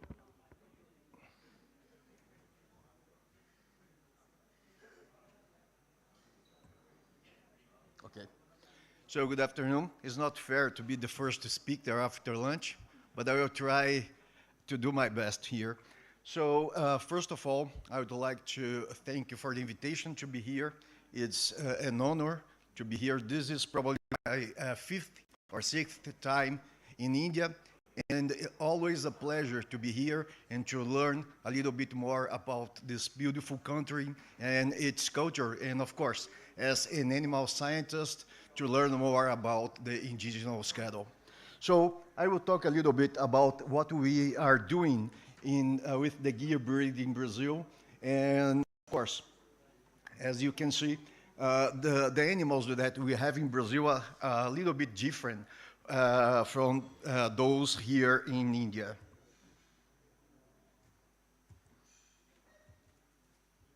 Oh, it's not changing. Okay, so let's talk about how important is the dairy sector in Brazil. So Brazil produced around 36 billion liters of milk in 2014, and making it the third largest milk producer in the world. There are about 4 million jobs directly and indirectly involved in this milk production. So in 2024, the Brazilian market for dairy products was valued about 40 billion US dollars. And it's important to notice that the Brazilian dairy industry is based mainly on pasture-oriented production systems. And I will talk about this in the next slide and show you how important is the gear breed for our production systems. So we have in Brazil about 17 million dairy cows. We have a very large commercial herd, bovine herd in Brazil with more than 200 million cows, but just 70 million are dairy cows. Oops. So as you can see, we have a diversity of production systems, and we raise the dairy or milking gear in many different situations. As you can see in the very last slide on the right, we use sometimes the central pivot, and the cows are underneath the central pivot on the pasture. And sometimes you have cows with, in the very left above here, the harsh environments where we raise gear cows. But it's important for Brazil not just produce milk with the pure gear.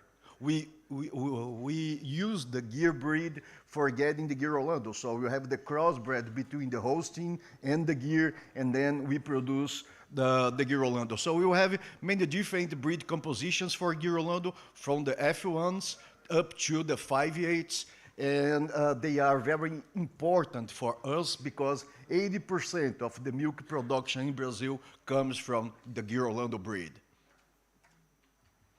So we have at least 4 or 5 importations from India. The first one was in 1870, and the last one in 1962, and the last one probably is the most important importation because we brought a very good material, especially for gear and concrete, and this has improved our national herds quality a lot.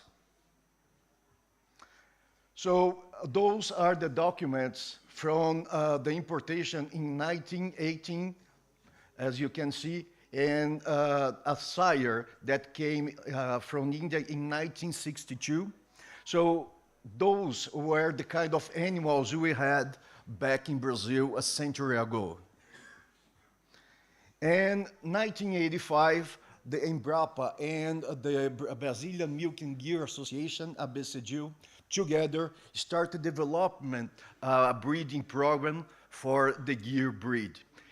The first evaluation was published in 1993 with the publication of the first dairy gear sire summary. And 10 years after then, we start producing the cow summary. And the cow summary was very important for us because we use in vitro fertilization a lot. And this information about how to pick the best donor was very important just to produce better gear cows and to use the better cows for crossing with Gear Orlando, with Holstein and producing Gear Orlando. In 2016, we start with the genomic evaluation. I was grateful to be part of the team in the US that started using the genomic evaluation for Holstein and Brown Swiss and Jersey breeds. So it was a very, let's say, time in my professional life because I started working and learning from the best. In 2018, we launched the first official genomic evaluation for dairy gear, bulls, and cows. Today, I can tell you, we have more than 70,000 gear cows and bulls already genotyped. We have to remember the difference between the traditional genetic evaluation and the genomic evaluation. In the traditional genetic evaluation, we put together the information from the pedigree and the milk production, for instance. We put this together, we have some statistical methodologies, and then we have the breeding values. So using genomic selection, we include one additional source of information, which is the DNA from the animals. So despite the pedigree and the milk production, we include the DNA from those animals inside this set of data, and then we have the genomic breeding value. The important thing is when we include the DNA into this evaluation, we have a more accurate evaluation, and we can select the animals when they are younger. So this is a very interesting thing. And I'm gonna tell you that today we are able to do the same with embryos. So we can select the best embryos. We don't need the calf for genotyping. We can genotype embryos. So in the left, you can see the animals we had before, probably 1 century ago, and on the right hand, the kind of bulls and gear we have today after 40 years of selection. And from 1993, when we started publishing our first results, up to 2018, our milk production for gear came from 2,600 kilograms on average per animal, up to more than 5,000 kilograms on average per animal. And important thing, the genetics was important in this whole process, because the contribution of genetics was a kind of 31% of this increase. And as you can see, we have, of course, some better management, better nutrition, better animal welfare, but the important is genetics. And genomics, or with the genomics, we expect that this value, this milk production will increase much more than that.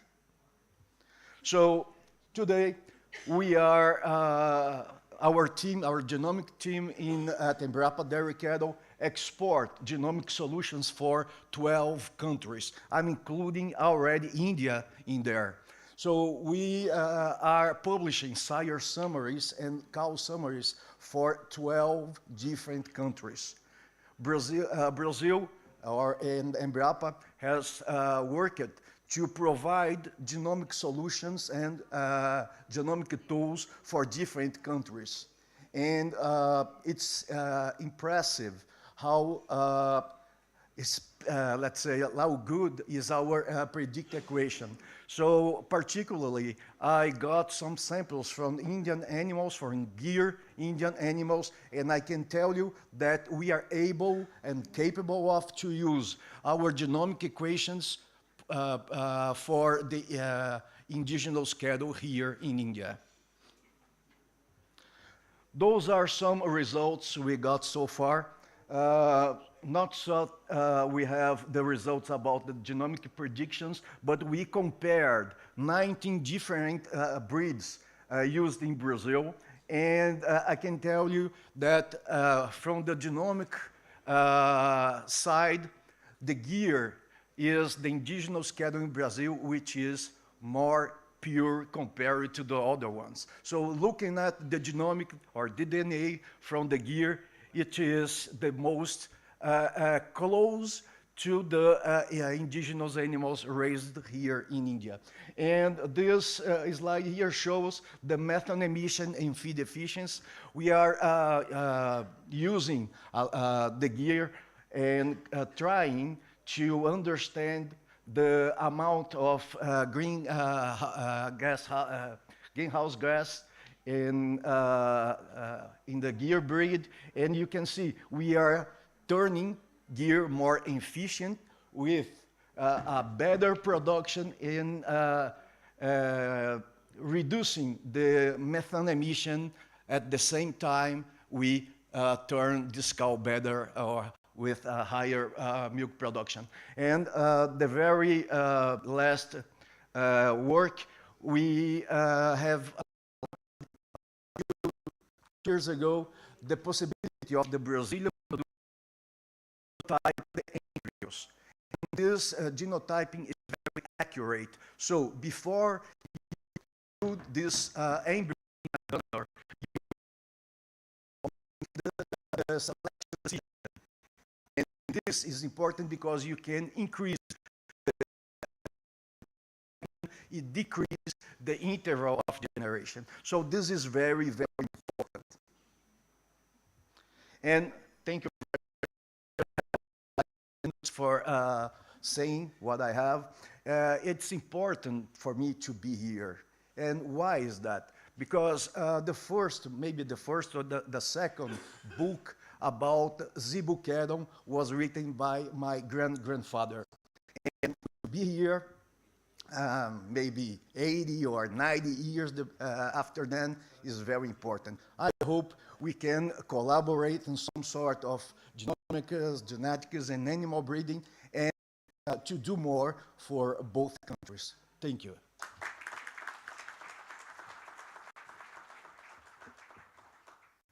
Thank you, Mr. Marcus, for that.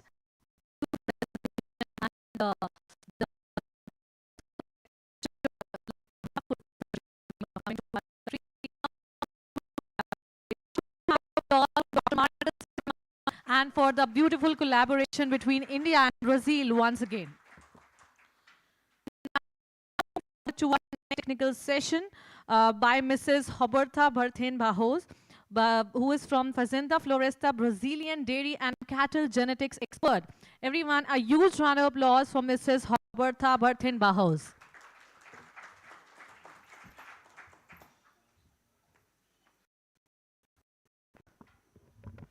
Good afternoon.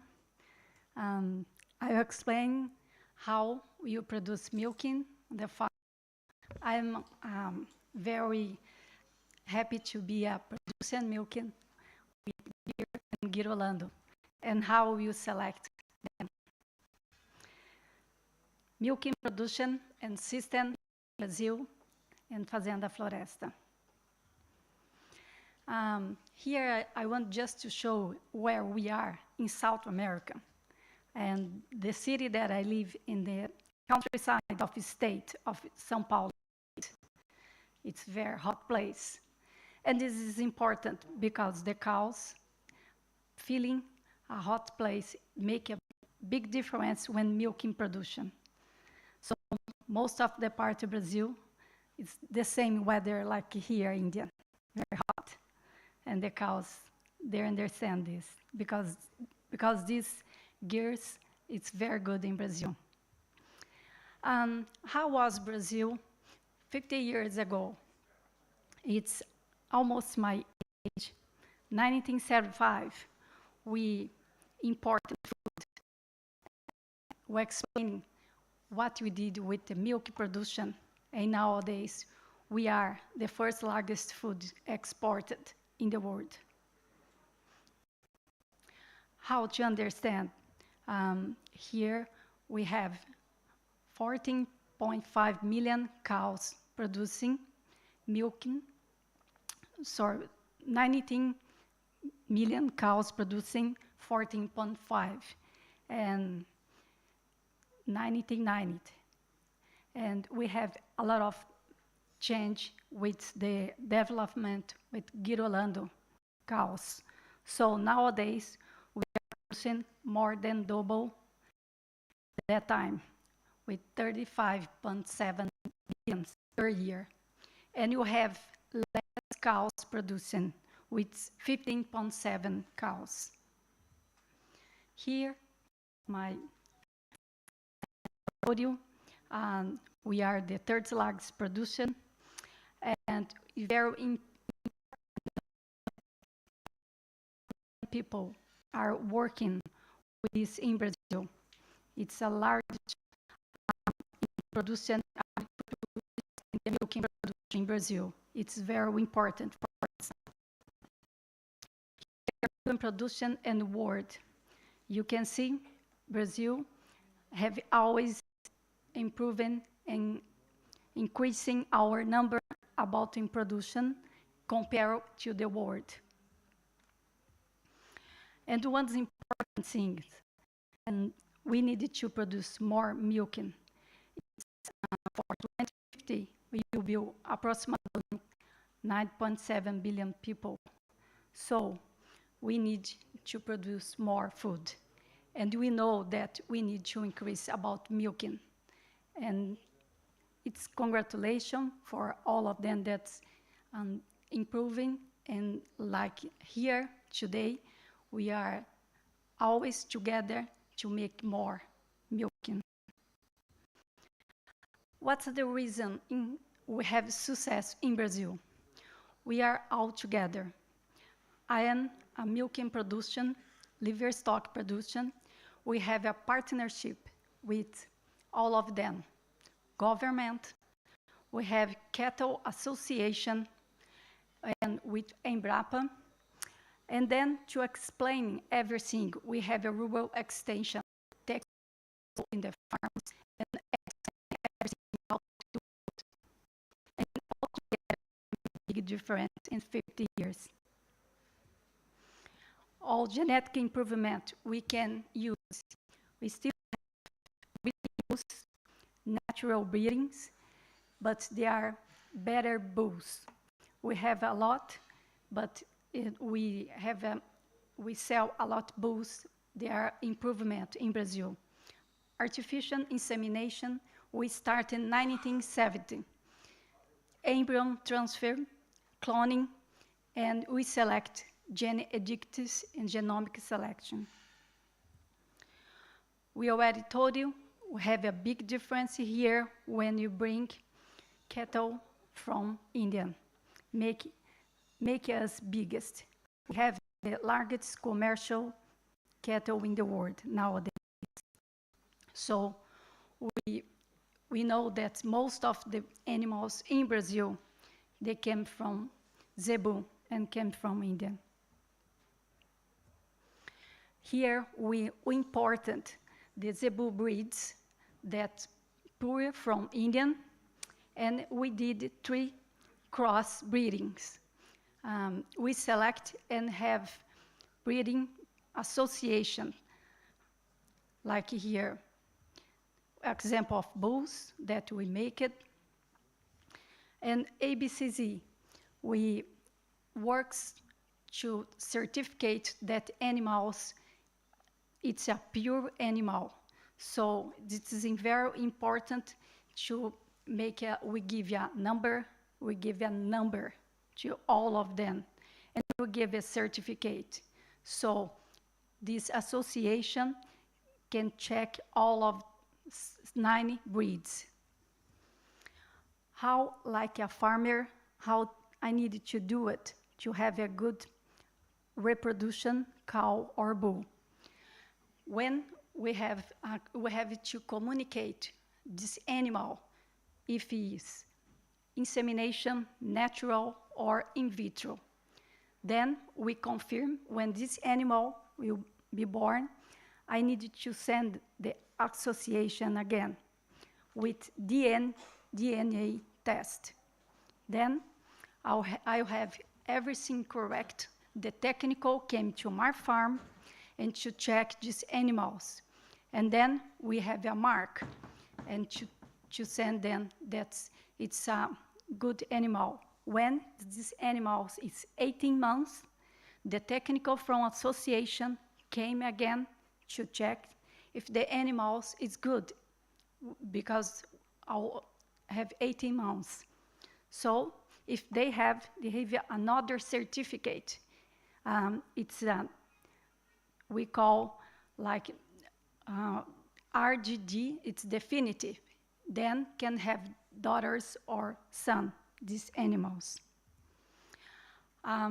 This is our association, GIR Leiteiro, GIR Leiteiro. we can call milking production gear. So I'm part of the directors of this association. You make another things different than a BCZ. We do a competition, championships, and national trials in the country. We have a partnership with Embrapa, and we make like distribution of our material in the country, in Brazil, with the best bulls. We are election each 3 years, and we started a new in this year. Nowadays, I am director of the administration and financial director. Here to show what we did, and of course, I put one of my cows to show the evaluation. And to understand a little bit what the Gear Association make, when the technical come in my farm, we have to check everything in the animal. We see each part of his body, if it's perfect or not. So we cause the gear have a buffalo head, needed to be very beautiful animals to produce them and have a very good animal to producing.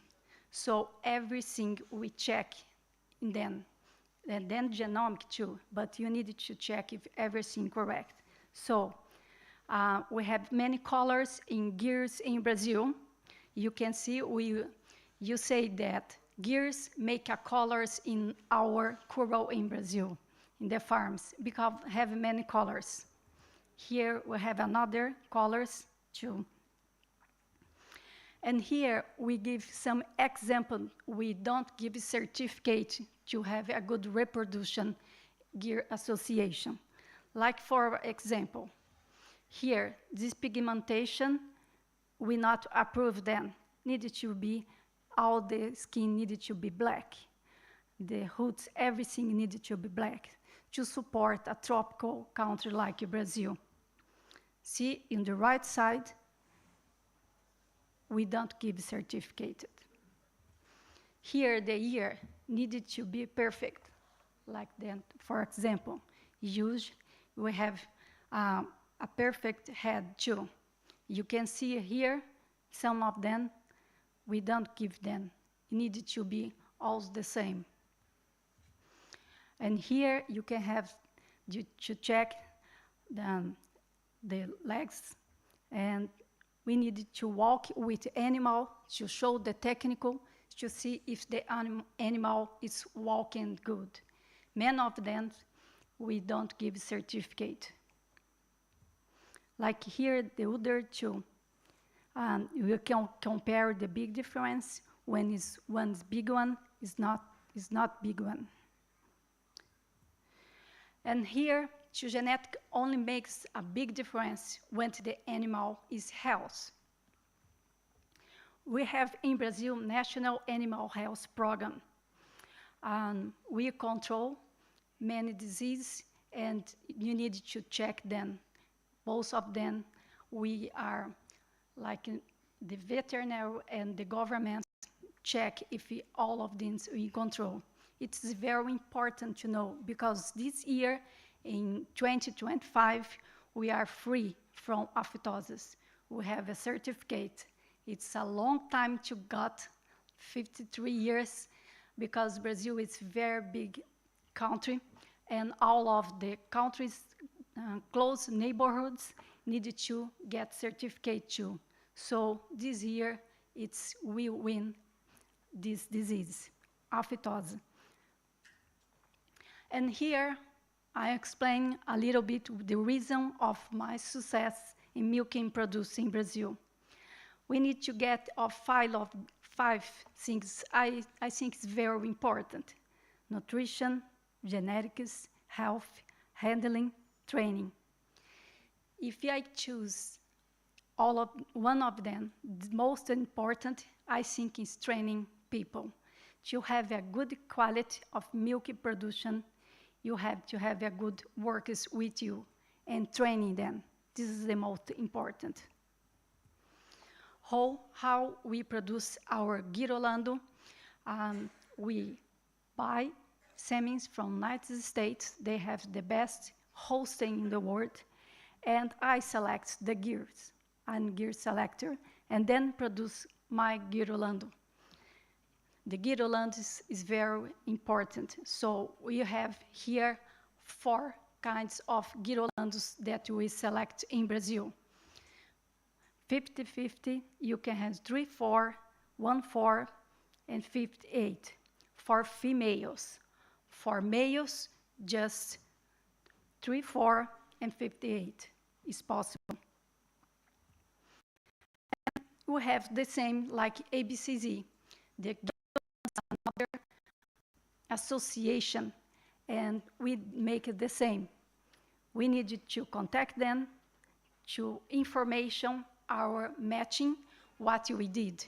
After that, we test DNA to check if it's correct, and then the technical come to check. But one different than zebu or gear. They give a year tags to put in the animal. And here we are nowadays producing 20,000 liters a day. And at the end of the year, we will change for a double 28 subway system. And then you can have 1,800 cows, milking cows. We will produce 6,000 liters a day. We use a compost barn system for cows, milking cows. And before that, they are in the pasture. And you have in our farm a reproduction IVF laboratory, clinical analysis laboratory, because I like always to check if some animal died, we need to check what happened, because something needed to change. So we need to check what happened there. And we have a laboratory, and we have a store that's we sell for us or for others.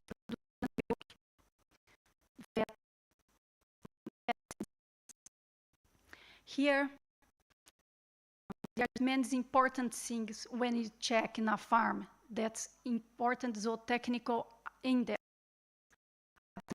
Of them. But if I go on a farm, a milking production, I think the most important is stay in lactation. The minimum, we have 305 days in lactation in Brazil, and then the average of these cows needed to be in these 116, 107 days. This is the most important, because if this number is correct, all of them is good. Reproduction, and I'll always have the same average in the year. We make more tests to check the animals' disease more than the government. So we check BVD, RBR, Neosporus, and brucellosis. And we make sure that very important BVD, all our animals is free from them, from this virus. We already export for many countries and have a very important good jobs in their country, and all of them you can see have the same weather like Brazil and like here Indian, very hot place. And here we have a presentation about girolando bees.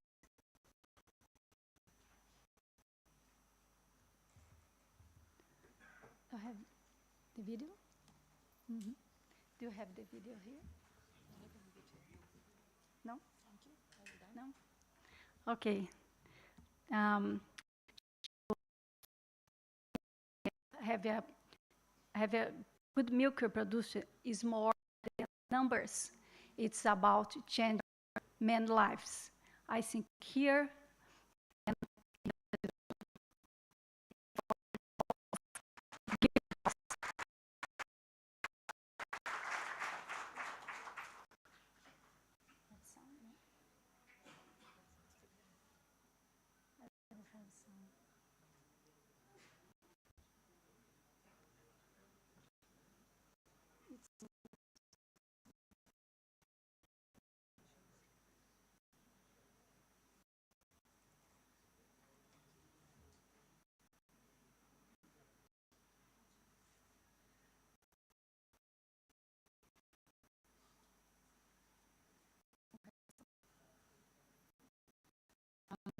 here from the Gear Association, and it's very important what you are doing with this crossbreeding in Brazil.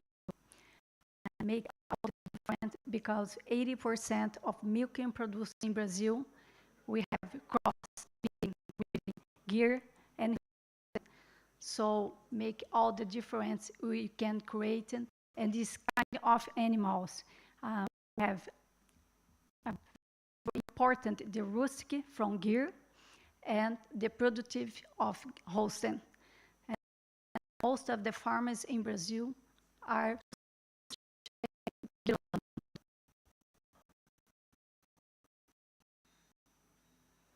we have a big farm that we check and compare what's the best animals compare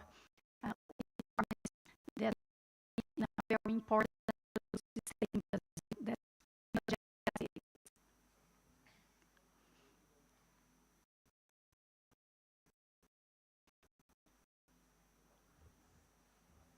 Thank you.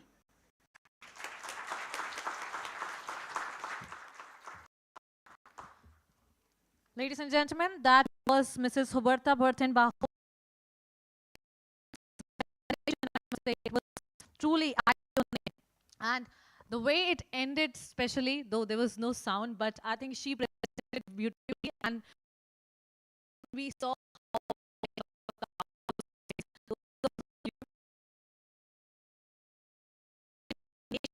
we're going to work together, and I'm sure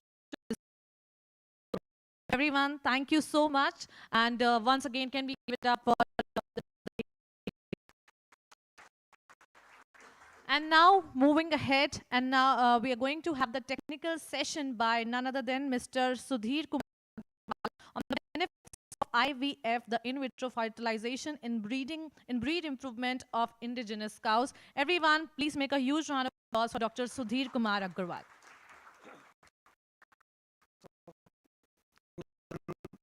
One of you, and I think must be tired because since morning we are listening a different variety of speakers, but in the same time we are getting enlightened and we are getting more knowledgeable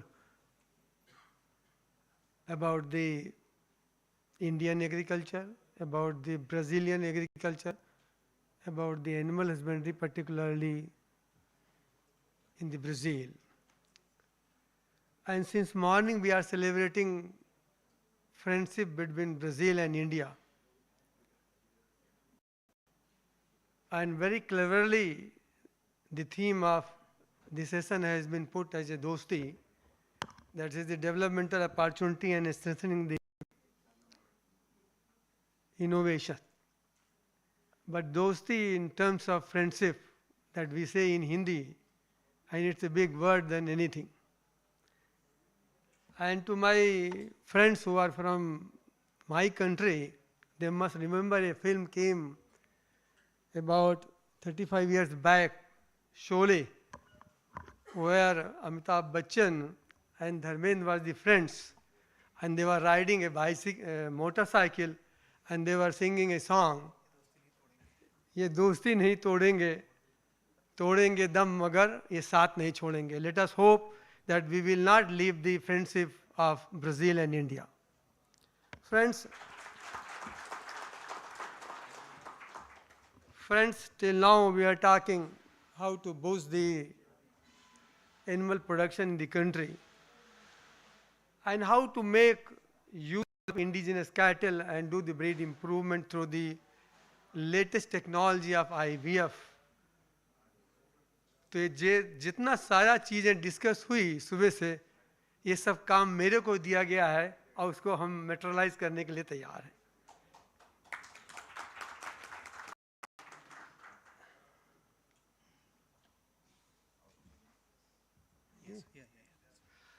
Oh, before coming to the directly on the topic, I will introduce the organization where the responsibility has been entrusted to us, that is the BL Kamdenu Farm Limited. It is one of the very, very recent pioneer entity from the BL Agro Group of Industries, as people were talking since morning to you. And our vision is to liberalize the cattle dairy sector and to enhance the breed availability, to enhance the breed, and to enhance the milk production as well as the keeping a smile on the faces of the farmer or the livestock owner. This is the whole vision of our farm, our organization. And for that we have set certain objectives and we have developed a good road map. And in the road map and the master plan which we are having, the center plan is to have a comfortable animal sets where animal can be put or managed, or animal husbandry can be done on a modern animal husbandry practices. And people who are coming to our farm, I think next day coming from the Brazil, they will appreciate how hard work our whole team is doing for getting such type of the building, such type of the set in place. And then we are also committed to have center of excellence so far developing a modern laboratory for production of the in vitro embryos by taking the help of the OPU and putting the embryo for the freezing or going for the transfer of the fresh embryos, and then having the facilities for embryo transfer and insemination with the sex semen. All modern laboratory is there, 90% work is over, and very soon we are going to put this lab into the operation in collaboration with the team Brazil. And then all other facilities which is needed for a modern farm, they were with us at our farm. Friends, let us see what is the status of the dairy sector here in our country. And we must say that this sector is taking care of the providing protein and thus addressing the problem of the malnutrition, particularly in the human child. And then this dairy sector contributes significantly to the national economy, and about 30% GDP is coming through dairy sector to the agriculture sector also.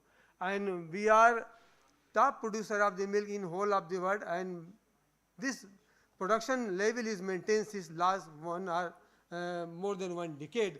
And currently we are producing somewhere 248 metric million ton of the milk. This is something old data, and 25% global milk is produced by us. So this is a kind of our strength here.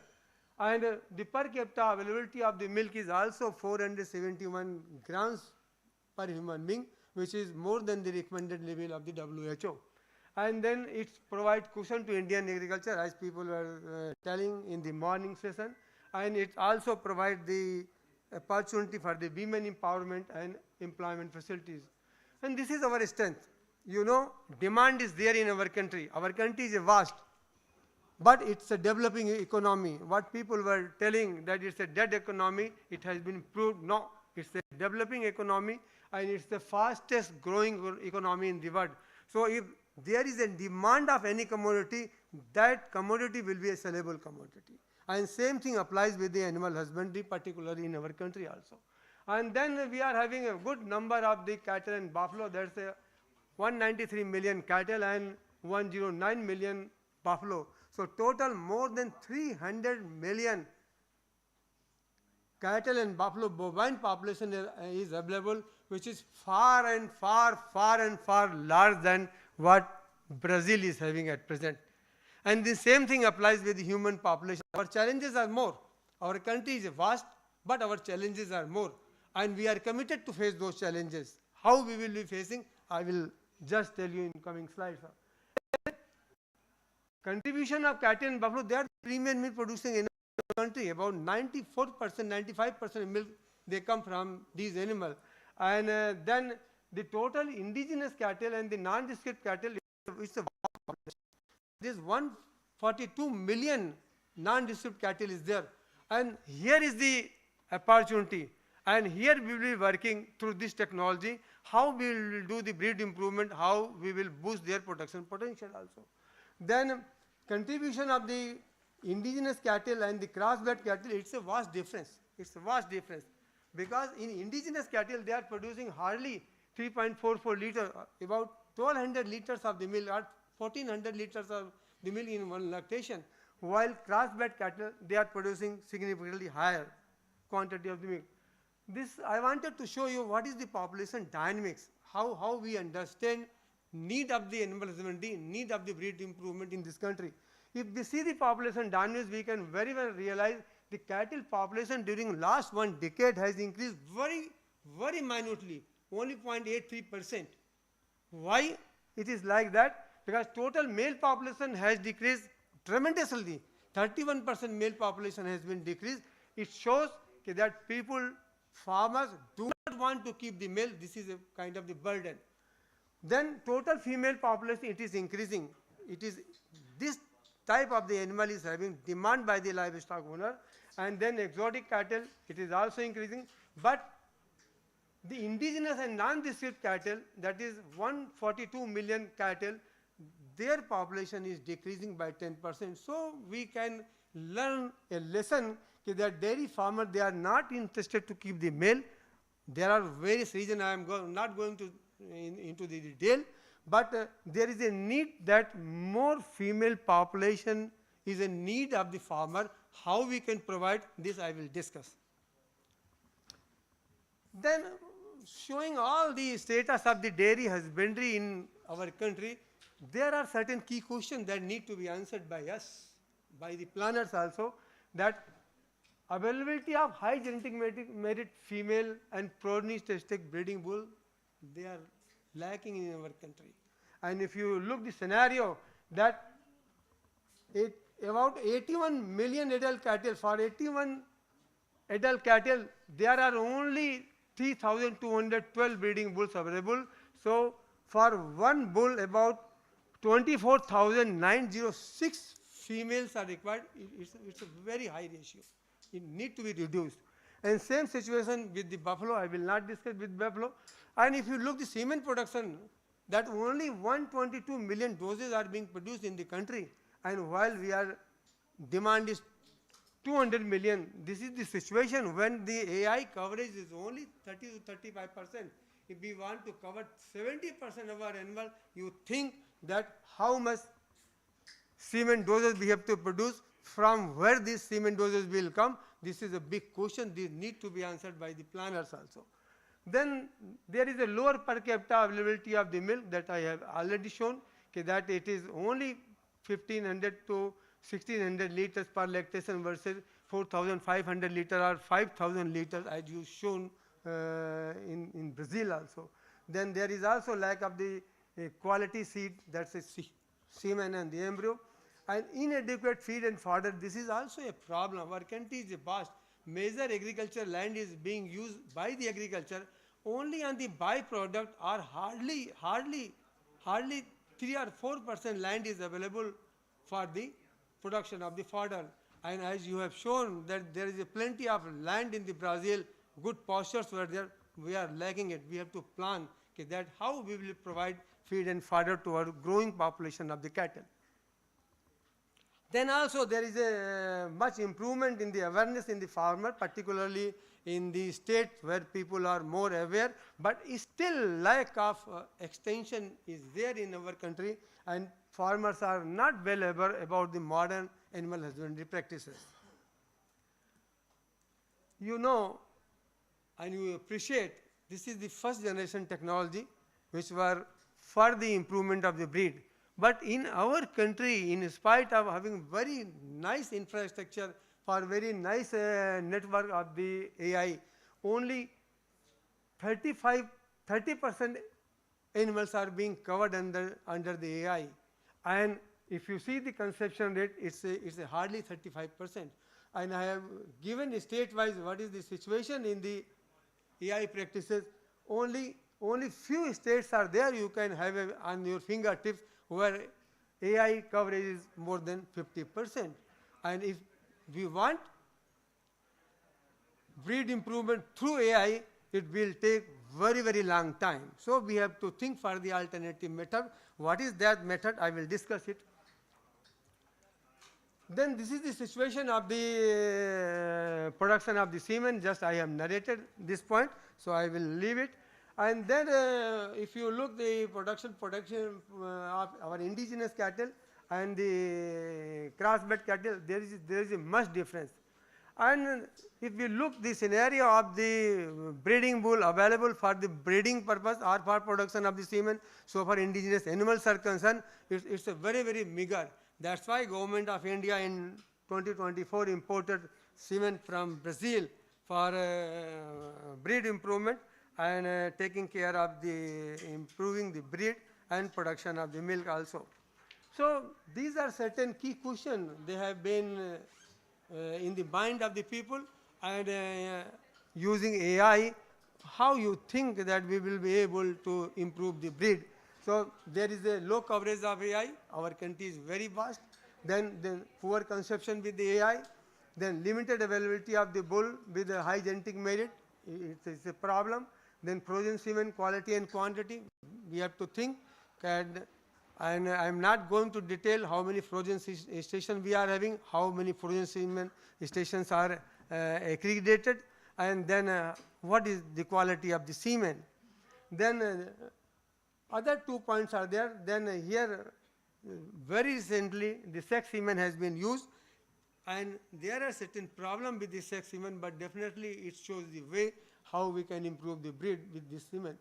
Then there is another menace in our situation, that's the stray cattle.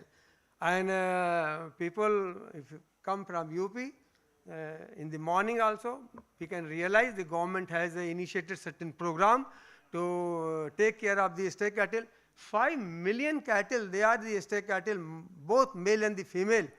And then unwanted breeding is there, then there is other kind of the social menace also. So we have to find the answer. And the answer is that we can only adopt the IVF system and sex semen so that improved female cattle are being produced to improve the milk production in the country. Now, just I am coming to the proper the subject of the talk. This is just an introduction I was sharing with you. Now, how we can go with embryo production through OPU, that's the an IVF system. Here, I am not going to discuss any robot science because this is the not forum where we can discuss the science, but just I am putting for your knowledge that how male is being exploited through collection of the semen, and one bull at one time can breed only one animal. There you can collect the semen and you can produce 250 to 300 straws, and you can breed 300 animals with one collection also. So people thought, biologists thought that how female animals should be exploited. So this is the system through which the cycle occurs in the ovary. That's the recruitment of the follicle. Then these follicles are being selected. Then these follicles are getting a dominance. And then under the influence of the luteinizing hormone, this follicle is ovulated at the time of the estrus. So only one follicle is ovulated at the time of the estrus. And only one follicle is needed to produce a pregnancy. And in lifetime, only 7 or 8 pregnancies are there. And cow dies or cow left the heart also. So 7 or 8 follicles are being used throughout the life of the cow. Rest follicles, they get atretic, they get waste, or they are sitting only idle in the ovary. So people thought, why not to exploit the female germ plasm and they have used certain methods by which they can harvest more number of the oocyte, more number of the embryos, and they can produce more calf and more progenies also. So, just I am binding. So this is the whole SOP of the OPO and embryo transfer, that is the production of the embryo, that's the in vitro embryo production. Here oocytes are being collected through the ultrasound guided needle from the superior animal, same thing as done in case of the human beings, and same thing as it has been done by taking biopsy in human being, anything. Then these oocytes are being matured, and then these oocyte, matured oocytes are being fertilized, and then this fertilized oocyte or ovum, they are in the zygote or 2-cell zygote, 4-cell, same way, they multiply, they become morula, early blastocyst, and the blastocyst. And then this blastocyst is taken for the transfer in the recipient surrogate mother, or if the surrogate mothers are not available, they can be preserved taking the help of the freezer also. So this is all what things happening inside the ovary, inside the body. I am not going into the detail, but here when the oocyte or the ovum is 2-cell, this is the stage where oocytes are being collected through the ultrasonography guided needle also, and then the oocyte being processed for development of the embryo in the outside. This is just I am showing the quality of oocytes, and they are grade 1 and grade 2 oocytes, they are being preferred. And I can, people who are working with IVF system coming from the Brazil, they can appreciate, and then they are being fertilized with the sex sorted semen, and then embryos are being developed, they are certain blastocysts, they are taking further. So whole gist is that the embryo production efficiency has been increased through the oocyte picking units and IVF system. And in case of the other system where we can say MOAT, which came after the AI, now people are not practicing it, and then the waiting period has been reduced. And with these two, this is all comparison. If we apply the MOAT system, we can produce 10 to 12 calves per cow per year. But in case of the OPO and in vitro embryo production system, we can produce 30 to 40 calves per cow per year. That is the kind of the efficiency that can be increased through OPO. And when more number of the female calves are being produced at a time, then selection intensity can be increased. You can have the progeny testing program very efficiently with the use of OPO and IVF system, and that is needed for the country where we are there. So this is all which I just narrated, that is what is the efficiency and the genetic advancement, genetic gain will be there. And 2 points are very important. One is that with a single straw, where one cow can be inseminated, here hundreds of oocytes can be fertilized, number one thing. So the efficiency of utilization of the semen will be increased. Then the same time production of the sex embryo can be ensured using this sex semen also. Here, before I close my talk, there are few points that the policy maker, if they are listening from this country, or the people from Brazil who are very, very expert in the system, they will guide us because they will be with us from today itself.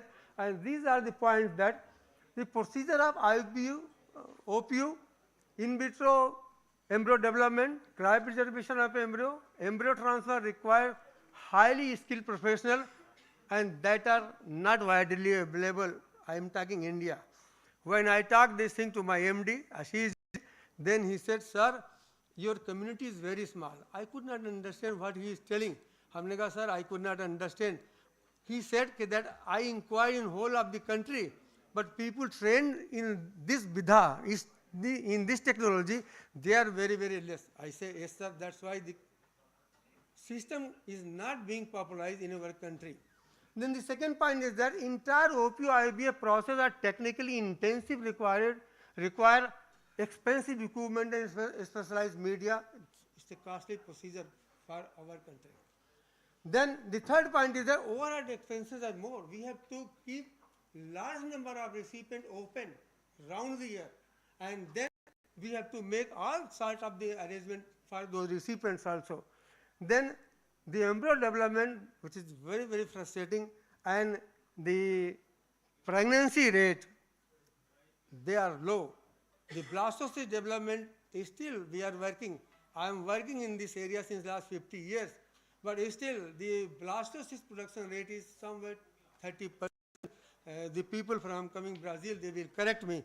And the pregnancy rate round about 30 to 35%. So this is a kind of some points which ponder us. I am finishing it. This is the world scenario of production of the embryo, world scenario, and this surpassed the in vitro embryo production to the in vivo embryo production. Nobody is working on embryo throughout the world, people, and USA is the number one, and our country is not coming even in the 20. So this is a need of the time, and in my opinion, government cannot do this job. In a mission mode, some private agency should come and government should join hands, and then in a mission mode एक तरीके से मुहिम चलाकर इस चीज़ को पूरा कर सकते हैं.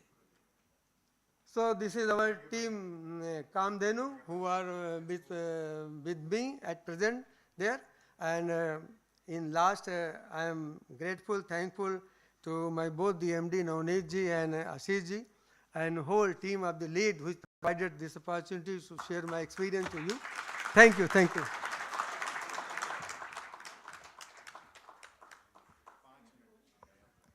Thank you so much, Dr. Sudhir, for such an insightful and encouraging presentation.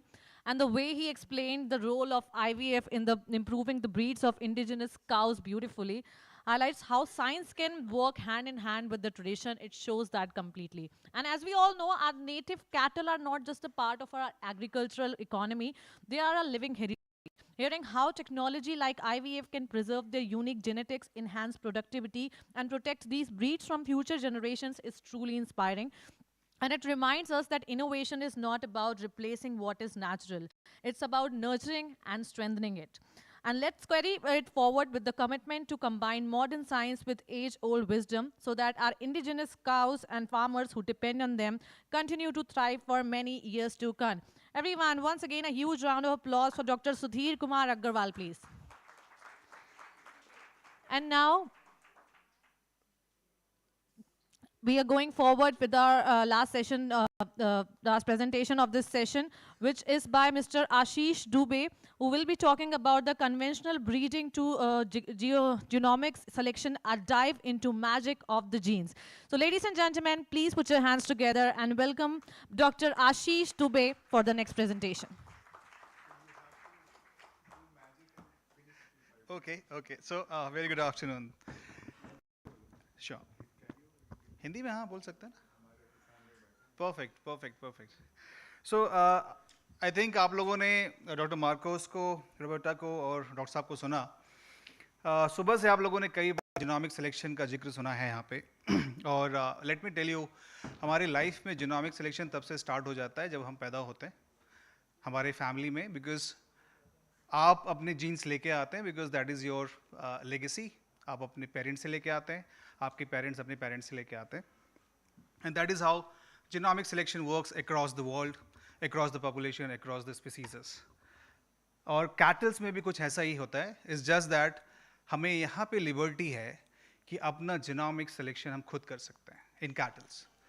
If we know that एक बुल जिसकी क्वालिटी अच्छी है और उसका एक इतिहास है पीछे कि उसके जो काफ हैं या उसके जो गायें अभी चल रही हैं समाज में, आपके घरों में हैं, उनकी दूध की क्वालिटी अच्छी है, दूध की क्वांटिटी अच्छी है, तो आप चूज़ कर सकते हो उस पर्टिकुलर बुल को या उसके सीमेन को अपने काउस को इम्प्रेगनेट करने के लिए.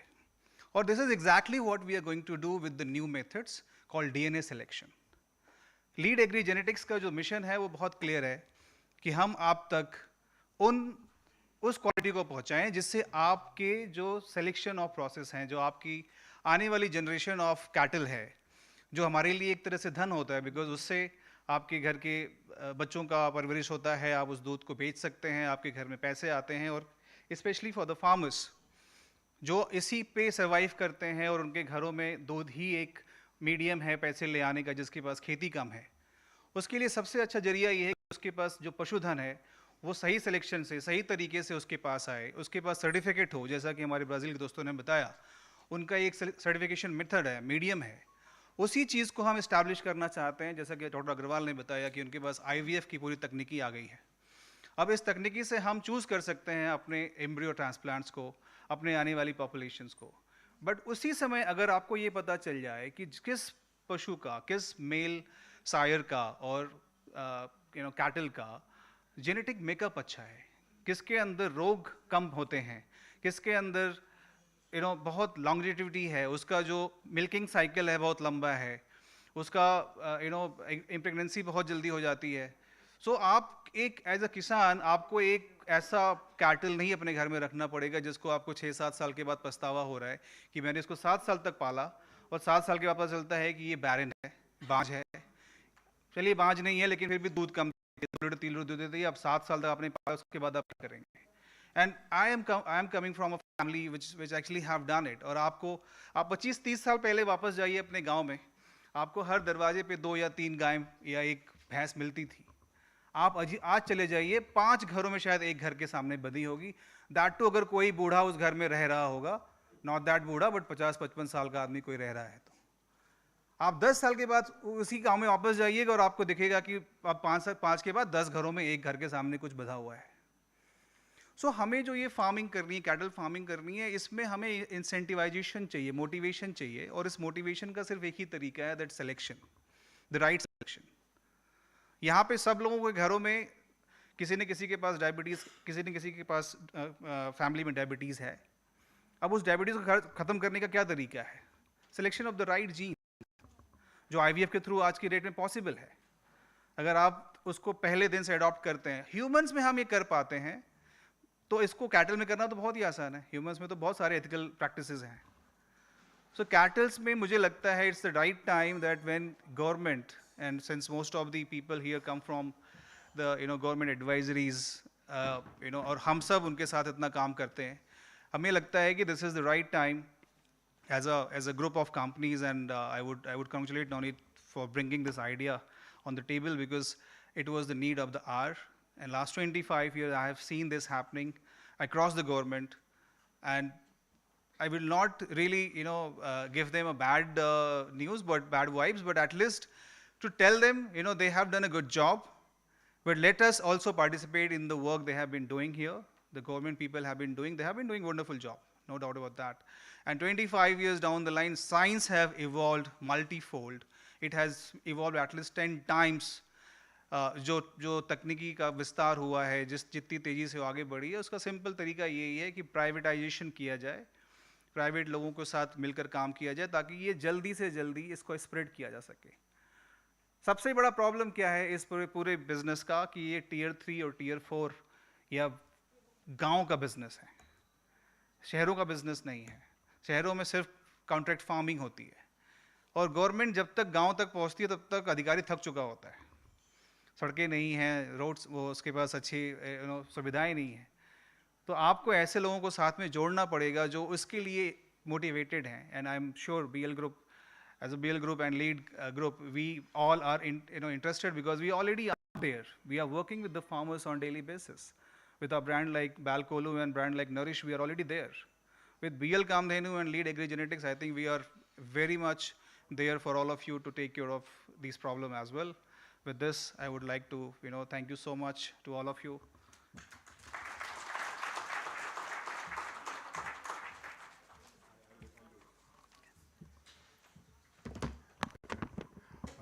Thank you, Dr. Dubey. It was a very engrossing session, and I believe the things that we talked about and discussed about would actually be implemented very, very soon in our farm, and most probably in our community also. I would now thank Dr. Marcos to travel all the way from Brazil to give us the knowledge that he has, and Dr. Roberta, who is come down to with And we also thank Dr. Dubey, Dr. S.K. Agarwal to give their understanding on the subject. I would now request Dr. S.K. Agarwal to felicitate Dr. Marcos, please.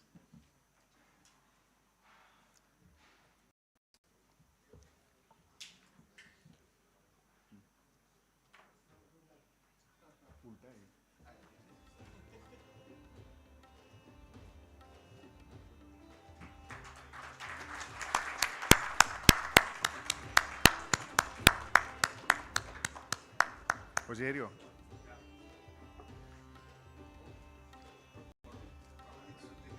Oh, no, you,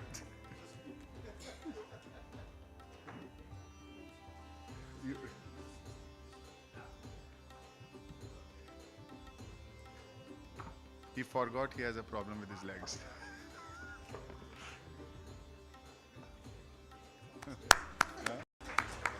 He got hurt in his legs. I would suggest Dr. Ashish Dubey to felicitate Roberta, please. Excuse me.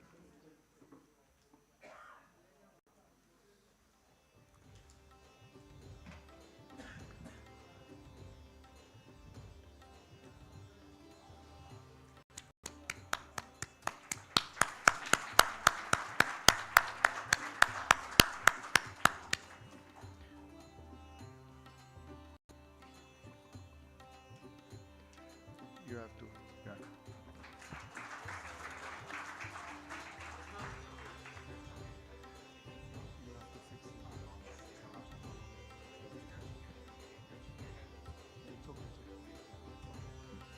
I would call upon Mr. Gomes to please come. I'll felicitate him because he's traveled so much and he has done for us so much. And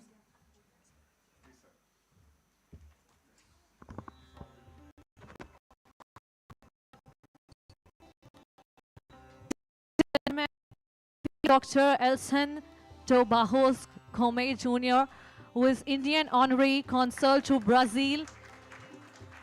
And thank you so much, sir, for all your presence and making this India and Brazil collaboration even more special.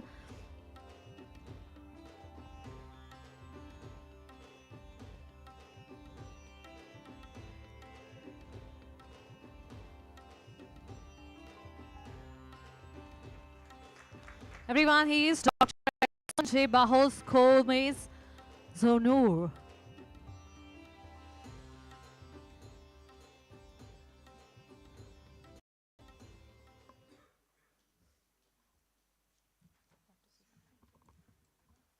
yeah, so we now call the session as closed and we move on to the next session. Dr. Alok.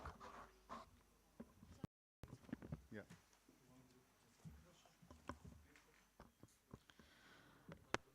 So ladies and gentlemen, another round of the presentation has ended, but of course the evening is still there. So now we are moving forward and we are moving forward towards our next speech, our next session. And this session is very, very amazing and very, very different from all of us, all that we have seen since in the morning. And when we hear about the name of this session, already we know the name that we have heard since morning, that is Shakti, Dosti, and now comes the powerful, the another powerful word named as Devi, which is the soul of this gathering, जिसका नाम है देवी. And आज के session में हमारे देवी का जो full form है वो है developing India through research and innovation. And in Sanskrit Devi means goddess, power and the force of creation. And आज के हमारे इस समारोह में जो हम यहाँ पर सेशन ऑर्गेनाइज करने जा रहे हैं, यहाँ पर हम इंडिया के डेवलपमेंट की बात करेंगे रिसर्च एंड इनोवेशन के through. This is where the ideas take shape, where science meets vision, and where the collective energy of researchers, innovators, and thought leaders becomes the driving force for a stronger and self-reliant India.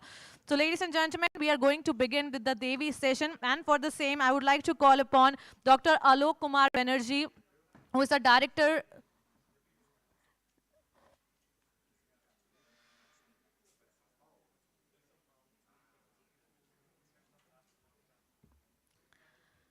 I request Dr. Alok Kumar Mukherjee, Director Research Analytics and Modeling, to please join us for the next session. And if somebody finds HP pen drive which is missing from here, so please do submit it to us. In case if you find any HP pen drive, please do submit to us. Thank you so much, and let's begin with the session.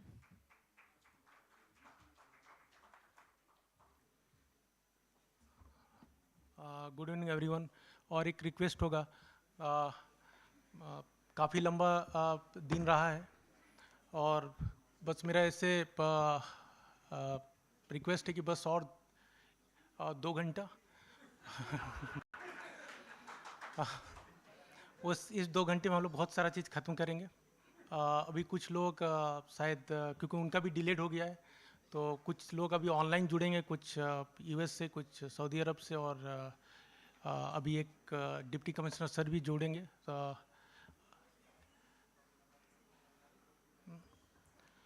सो जब तक ये can you come Bharat, so 5 minute दीजिए हम लोग को, वो क्योंकि it's a delayed session, so they are joining, so they have to join through the online sessions.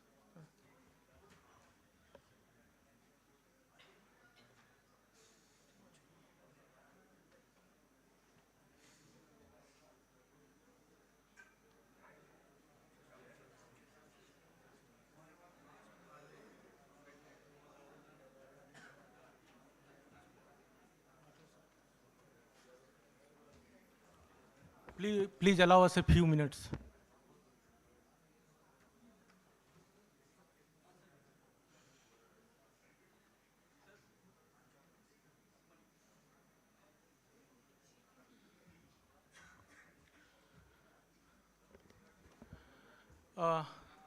So now in this session, we are going to keep it very brief.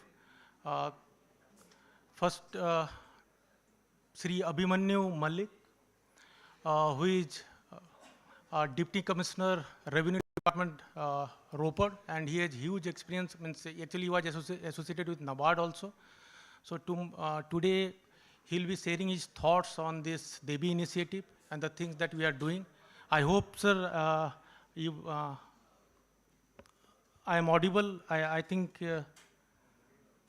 Yes, now you're audible. Okay, sir. Yes. Okay, sir.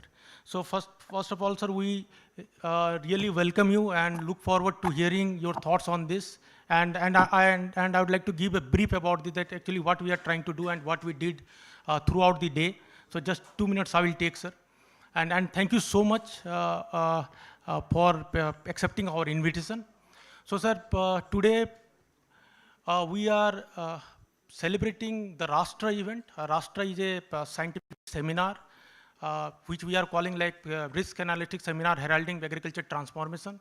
In this, so many technical sessions over there, starting with Shakti, which we called Seminar on Holistic Analytics, Knowledge and Transfer Intelligence. Then Dosti, Development of Opportunities and Strengthening Innovations with Brazil. And the third Devi, which we are calling the Developing India, Research and Innovation for India. And our aim, on the behalf of BL Agro Group and Leads Group, I want to say that our aim is to create true impact on the ground and in the lives of people. So now, sir, we really would like to hear your thoughts on this, sir, and then we will move forward to the next session, sir. Thank you so much. Thank you very much, Bharatji. I believe that I'm audible. Yes, sir, you are audible, sir. Yes, sir. Thank you. First of all, I would like to thank BL Agro and Leads Connect Group for providing me the opportunity to interact with the august audience and be a part of this gathering and the whole event of World Food India. Just a little disclaimer that I'm not a subject expert on say agriculture or maybe food processing, but whatever I speak is from my practical experience, from my times I've worked with the National Bank for Agriculture and Rural Development, that is NABARD, and now in the Indian Administration Service. So as the topic being discussed is developing India, and we know that for development, we often look upon industry or say services sector, and that's the long-term goal of the country as well, that we are looking forward to moving away our population from agriculture to say industries and services further. But still, the reality is that half of our population is dependent on agriculture directly or indirectly, and unless and until we make sure that this chunk of population gets its due or it becomes a part of the development process, we cannot think of developing India. Now, the major area that we need to focus upon is how that we can integrate our farmers into the global supply chain of food ecosystem. Now, India, as we all are aware that most of our farmers, 85% of them are the small and the marginal ones. And the real profits that flow into the agri-value chain, it actually happens once the farmers are done with the process of production. So it's the storage, the marketing, the transportation chains, or the value chain, the value addition that happens, the processing that happens, the marketing of the food that happens. And that's where we need to fit our farmers into. Now, for a single farmer, it's technically impossible, especially given the size of fields that we have or the level of development our farmers are current into. So we need to integrate them into the various nodes of agri-value chain, and only way possible is collectivization. Now, I have been fortunate to work with very good farmer producer organizations, and I really believe that's a very potent tool to make sure that we fit our farmers into different nodes of agri-value chain. We have personal experience that we could, after formation of our farmer producer organizations, we could integrate them into the transportation supply chains, or also having their own storage infrastructures. You could see a real jump in their income. So the profits that were basically being going into all sorts of directions, and also there were inefficiency in the supply chain. There were a lot of wastages. But once the farmers got into the storage, the transportation, the marketing, and even to some extent processing, and that's where we can see that efficiencies started happening in the value chain, and the real income was getting into the hands of the farmers. So again, three things I believe that collectivization of any sort is required. If it can produce some, say, the output with a better price to the farmers, that's the first and foremost thing. So that is where FPO is a very important tool. Second, getting the inputs at a lower price. So if even a 10% or 15% less price, if a farmer can get an input, the seeds, the fertilizers, and that's where the FPO plays a very important role. And third, and very important, is the flowing back of the profit. So whatever the profit of FPO is generating, in any sort, it has to be reinvested into the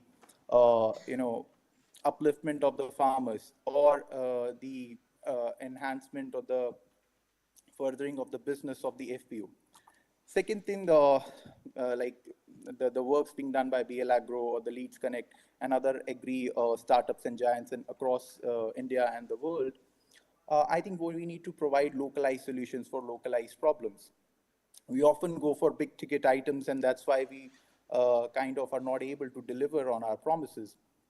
We have tried that. Like, I remember my work when I was posted in Karnal, we were facing the issue of excessive pesticide usage in the basmati rice that we were producing in the region, and Karnal is known as the basmati bowl of the world, in fact. So there we went for a low-cost solution, and we tend to deliver on certain good agriculture practices, seed treatment, seedling treatment, some laser land leveling, and that's how we could reduce the usage of pesticides. So we need to understand where we are currently based, and we cannot go for a macro kind of picture. We need to go for micro picture, maybe a region affected, maybe drought affected. We need to provide them the tailor-made solutions. We need to be aware of the agroclimatic zones, the soil conditions of the region, and that's why that's how we need to design our products, or design our kind of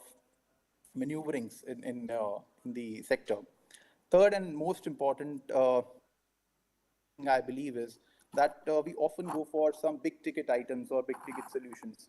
Now, the big ticket solutions is that the governments, especially in the developing countries like India, do not have the resources to provide that, the sophisticated solutions to each and every farmer. Now, we need to go at scale.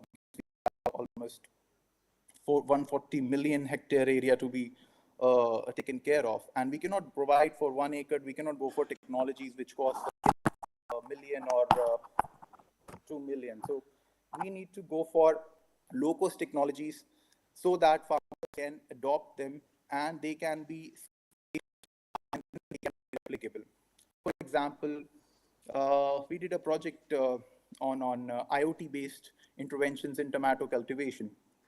Now, providing all those IoT-based equipments, all the sensors, or the weather stations, now that is very expensive for a single farm, but we provide it on a custom hiring basis. So we took a 100 acres chunk of land and we provided single two instruments, and they were provided on custom hiring basis. Now the cost was reduced from say 1 lakh an acre to say 1,000 rupees per acre, and that's when it becomes affordable.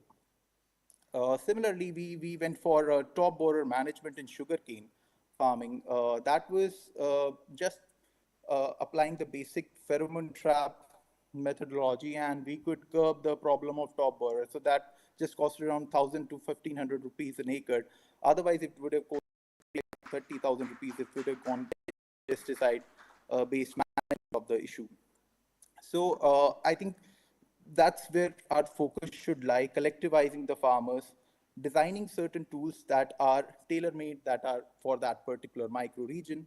And thirdly, they should be low cost, they should be affordable to the farmers, because governments and other agencies, they have a limitation of funds and they have a limitation of resources. So we need that if we provide certain things, they should be taken up by the farmers by their own. They can afford it, and that's how they'll become scalable. I can do a magnificent intervention on an acre of land. I can provide say 50 lakh from the part of the government, but what happens after that? It cannot be replicated unless and until it is affordable to this to the other farmers. So we need to design certain products, and that's how I think, as per my experience, my limited experience, we can look forward to developing India and developing for India, but for the entire world. Thank you.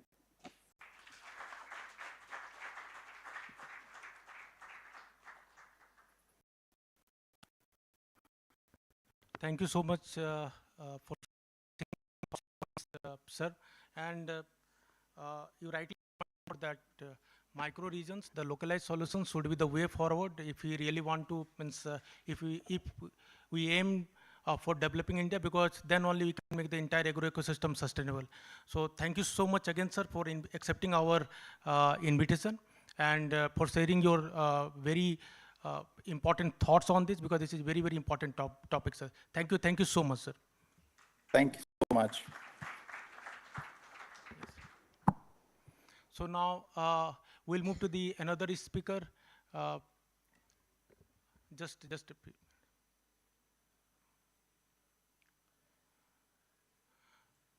So once he joins, then I would like to introduce him.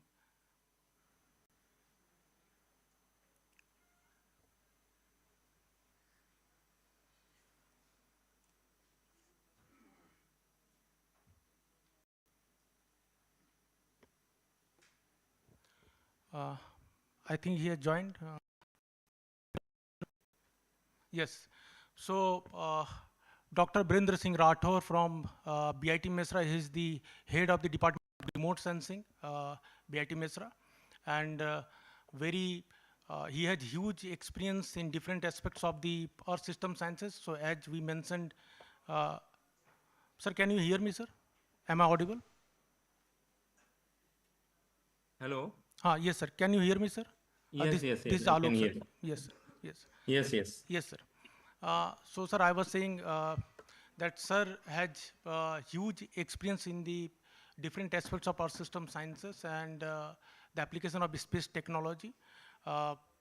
More than 15 projects he has handled related to DST, Department of Science, Technology, and all not just on the watershed or in the planetary sciences also.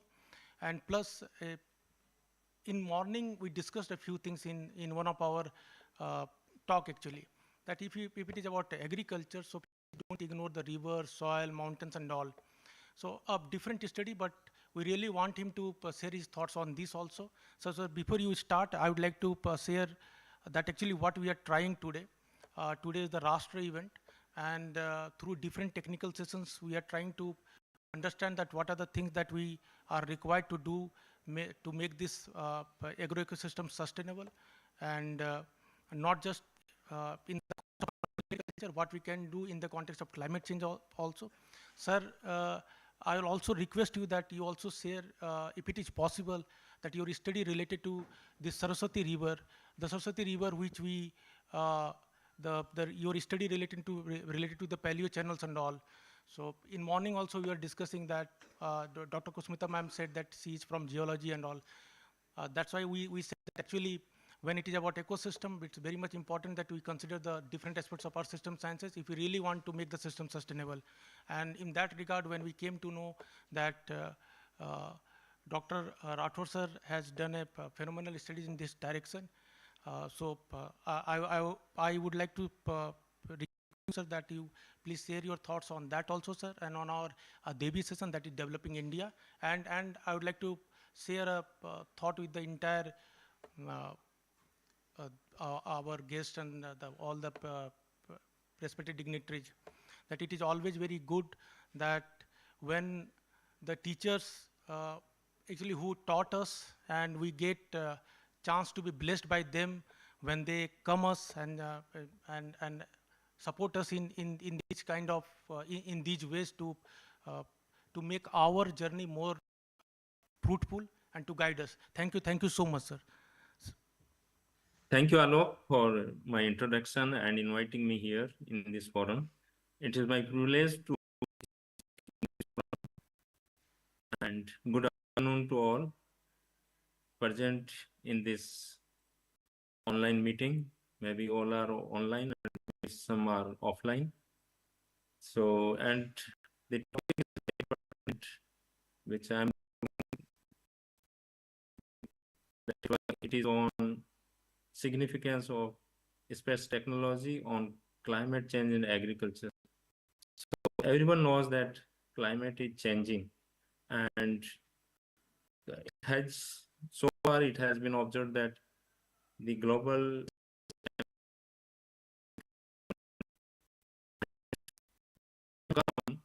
it may limit from where we can. So thanks to all the global people and scientists and those who are in this field, started awareness and make this the planet Earth a livable. So it is very pertinent. The topic is very pertinent, and on this topic, if I speak, so it is also, I believe that to some extent it will help to the community, those who are working in this area and the society, how this can time to be. So everyone now are aware that the climate is coming on the economy also. And in India, the agriculture is backbone of our economy. So by climate change, in 2100 years, the economy is going to slash by 25%. And agriculture will have a major impact on that. So in this scenario, it is very important to have a resilient agriculture. And in that efforts, we have to see where we can how this space technology can support so that we can handle this surface of this planet and our activities that we can survive. That is very important.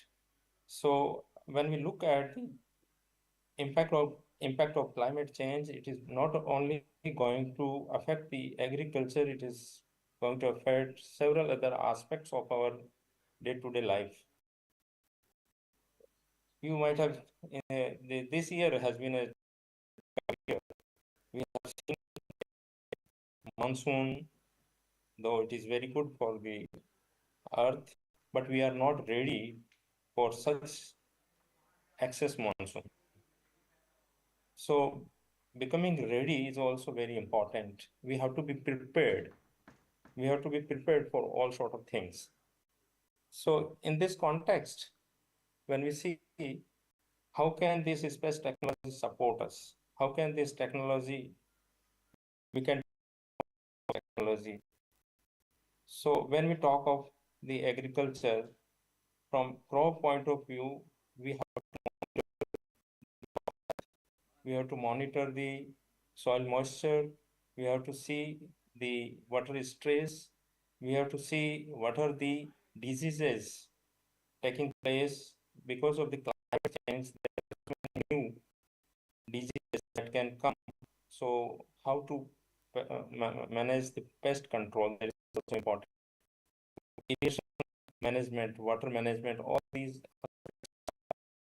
soil moisture, soil degradation is taking place. So in all these aspects, how this space technology can support, that we can think of. So you know that the India has achieved a significant milestone in space technology, and we can also take help of other data, freely available satellite data. Those data can provide us products, and you all are aware that today we have almost satellite data, near daily monitoring is possible. Is modest data are available. From those data we can monitor the crop health, water stress, soil moisture, etc. Recently, NISR satellite has been launched, and it will be getting the images of certain NISR, and that will help us in assessing the soil moisture conditions. So we have lots of satellite data like Sentinel high resolution satellite data are also available, and these satellite data not only are providing us high temporal resolution, also providing us spatial resolution. So from these data we can think of creating the products, so many algorithms, and by those we can monitor the crops, our agriculture. But the issue in India is slightly different. The still agriculture in India is very individual controlled. It has not become so far commercial. So this is very important, and what I've seen in last couple of years, that is still if we have some policy change, it's very difficult in India to implement. So, but in coming time, it is very important until if it is driven by individual farms, so large scale transformation in agriculture is very difficult. So this is one area where I would like to say something, that until in our country we implement such policy, it's very difficult. Suppose individual farm monitoring at individual farm level, though it is possible, but linking it Excuse me, with the sorry to technology. Yeah. interrupt you, sir. Sir, a little time constant is there, so sorry to interrupt you, sir. So, sir, Okay, yes, I'll not make it very.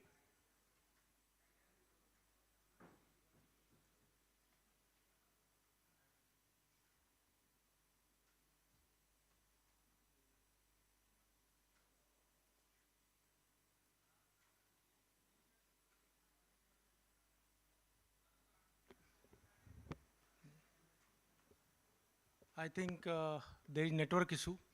Uh, yes. So we'll move to the another speaker who is waiting in the lobby. Mr. Bharat, please allow. So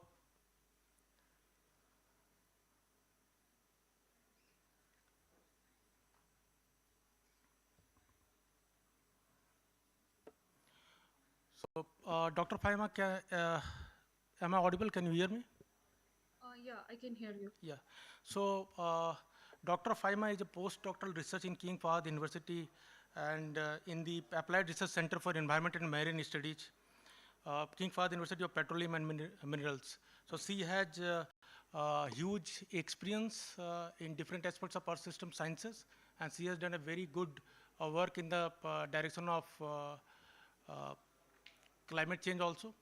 So I would like to request Dr. Faima that you please share your thoughts on the importance of climate smart agriculture and what we can do in the direction of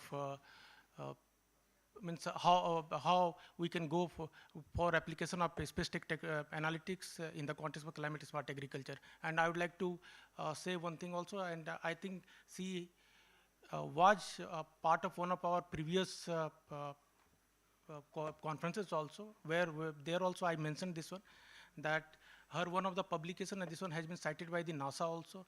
So I think we can be enriched by her experience also. Please, Dr. Faima, please you can go ahead. Thank you, Dr. Alok, for the introduction. Can you please allow me to share the screen?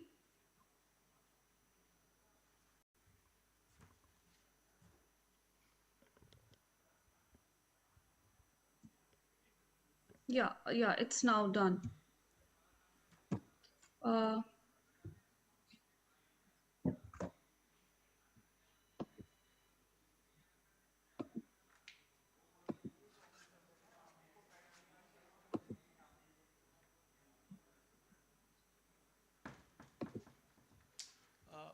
Dr. Faima, before you start, I have a very humble request that we have a little time constant. So if you can finish within 10 minutes, 5 to 10 minutes, so it will be really helpful. Thank you so much for your consideration. Thank you. Sure, definitely. Quickly, good afternoon from Saudi Arabia, as Dr. Alok said. My name is Faima Mushtaq, and I'm from King Fahd University of Petroleum and Minerals. So today I'll be talking about, we are very much conscious about that climate change is happening. So how we can move from the risk to the resilience. This is the time of the hour. We know climate change is there and there are so many problems going on, but we need to check what is the resilience, how we can move towards the resilience. So having said that, I would like to mention here that we know we have a population of 8 billion people right now, and we are not able to cater this 8 billion people. The people are facing the problem of starvation. We are not having enough food for them. So what will happen in 2050 when there will be 9 billion population?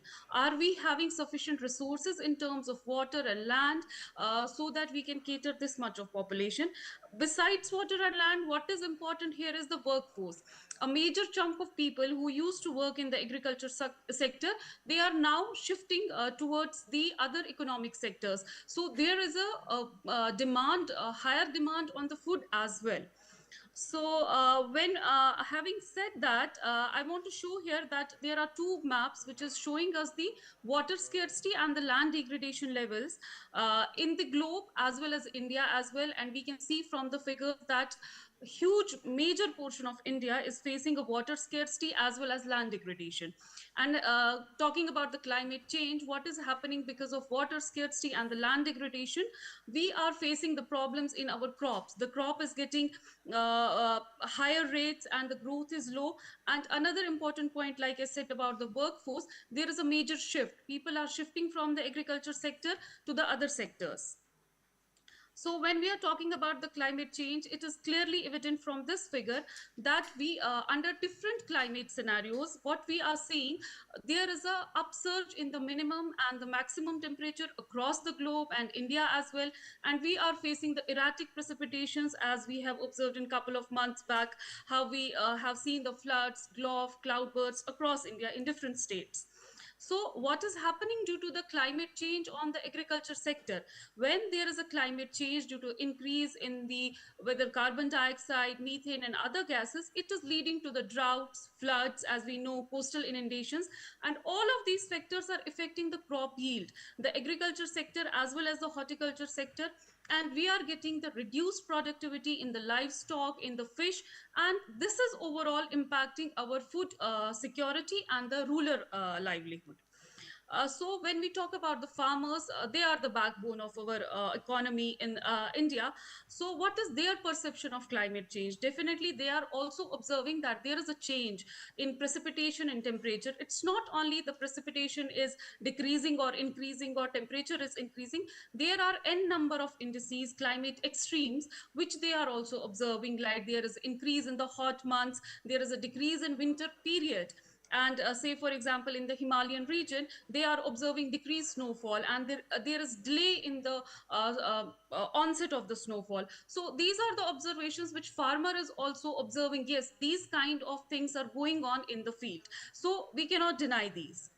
So if we are talking about, okay, there is a problem, we know climate change is there, and sorry, okay, climate change is there. So what we can do, there are three pillars which we need to do. First is the monitoring and the early warning, another one is the vulnerability and the risk assessment, and after that is the risk mitigation measures.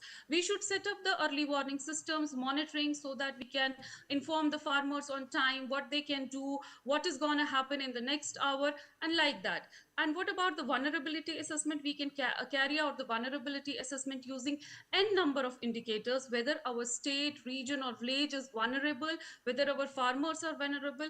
You can see in this figure that 35% of our districts are highly vulnerable. If we can see the districts of Rajasthan, then Uttarakhand and Jammu and Kashmir. Okay, we got to know that the areas are vulnerable. Now what to do next? So next is the main important point. If we know there is a risk, how we can mitigate that risk, what should be the resilience for that risk. So we need to find out what are the drivers which is making these districts vulnerable. Is it the slope? Is it the less agricultural productivity? Is it the water problem? Is it the farming system problem? Then we need to act upon those things like I have shown in this figure. If we are talking about the climate resilience, we need to focus on the farming system, water, energy, and likewise in other sectors, socio-economic or the future resilience. What is the digital service we are providing to the farmer? Financial safety and disaster preparedness. So from risk to resilience, we have to work more towards the resilience rather to focus just on that we are getting problems because of the climate change. So I'll tell this one very quickly. For the agriculture vulnerability assessment, we can follow up the IPCC guidelines, where we have the where we can use the indicators based on the sensitivity and adaptive capacity measures, and we can finally calculate the vulnerability, exposure, hazard, which is finally aggregated to calculate the risk of that particular area, whether we want to do it at the district level, panchayat level, or whatsoever. So these are the two maps from the Kashmir region. Long back, 2-3 years back, we have done this kind of study in the Kashmir, where we have done the agriculture vulnerability assessment, and we got to know which are the districts which are more vulnerable and how we can apply the mitigation measures in those districts. So talking about the adaptation strategies, mitigation and adaptation go hand on hand. If we work on the adaptation strategies, definitely the benefits of mitigation will be also there. So say for example, if we'll target one of the sectors like the water management, we need to work in the field of water management. If the area is having scarcity of water, we can go for the rainwater harvesting structures, farm ponds, micro irrigation. If there is a problem in the crop system, then we can go in the agroforestry. We can move towards the horticulture crops, which is giving more economy than the agriculture crop. Likewise, there are other sectors as well, fishery, livestock, farm. It depends what kind of vulnerability we are facing and in which sector we need to work. For this adaptation, if we want to work on the adaptation technologies, we need some steps. We need the technology, we need the institutions in place, we need certain programs, policies, capacity building, and involvement. So talking about the technology, there are n number of technologies like remote sensing, GIS, GPS, and nowadays we are very familiar about AI, ML, and Internet of Things. These are the technologies which we can use, and we can move from the lab to the field. It's not necessary we just have to work in the lab. We can move to the field as well. We can do n number of analysis like real-time monitoring, site suitability analysis, disease infestations, and many more, where we can use the technology to the fullest. And apart from that, in Government of India, we have n number of flagship schemes.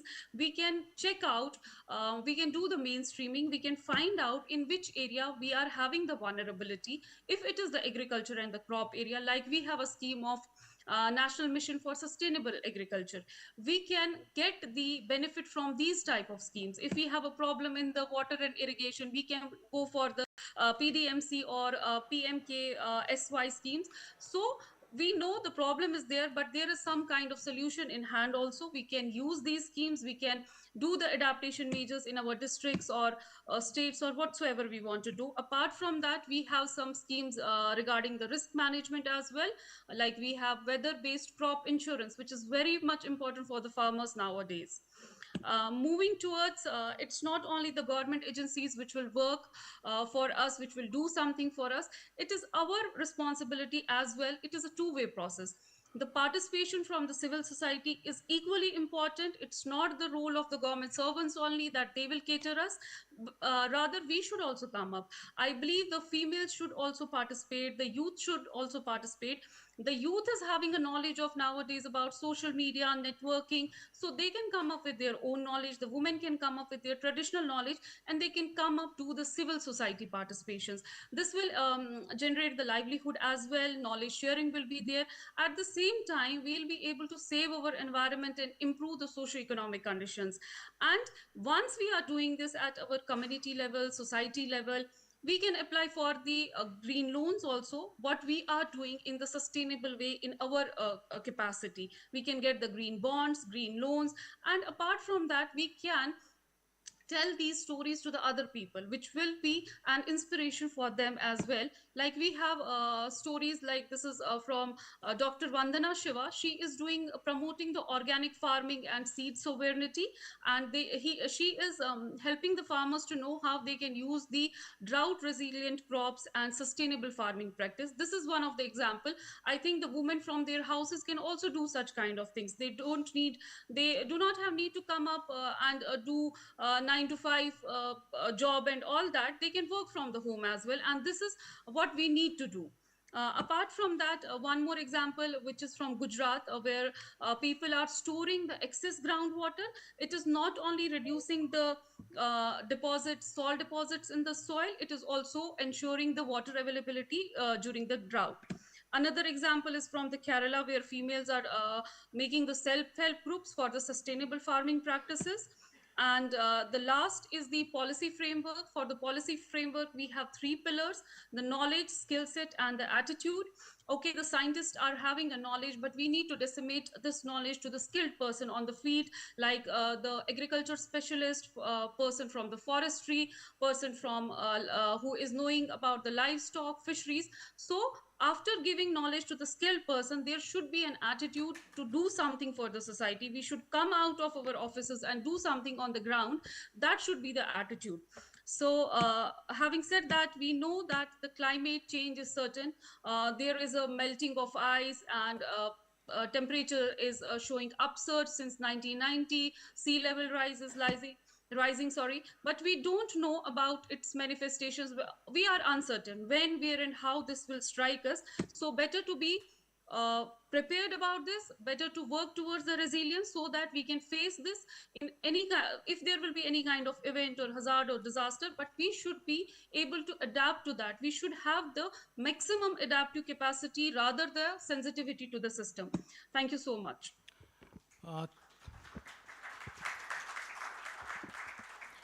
Thank you so much, Dr. Faima. It's a really nice presentation, and the points are well noted. That yes, we do agree that participation of all stakeholders must be there to ensure a very robust and sustainable agricultural ecosystem. Thank you so much, Dr.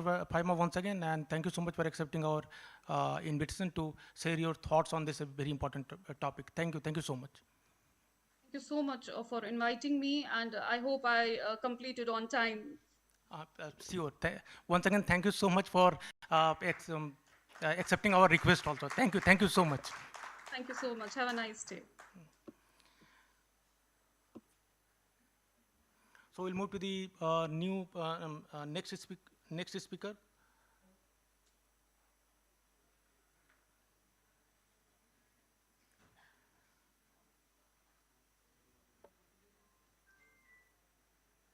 Yes, yes, Dr. Alok. Good morning. Good evening, sir. Good evening. Good evening. So I would like to introduce Dr. Morning in USA. That is why I said morning. Yeah. Okay. Yes, sir. Yeah. Firstly, thank you so much, sir, because right now you are uh, in United States and the time zone is very different. You have to adjust uh, considering our time schedules and all. Thank you so much, sir. And sir, I would like to request because there is time constant. So if you can share your thoughts on this important topic and if you can wrap it up within 5 minutes, we will really be very, very thankful, sir. Sure, sure, Dr. Alok. I'll try my best here.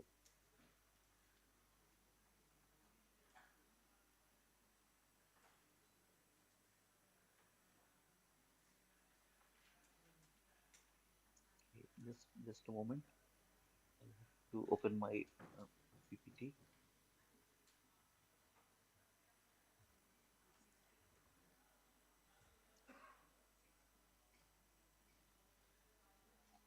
So in fact, the topic which I have to speak on is smart agriculture. I have a presentation made somehow. Let me just start with that.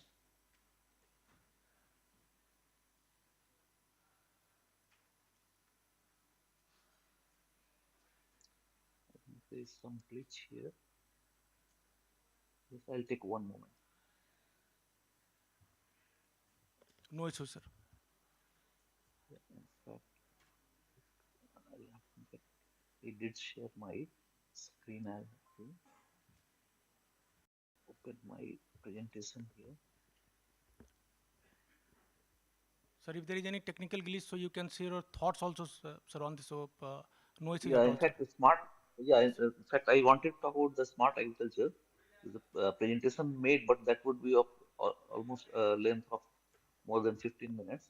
So, but basically, what we understand by smart agriculture nowadays is like using all the kind of inputs from geospatial techniques, including Internet of Things, in which the sensors, which are actually giving the kind of inputs in real time for agriculture farming, where the kind of very kind of informed decisions are taken at every level. Since we are moving from a traditional agriculture to digital agriculture, and nowadays when we are talking about smart agriculture, we have various levels of kind of execution. Say for traditional agriculture, we know that farmer used to depend on the field level inputs. Thereafter, digital agriculture, in which again remote sensing and other technologies are also used, and various kinds of technologies in which inputs are there. But now moving towards smart agriculture would be almost like the decisions would be very informed kind of way in which the things have to work. All inputs which are actually, say for example, starting from Internet of Things, you have various sensors which are very important in terms of field level inputs, and which are available in real time, and depending on that, site specific decisions can be taken. In addition, uh, that geospatial techniques like your remote sensing data, uh, nowadays even the use of drones and the imageries which are obtained, again site specific location specific GPS based kind of information which are geotagged. So all these kind of modern kind of approaches which are now evolving. So smart agriculture would be in terms of uh, implementing all the kind of these decisions at field level for better kind of agricultural practices. And it would be like optimizing, like in terms of pesticide application, in terms of water availability and kind of irrigation decisions. So at all levels, which can be facilitated ultimately to the farmers. So the geospatial techniques are also, in fact, playing a better role, good role to So that is what, in fact, I'm not here to advocate that, but that is, of course, something which is already in practice and which is going on. So that actually leads to better and optimized way in which the things are worked out, and farmers have to benefit in terms of better informed way in which they can do the kind of practices which have to be followed. So that is what, and then ultimately the smart agriculture is the kind of need of the hour that we see, that ultimately, since the you can see that very kind of developed countries like US and EU, they are already kind of going forward in this direction in a big way. And there's a lot of understanding that by the year 2050, majority of the population of the world will be living in the cities. So that means almost like 70% of the kind of requirement of uh, food will be there, will increase by 70%, and those kind of things. And then that has to be met, and that is a big challenge.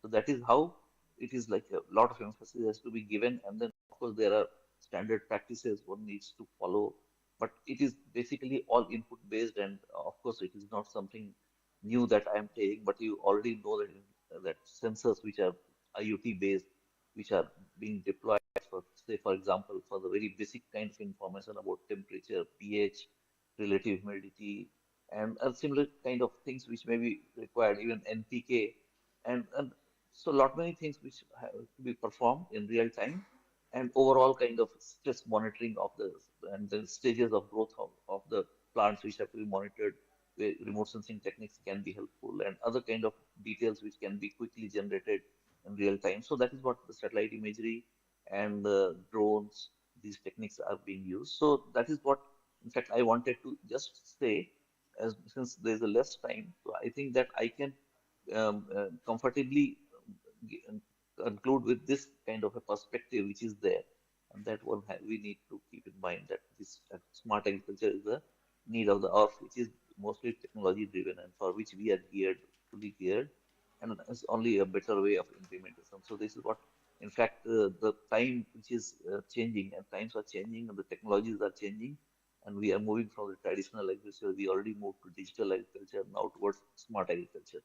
So that's what I wanted to just put on this maybe into the kind of notice of everybody here, that this is the kind of way which where we can make changes in the overall kind of scenario which is changing, climatic change and other changes, where we have to struggle with all these adaptation and more of kind of food security kind of issues which have to be addressed. So I think with this, because of the paucity of time, as Dr. Alok has already pointed out, so I would like to just give my, I shared these thoughts. So I think this, and we have to take it forward. So that is what is the need of the hour. And thank you. Thank you for getting me there. And I'm happy that I could join you. Thank you, Dr. Alok. Sir, thank you so much for sharing your thoughts on this and very pertinent points. And thank you so much for considering our request.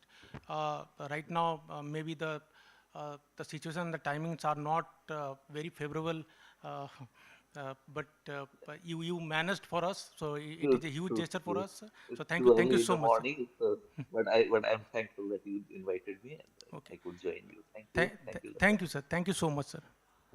Thank you. Okay. Okay. Yes.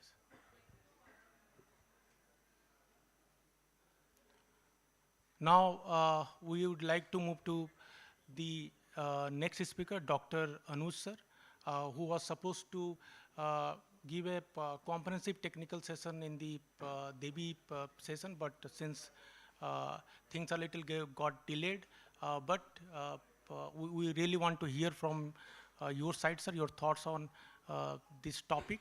And then I would like to share some details, क्योंकि यहाँ पे farmers आए हुए हैं करनाल से, और काफ़ी लोग हिंदी सुनना चाह रहे हैं, तो हम लोग ये जो लास्ट सेशन होगा उसमें हम लोग आपको बताना चाहेंगे कि आखिर हम लोगों ने क्या करा और क्या कोशिश करा और क्या बनाया है. 10-15 मिनट आपका लगेगा समय, और हमारी टीम और हम लोगों ने जो बनाया है लीड्स ग्रुप ने, और क्या इम्पैक्टफुल है ये आप लोगों के साथ में. और फिर बाद में we really want to hear the thoughts from Sardar sir, from NIFCO, and from Malik sir from HFSCL. तो First, Dr. Anuj sir.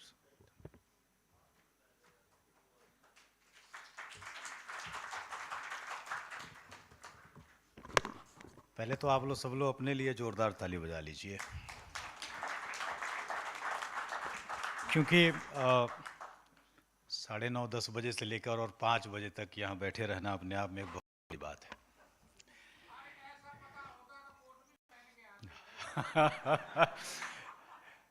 शुक्रिया इस सत्र में मुझे बुलाने के लिए। एक्चुअली मेरा नाम अनुज है, अनुज का मतलब लास्ट होता है, बाद में, और शायद इन लोगों ने मुझे पहले सत्र में बुला लिया था, इसलिए मुझे शायद 5 बजे तक बैठना पड़ा। लेकिन मैं ये 10 मिनट इस तरीके से जीना चाहता हूँ और आप सबको एक विचारात्मक जर्नी की तरफ ले जाना चाहता हूँ। मैं ना तो कोई साइंस बताऊँगा और ना कुछ और बताऊँगा। पहला मैं शुरू करूँगा एक चुटकुले से। शायद कोई साइंटिफिक प्रेजेंटेशन में ये सब नहीं होता है, लेकिन मैं आपको वहाँ से शुरुआत करता हूँ। गेहूँ का आदमी हूँ। एक गुड़गांव और नोएडा और दिल्ली जैसे शहर में रहने वाली महिला बहुत चिंतित थी, क्योंकि उसका जो रेजिडेंशियल एरिया है वहाँ पे गेट पे चौकीदार है, ना तो वहाँ गाय आती है ना तो वहाँ कुत्ता आता है। और हमारे सनातन संस्कृति में कहा गया है कि पहला जो रोटी है वो गाय को देते हैं और आखिरी रोटी हम कुत्ते को खिलाते हैं। तो उन्होंने कहा कि मैं अच्छा तरीका निकाला है, मैं पहली रोटी तो खुद ही खा लेती हूँ और आखिरी इनको खिला देती हूँ। तो चपाती से शुरुआत होती है और एक बड़ी अच्छी बात इसके साथ है, सुबह से हम लगातार इस मंथन में लगे हुए हैं कि बहुत सारी चीज़ें हो रही हैं और हम चिंतित भी हैं। और कृषि के बारे में निदा फाजली साहब ने एक बड़ी अच्छी बात कही है। उन्होंने कहा है कि कोशिश कर, उम्मीद भी रख, रास्ता भी चुन। कोशिश कर, उम्मीद भी रख, रास्ता भी चुन, फिर थोड़ा मुकद्दर तलाश। और सच्चाई यही है कि मार्केट और मौसम की मार हमेशा कृषि पे रहती है। इससे कभी भी खेती बाहर निकला ही नहीं है और इसको निकालने का सारा प्रयास चल रहा है। और इसलिए इसमें बहुत कोशिश करने की आवश्यकता है कि कैसे क्लाइमेट रेजिलियंस की बात हो रही है, कभी मिटिगेशन स्ट्रेटजी की बात हो रही है, ये सारी चीज़ें हो रही हैं। तो मुझे लगता है कि तुलसीदास ने शायद बहुत पहले ही कह दिया था कि तुलसी भरोसे राम के, निर्भय होके सोए, अनहोनी होनी नहीं, होनी हो सो होए। तो जो होना है वो तो होके रहेगा। अब 37 साल में अगर पंजाब में बाढ़ आ गया है तो हम क्या कर सकते हैं? आएगा तो आएगा। तो मैं बिहारी आदमी हूँ, हमारे यहाँ तो हर साल आता है। हमसे रेजिलियंट कौन हो सकता है? कोई नहीं हो सकता है। हम बो के समझ जाते हैं कि परमात्मा ले जाएगा इसको, फिर भी हम सुसाइड नहीं करते। ये हमारी खासियत है। तो निश्चित तौर पे रेजिलियंस ऐसे ही आता है। तो आप सारे जितने हमारे मित्र किसान आए हैं करनाल से, उनके लिए भी 4 पंक्ति सुना देता हूँ। कहते हैं कि यूं तो हरे भरे खेतों का असर है वतन में, हर तरफ किसानों की लहर है वतन में। यूं तो हरे भरे खेतों का असर है वतन में, हर तरफ किसानों की लहर है वतन में। जिनके मेहनत में बसी है आत्मा हमारी, उन्हीं के भरोसे शहर है वतन में। तो आप निश्चित तौर पे जानते हैं कि आप हैं तो सब कुछ है। शहर आप दोनों तरीके से ले सकते हैं। अगर आप उर्दू का शहर लेते हैं तो सवेरा है, और यहाँ शहर लेते हैं तो इसका मतलब है अगर सिटीज़ में लाइफ है तो आपकी बदौलत है। तो निश्चित तौर पे बहुत सारी बातें हैं। मैं 2-3 भ्रांतियाँ दूर करने यहाँ आया हूँ, क्योंकि आजकल हम लोग सोशल मीडिया पे पढ़ बहुत रहे हैं और आपस में लड़ भी बहुत रहे हैं, है कि नहीं? सोशल मीडिया पे बहुत सारा चीज़ चल रहा है। 10,000 साल पुराना इतिहास है गेहूं का, और हम शुरू से गेहूं खाते हुए बड़े हुए हैं। आजकल मैं जिस प्लेटफॉर्म पे जाता हूं वहाँ पे पहला सवाल होता है कि साहब हमने सोशल मीडिया पे देखा गेहूं नहीं खाना चाहिए, इससे कैंसर होता है, किसी ने कह दिया, तो किसी ने कुछ कह दिया, तो किसी ने कहा कि गेहूं खाओगे तो डायबिटीज़ हो जाएगा। कृपया करके सोशल मीडिया ज्ञान लेना बंद करिए आप लोग। ये वो प्लेटफॉर्म नहीं है जहाँ पे ज्ञान दिया जाता है। कृपया करके उसके ऑथेंटिक सोर्सेज से ज्ञान लीजिए, कोई दिक्कत नहीं है। क्योंकि देखिए जो विवेचना हो रही है वो ये हो रही है कि गेहूं में भी परिवर्तन आया है, हम में भी परिवर्तन आया है, और कोई भी बीमारी का जड़ अनाज नहीं होता है। हाँ, जिसको डायबिटीज हो गया है तो मैं निश्चित तौर पे कहूंगा, क्योंकि मेरे इंस्टीट्यूट का नाम गेहूं और जौ दोनों जुड़ा हुआ है, तो आप गेहूं जौ खा लो। गेहूं में अगर ग्लाइसेमिक इंडेक्स 50-55 है, और मैं पढ़ रहा था 50-55 क्या 50 से लेकर के 90 तक है डिफरेंट प्रोडक्ट का, कि आप किस तरह से प्रोसेसिंग करते हैं गेहूं की, उसके हिसाब से उसका ग्लाइसेमिक इंडेक्स आता है। होल व्हीट फ्लोर हमेशा सबसे बढ़िया होता है। अब आप मैदे वाली चीज़ें खाएंगे तो उसका ग्लाइसेमिक इंडेक्स थोड़ा ज़्यादा होता है। जौ का 25-30 है, तो आप जौ खा लो, आपको कौन मना किया है। लेकिन ऐसा कहना कि इससे डायबिटीज़ होगा, ये सरासर बेमानी है। और आपको सच्चाई बताऊं, एक और प्रचार शुरू हो गया, लोगों ने कहना शुरू कर दिया कि ग्लूटेन नहीं खाना है। अरे भैया, ये कोई भूत प्रेत थोड़े है ग्लूटेन, ये कोई बीमारी थोड़े है। ग्लूटेन प्रोटीन है और इसको बाइंडिंग प्रोटीन कहते हैं। अगर आप आटा गूंथेंगे, गेहूं का गूंथेंगे, मक्की का गूंथेंगे और चावल का गूंथ के देख लीजिए, सबसे बढ़िया आटा किसका बनता है? गेहूं का बनेगा, क्योंकि इसमें बाइंडिंग प्रोटीन ग्लूटेन है। चावल के आटे से चपाती बनाना और मक्के की आटे से चपाती बनाना बहुत मुश्किल काम है, सारी महिलाओं से नहीं बनता है, सारे शेफ से भी नहीं बनता है, क्योंकि उसमें बाइंडिंग के लिए नहीं है। फिर उसमें कुछ ना कुछ मिलाते हैं, चाहे वो बेसन मिलाते हो और चाहे गेहूं ही मिलाते हो, गेहूं का आटा मिलाते हो, तब बनाया जाता है। अगर किसी को ग्लूटेन से एलर्जी हो गई, मान लीजिए, तो उसको गेहूं छोड़ देना चाहिए। हमको अगर लैक्टोज इंटॉलरेंस है, अगर पूरे ईस्टर्न इंडिया में आप बनारस से लेकर के बंगाल तक चले जाइए, कोई नहीं दूध पीता है। हमारे हरियाणा वाले भाई कहते हैं आप लोग बिना दूध पिए कैसे रहते हो। अरे भाई, जब हमारे अंदर है इंटॉलरेंस तो हम क्या कर सकते हैं? नहीं पिएंगे हम, तो हमने दूसरे सोर्सेज ढूंढे हैं प्रोटीन के। कोई जरूरी थोड़े है कि वहीं से आएगा कि हमको सारा कुछ आना है। तो आपको नहीं पीना है वो चीज़, वो नहीं खाना है, आप अल्टरनेट ग्रेन पे जाइए। आपके पास मिलेट्स हैं, आपके पास मेज है, आपके पास राइस है, सब कुछ खा सकते हैं आप, उसमें ग्लूटेन होता ही नहीं है। अब बताइए, पूरे हिंदुस्तान में अगर 0.5% पॉपुलेशन प्रभावित है ग्लूटेन इंटॉलरेंस या एलर्जी से, और यहाँ पे 6% अगर मार्केट हो चुका है, तो हो क्या रहा है? कि बाजार आपको बरगला रहा है, एक शब्द जिसको बोलते हैं ना, आपको बाजार जो है आपको मिसगाइड कर रहा है। यहां तक कि हर प्रोडक्ट के पैकेट पे लिख कर आ रहा है जिसमें ग्लूटेन होता ही नहीं, उस पर भी ग्लूटेन फ्री लिख के आता है। मुरमुरे का पैकेट पॉप्स, उस पर भी लिखा है ग्लूटेन फ्री। अरे भैया, उसमें होता ही नहीं। हमने कहा एक लिखा क्यों? तो बोला अवेयरनेस के लिए। ये मार्केटिंग जो स्ट्रैटेजी है ना, ये बहुत खराब है। लेकिन एक चीज जरूर है कि जिनके घरों में कोई भी मधुमेह के पेशेंट हैं, मैं इसी प्लेटफॉर्म से कह रहा हूं कि आप उसको लेकर के आइए जौ की चपाती पे।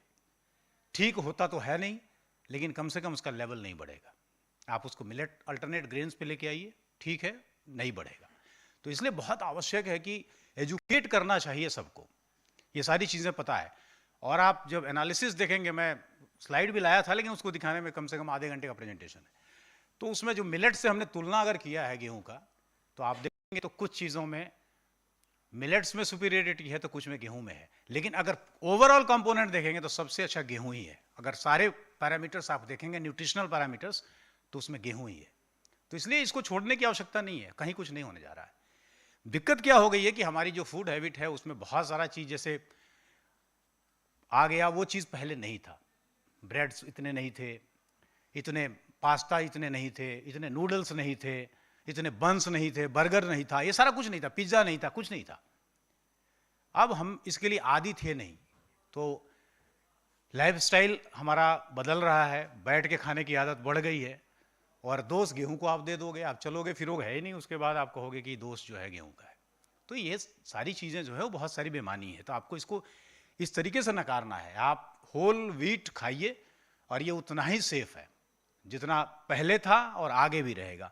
इसका कोई सब्स्टिट्यूट भी नहीं है। आज के समय में अगर आप बात करते हैं तो 30% कैलोरी जो है वर्ल्ड फूड इंटेक का व्हीट से आ रहा है। इसका क्या सब्स्टिट्यूट है बता दो आप?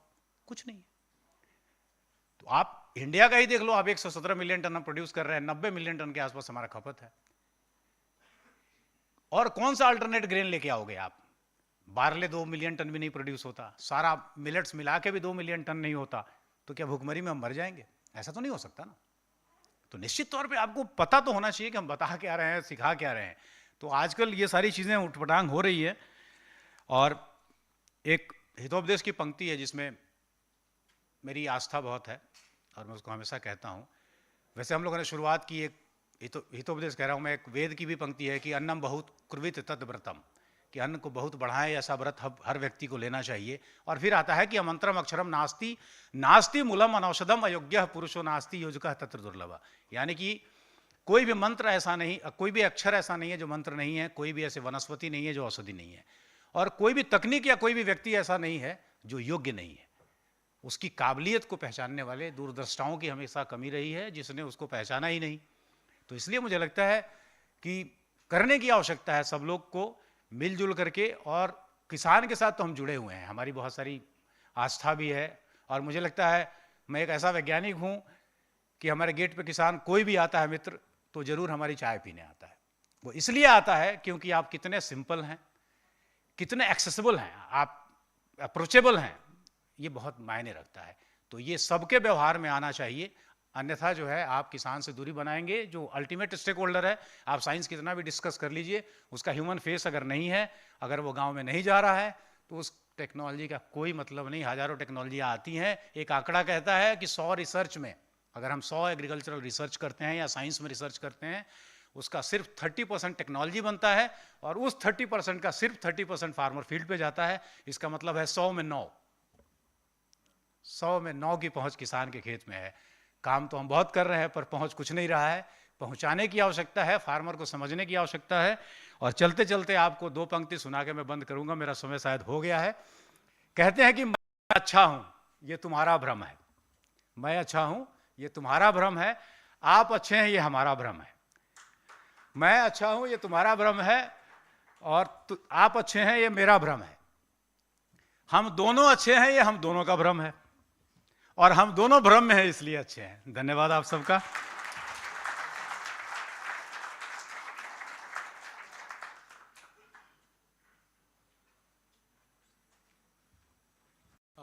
Thank you sir for very काफ़ी अच्छे पॉइंट्स बताने के लिए, और जो बहुत सारे आजकल जो क्रॉप्स के बारे में और जो प्रैक्टिसेस के बारे में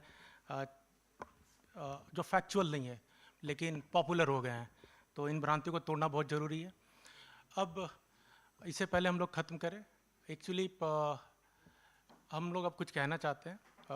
एक देवी सेशन में एक 1.5 से 2 घंटे का एक बहुत ही बड़ा सेशन था हम लोगों का, में हम लोग पूरी तरीके से इकोसिस्टम का और कैसे कैसे क्या काम कर रहे हैं, लेकिन वो टाइम कांस्टेंट से हो नहीं पाया।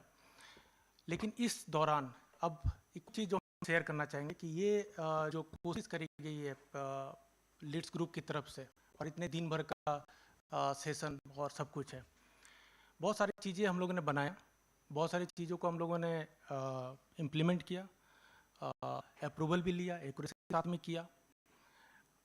जैसे अभी करनाल में पता होगा कि हम लोग फील्ड तक जा रहे हैं सर, आपको भी जैसे कि हमने आपकी इसमें वर्कशॉप में एडवाइजरी पूरा लॉन्च किया और सभी को फील्ड तक पहुंचाया। लेकिन इसको करने में जिन चीज़ों का ज़रूरत पड़ता है और जो टीम रहती है, इसके बारे में हमको कुछ कहना है। और हमारी टीम का भी अलग अलग प्रेजेंटेशंस थे, लेकिन इससे पहले कि हम आगे बढ़े और कुछ पॉइंटर्स बताएं, 2 भाग में हम इसको रखेंगे। इसके बाद सरदार सर और मलिक सर का एक थॉट्स हम लोग सुनेंगे। इन 2 भागों में जो हम रखेंगे वो ये है, सबसे पहले तो इस जगह पे हम लोग के चारों तरफ जो आज हम लोग इतना राष्ट्र कर पाए और जो इन चीज़ों को बनाया है, इसके पीछे में रिसर्च लगा है, लंबा लगा है। बहुत लोग पुराने समय पे यकीन किए नहीं किए, पर एक रिसर्च टीम लगी रही, डेवलपमेंट टीम लगी रही और बनाती रही। कुछ तथ्य हम देना चाहते हैं विथ ऑल ह्यूमिलिटी। बरसों पहले ऐसे माना जाता था कि एक तय एक्यूरेसी के साथ में काम नहीं करा जा सकता है।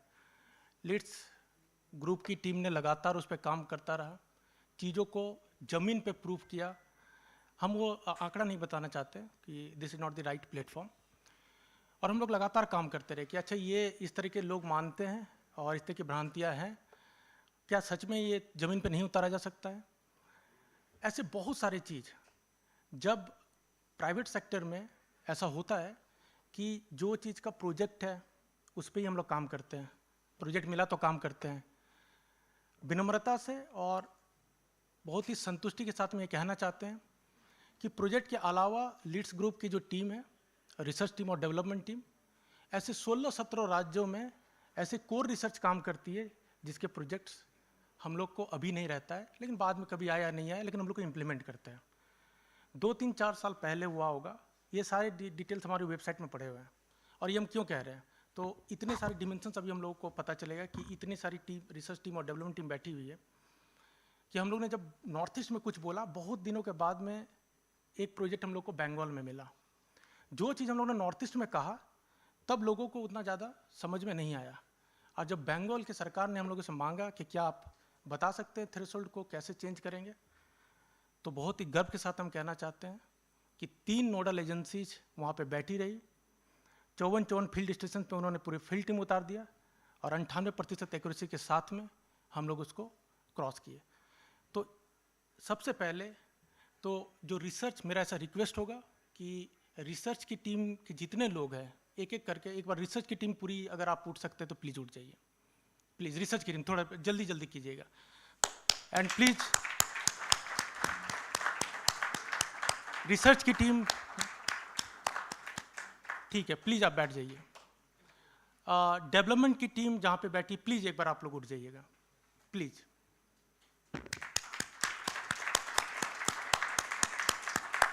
बैठिएगा। सबसे इंपॉर्टेंट, लीड्स ग्रुप एक ऐसी संस्था है, अगर 3 महीने का भी प्रोजेक्ट रहे तो हमारे यहाँ पे फील्ड मेंबर्स हमेशा रहते हैं, लगातार रहते हैं, 12 महीना रहते हैं, क्योंकि हम लोग सारे बिजनेस के हिसाब से ये नहीं करते हैं। और हमारी फील्ड टीम लगातार खेतों पे दिन रात, अभी भी जब हम लोग बात करें तो महाराष्ट्र में एक फील्ड सर्वे चल रहा होगा लगातार। प्लीज़ फील्ड टीम उठिएगा, क्योंकि ये पहले लोग हैं जिनके डेटा और ऑब्जर्वेशन से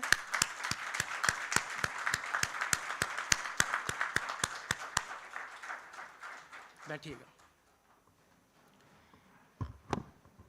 और आखिर हम लोग ने राष्ट्र और इतने इतने लोगों को यहाँ बुलाया क्यों? क्योंकि एक समस्या है, हम तकनीकी सॉल्यूशन तो दे देंगे, जमीन पे उतारेगा कौन? जमीन पे उतारने के लिए हम लोग हर टेक्निकल डिस्कशन में बोलते हैं, जैसे अंग्रेजी भाषा में बोलते हैं that we have to bring all stakeholders on board. कैसे? राष्ट्र के जैसे, राष्ट्र के इवेंट के जैसे, एक घोर तप दिन भर बैठ करके ऐसे करके अलग अलग फ्रेटर्निटी के लोग, चाहे वैज्ञानिक हो, चाहे पॉलिसी मेकर हो, चाहे कोई टेक्नोक्रेट हो, चाहे कोई एनजीओ से हो, सब आए, सब सुने। बहुतों को कभी शुरू में कनेक्ट होता है, नहीं होता है, लेकिन क्या है, जब घर में आंगन में समस्या हो तो किसी को कनेक्ट हो या नहीं हो, द इम्पॉर्टेंट थिंग इज़ कि हम लोग हिट करते रहे। इसीलिए हम लोगों ने लगातार बहुत सारे सॉल्यूशंस बनाए और बहुत सारे सॉल्यूशंस को आज तक इस फोरम से हम लोग कहना चाहते हैं, हम लोग हमेशा कहते हैं कि हम लोगों ने एक्चुअली ऐसे 13 और 15 प्रोडक्ट्स बनाए, लेकिन 5 या 4 को ही हम लोगों ने बाहर किया अलग अलग जगह से। 5-7 को 8 को हम लोग हमेशा ऐसे कोई रिपोर्ट्स रिलीज कर देते हैं लिंक्डइन में, पर लिंक्डइन जब रिपोर्ट्स रिलीज करते हैं इतने ह्यूज टेक्निकल थिंग, इसका मतलब वो सब चीज़ बने हुए हैं। तो कहाँ से बने? अब हम हाथ पे कुछ चीज़ें गिनाना चाहते हैं, तो सच में प्रशंसा के लायक है research team, development team, field की टीम, और I would like to appreciate the management also, क्योंकि हम लोग को इतना खुला छूट मिला कि इतने जगह पे हम लोग पायलट स्टडीज़ वगैरह करते हैं और लगातार करते रहते हैं, तो we have that confidence that we can try. इन चीज़ों को ठीक करने के लिए हम लोग को सिर्फ एग्रीकल्चर में काम करने से नहीं हो पाया, तो हम लोग को आगे जाना पड़ा, हम लोगों को बनाना पड़ा, पोर्टल्स बनाने पड़े, फिर पता चला कि नहीं, इससे नहीं हो पाएगा, लैंड सिस्टम समझना पड़ेगा, तो लैंड सिस्टम में चले गए, पता चला इससे भी नहीं होगा, इन्वायरमेंटल सस्टेनेबिलिटी समझना पड़ेगा, तो फिर इन्वायरमेंटल सस्टेन पे काम किया, उसका स्कोर तैयार किया, फिर पता चला कि ये नहीं हो पाएगा। हम छोटा सा एग्जाम्पल देते हैं कि यहाँ पे डेडिकेटेड टीम्स होती है, जैसे एक एवारा टीम है जो लगातार लॉस एनालिटिक्स में काम करती है लगातार है, उसी तरह अभी GCM टीम बनाया, global climate and crop monitoring, वो अलग काम करती है, 2-3 प्रोजेक्ट टीम्स है, डेडिकेटेड फील्ड टीम्स है अलग अलग प्रोजेक्ट के लिए। तो हम लोग को समझ में आया कि ये हो नहीं पाएगा, अगर हम लोग को ये समझना है इसका मतलब को नेट पूरे क्लाइमेट टेक पे उतरना पड़ेगा, तो फिर हम लोग ने क्लाइमेट पे बनाया कि नहीं, अगर समाधान है तो there is no end of research. क्या लोग उस वक्त क्या समझेंगे, नहीं समझेंगे, अगर हम लोग इस बात पे अगर पड़ गए तो हम लोग कोई समाधान कभी किसी के लिए नहीं बना पाएंगे।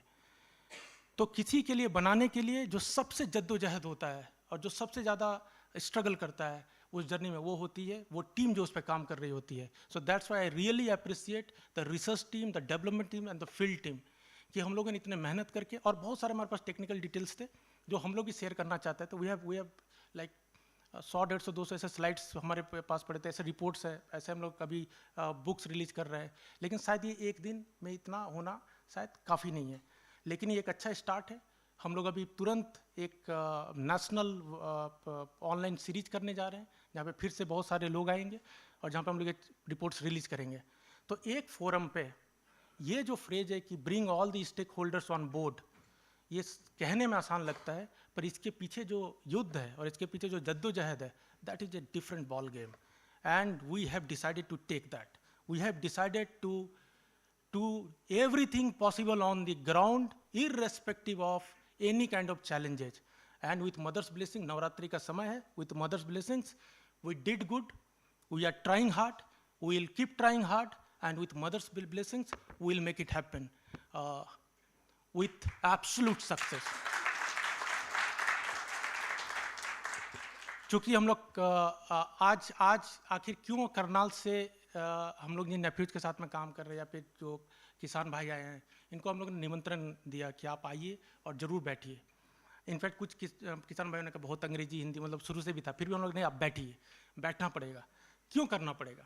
हम लोगों ने एक चीज़ देखा है, आप ऐप बना करके दीजिए तो क्या होता है कि अब एक बहुत मज़ेदार चीज़ कहना चाहते हैं। हम लोग को प्रयागराज का भी मिला एससीएल फाउंडेशन का काम, और उन्होंने कहा कि क्या आप बताएंगे कि इनका फार्मर का डबल इनकम कैसे होगा। हमारी टीम जानती है, ये टीम ने, जिन्होंने फील्ड की टीम ने, यहाँ पे कुछ 5-6 लोग हैं जिन्होंने बहुत अथक मेहनत करा है, लगातार काम करा है, और हमारी डेवलपमेंट टीम जानती है कि उन्होंने जो उसके लिए डेडिकेटेड पोर्टल्स बनाए, और रिसर्च टीम जानती है जो उन्होंने एनालिटिक्स दिया है। तो उन्होंने कहा कि ये अगर व्हीट के कल्टिवेशन से अगर हम लोग चेंज करें, कोई दूसरे वैल्यू चेन पे करें, तो शायद उनका थोड़ा सा इनकम वगैरह बढ़ेगा। ये अच्छी बात है, लेकिन हम एक नाम नहीं लेना चाहते। हमने ऐसे संस्थाएं देखें जो 9-9, 10-10, 12-12 साल तक काम किए, लेकिन 45% के सक्सेस रेट के साथ उन्होंने किसी का वैल्यू चेन कन्वर्ट करा पाया। रिलक्टेंस, हम नहीं मानेंगे। कभी कभी क्या होता है, हम नहीं मानेंगे, सोच सबसे बड़ा बाधा बनता है।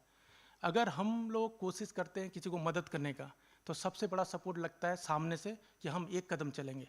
तो जब एक कदम कोई चलेगा तो लीड्स ग्रुप 10 कदम चलेगा। Rashtra is that message that yes, we are determined to make things happen on the ground irrespective of any challenges। हम लोगों ने वहाँ पे करके दिखाया, 2 महीना में क्वांटिफाइड करके बताया कि इस तरह से करने से और इतने एकरेज को चेंज करने से आप 30-40% की किसान की आमदनी बढ़ा सकते हैं। सेम कोशिश हम लोग करनाल पे उतरे, हम लोग को मौका मिला। क्या स्कोप है? नहीं है, दैट इज अनदर थिंग, लेकिन हम लोगों ने कोशिश करा कि अब जो कर सकते हैं, जैसे जैसे चीज़ें बना सकते हैं और आगे बढ़ सकते हैं, और हम लोग अभी लगातार कोशिश करते रहेंगे। जो चीज़ें बनाई हैं, जितना दिया है, अभी तो हम लोग ने शेयर भी नहीं करा है, अभी हम लोग बैकग्राउंड में और उनके लिए बना रहे हैं। जैसे श्री देवी सप्तशती, ये सब उनके स्कोप में नहीं था, लेकिन हमारे इंटरनल ऐसे डिस्कशन हुए कि नहीं, अगर काम करना है तो करते रहना है। क्या है कि कभी कभी शुरू में तकलीफ होगा किसान को यूज करने में कुछ भी, लेकिन कोई बात नहीं, धीरे धीरे होता है, धीरे धीरे सब सीखेंगे। हम लोग भी जाएंगे, फील्ड पे उतरेंगे, बार बार हमारी टीम जाती है, और अभी लगातार पैरेलल ऐसे बहुत सारी चीज़ें बना रहे हैं। तो इसी के साथ हम रिक्वेस्ट करेंगे, पहले मलिक सर आप अपने थॉट्स शेयर कीजिएगा, और फिर Sardar sir, and then will move on to the concluding session.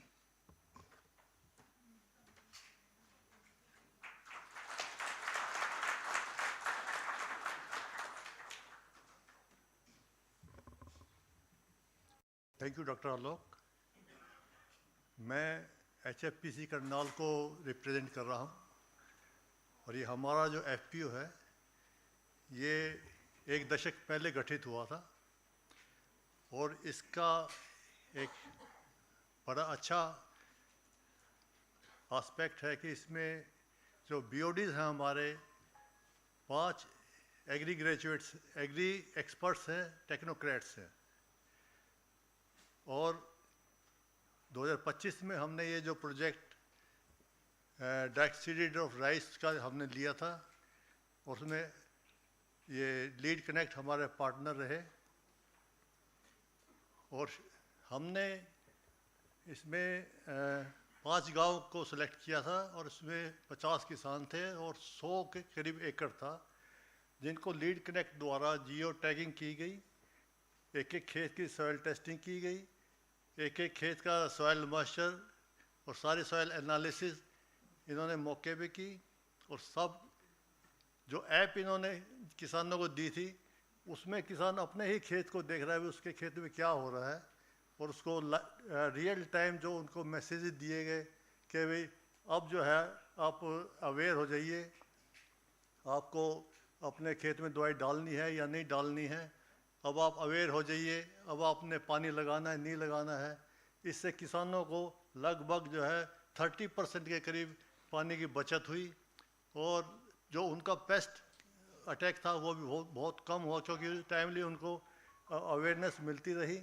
और इसके पश्चात जो अभी रिसेंटली 3-4 दिन पहले हमारे नाबार्ड के सीजीएम फील्ड में आए थे, और उसमें लीड कनेक्ट के भी टीम हाजिर थी, और वहाँ पर जो उन्होंने ऑब्जर्वेशन दी है, जो हार्वेस्टिंग के टाइम पे वो किसान के खेत में ही गए और फसल को देख के उन्होंने कहा वाकई जो है जो रिजल्ट्स हैं देखने लायक हैं। और इसमें जो ईल्ड है, ईल्ड में तो खैर ज़्यादा फ़र्क नहीं पड़ता, क्योंकि जो ट्रांसप्लांटेड राइस है और सिर्फ इसमें जो कॉस्ट है ये अपना कल्टीवेशन की, उसमें 10 से 20% के करीब वो है। जब किसान की कॉस्ट घट जाती है तो इमीडिएटली उसका बेनिफिट बढ़ जाता है। धन्यवाद।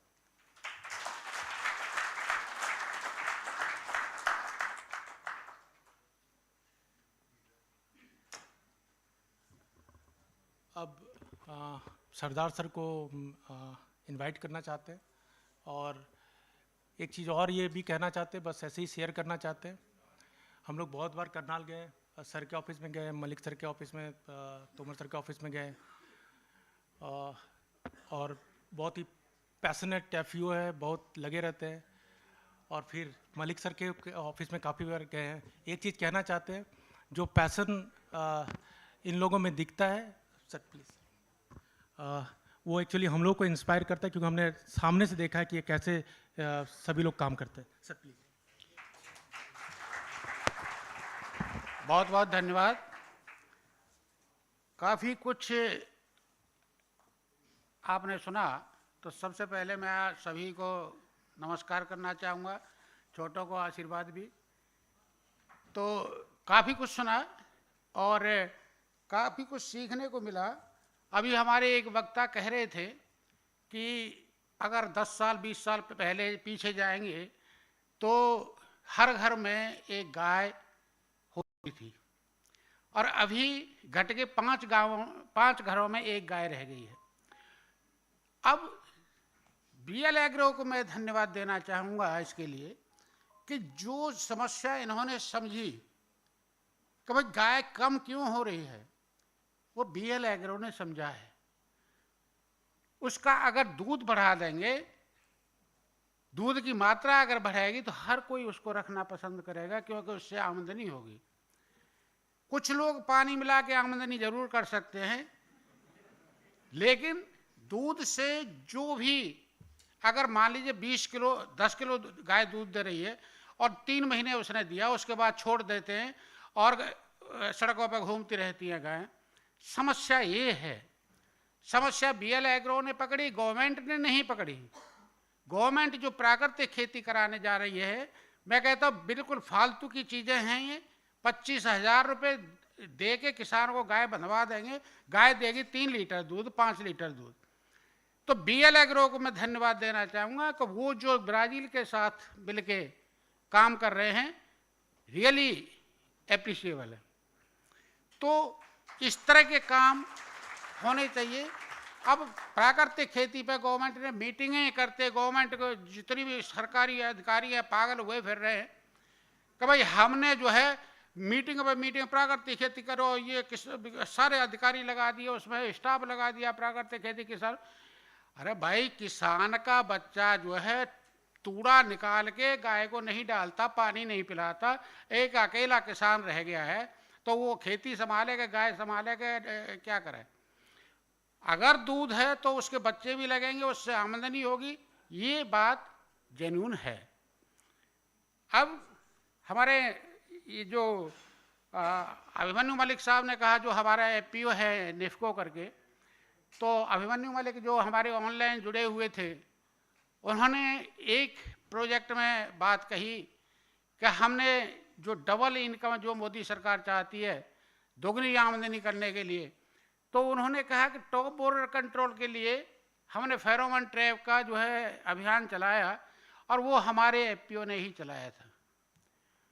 और हमने जो अभिमन्यु मलिक साहब ने कहा कि 15 से 20 हजार रुपये पर एकड़ हमने आमदनी किसान की सुरक्षित कराई, उसमें से जो पेस्ट कंट्रोल का था, आप जानते हैं कि किसान की जो आमदनी होती है उसका 40% पेस्टिसाइड पे खर्चा होता है, फर्टिलाइजर पे खर्चा होता है। अगर उसको हम सही कर देंगे, फर्टिलाइजर को सही कर देंगे, उसकी सॉइल टेस्ट करके, और ये हम कर रहे हैं और लीड्स कनेक्ट हमारे साथ जुड़ा हुआ है। अब हमने जो पीएचबी पहले हमने अपनी लैब में किया, अब लीड्स कनेक्ट ने ऐसा इंस्ट्रूमेंट लेके पहुंच जाते हैं वहाँ पर, हर किसान के यहाँ बता देते हैं कि भाई पीएच कितना है, कितना फर्टिलाइजर है, कितना पोटास की ज़रूरत है, कितना माइक्रो न्यूट्रिएंट्स की ज़रूरत है। तो ये काबिल तारीफ बात है और मैं कहता हूँ कि लीड्स कनेक्ट और बीएल एग्रो जैसे संस्थाएं हमारे देश में आगे आनी चाहिए, जिससे किसानों का निश्चित रूप से भला होगा।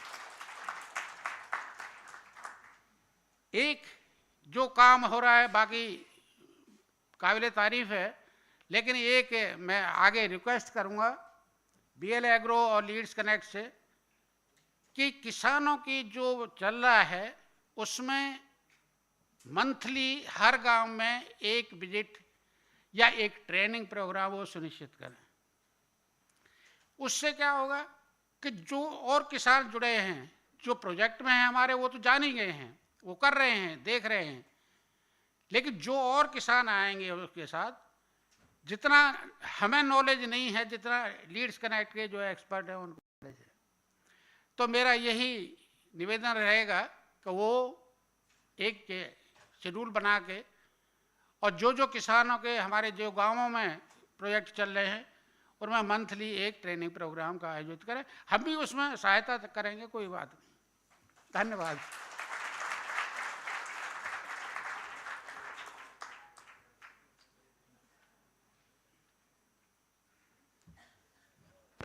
Thank you so much sir. बिल्कुल फील्ड टीम रहती है, लेकिन ट्रेनिंग प्रोग्राम एक सर ने बहुत इंपॉर्टेंट बात करा है। ट्रेनिंग प्रोग्राम उन्होंने 2-3 दिया भी, लेकिन ये ज़रूरी है, जैसा भी हम लोगों ने डिसाइड भी करा था मीटिंग में, कि हम लोग का विलेज रिप्रेजेंटेटिव भी लेंगे, क्योंकि और जागरूक बनाना जरूरी है। जरूरी नहीं जो प्रोजेक्ट से जुड़े बस वो पूरे किसान समाज, क्योंकि ज़रूरी ही है, क्योंकि इस तरह से अवेयरनेस बढ़ेगा। तो ये बिल्कुल होगा और बहुत ही एग्रेसिव तरीके से होगा। बिना ज़्यादा समय लेते हुए, now sir I would like to request our respected MD sir mister Navneet sir for the concluding remarks.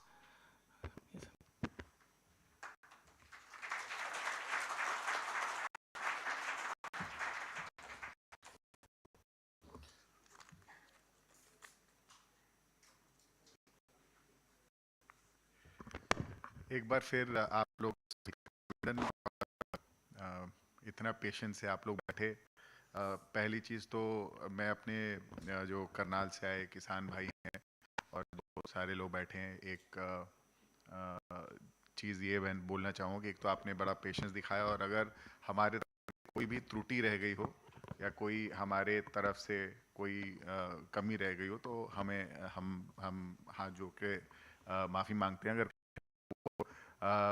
कोशिश हमारी यही है कि आप लोगों के साथ जुड़ के और आप लोगों के साथ मिल के किस तरीके से हम जो हमारी टेक्नोलॉजी है और जो हम करना चाहते हैं, एक स्टेप, अभी केवल हम टेक्नोलॉजी की बात कर रहे हैं, कल को हम लोन की बात करेंगे, फिर आगे चल के इंश्योरेंस की बात करेंगे, फिर आगे चल के हम मार्केट लिंकेज की बात करेंगे और किस तरीके से हम आपकी पैदावार को हम फूड प्रोसेसिंग कंपनीज तक पहुंचाएं, वो भी हम बात करेंगे। ये सारी चीज़ें बातें होंगी, और इस बार ये सारी बात जो है हम हर मंथ, जैसे अभी हमारे मेरे से पहले जो वक्ता ने बोला सरदार सिंह जी ने, वो जो बोला कि हम किसान सभा करें, मैं ये चीज़ बताना चाहूँगा कि हम जो प्लान कर रहे हैं उसमें हम हर एक जगह पे जाके, हर एक गांव में जाकर एक किसान सभा करने की तैयारी कर रहे हैं, और हम कोशिश करेंगे जो है वो जल्दी से जल्दी शुरू हो। और साथ ही जो हमारा अग्रणी का जो फुल पावर है, जो हम अग्रणी को पूरे तरीके से में ले जाना चाह रहे हैं, तो उसको पूरी तरीके से एक्टिवेट करके, चाहे वो किसान खेत के लिए लोन लेना चाहता हो, अपना मवेशी के लिए लोन लेना चाहता हो, या उसको इंश्योरेंस लेना चाहता हो, या मार्केट में अपना सामान बेचना चाहता हो, वो घर पे बैठे ऐप के थ्रू कैसे कर पाएगा, किस तरीके से कर पाएगा। और अपना ने जो अभी हमारे जो रिसर्च टीम और हमारी इनोवेशन टीम ने क्रिएट किया है, उसके साथ ये सारी चीज़ों को जब हम समन्वय के साथ एक साथ क्रिएट करेंगे, तो ना कि आपका पैदावार बढ़ेगा, बट आपकी पैदावार को का अच्छा दाम मिले, उसको भी हम लोग कोशिश करेंगे सुनिश्चित करने की। ये हमारी एक तरीके से प्रॉमिस है।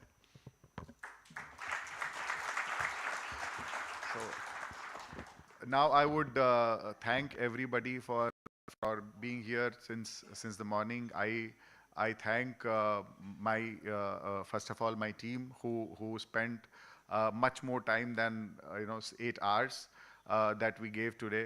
They have been working for last 15-20 days for all the arrangements, the understanding, everything. So they have been putting their and burning their midnight oil. My development team, my research team, my management team, everybody. I mean to say, let's give them a big hand of applause for them. This is the teamwork that actually brings the whole things together, and I believe we will conquer. And we will be able to achieve what we have sought out to achieve, and we will be able to take our solutions to the last mile, to the last farmer, and we will be able to make them understand and use our app, not only to get it downloaded, but to get it used and to get benefit out of our platform. That is the whole agenda of this interaction that we are having. Having said that, the whole idea of BL Agro and how we have been able to bring everything together under one umbrella in the act of from the farm, from the lab to farm to the plate, that is the whole thing that we have to work on. And I thank you all for coming, for giving us time, for listening to us.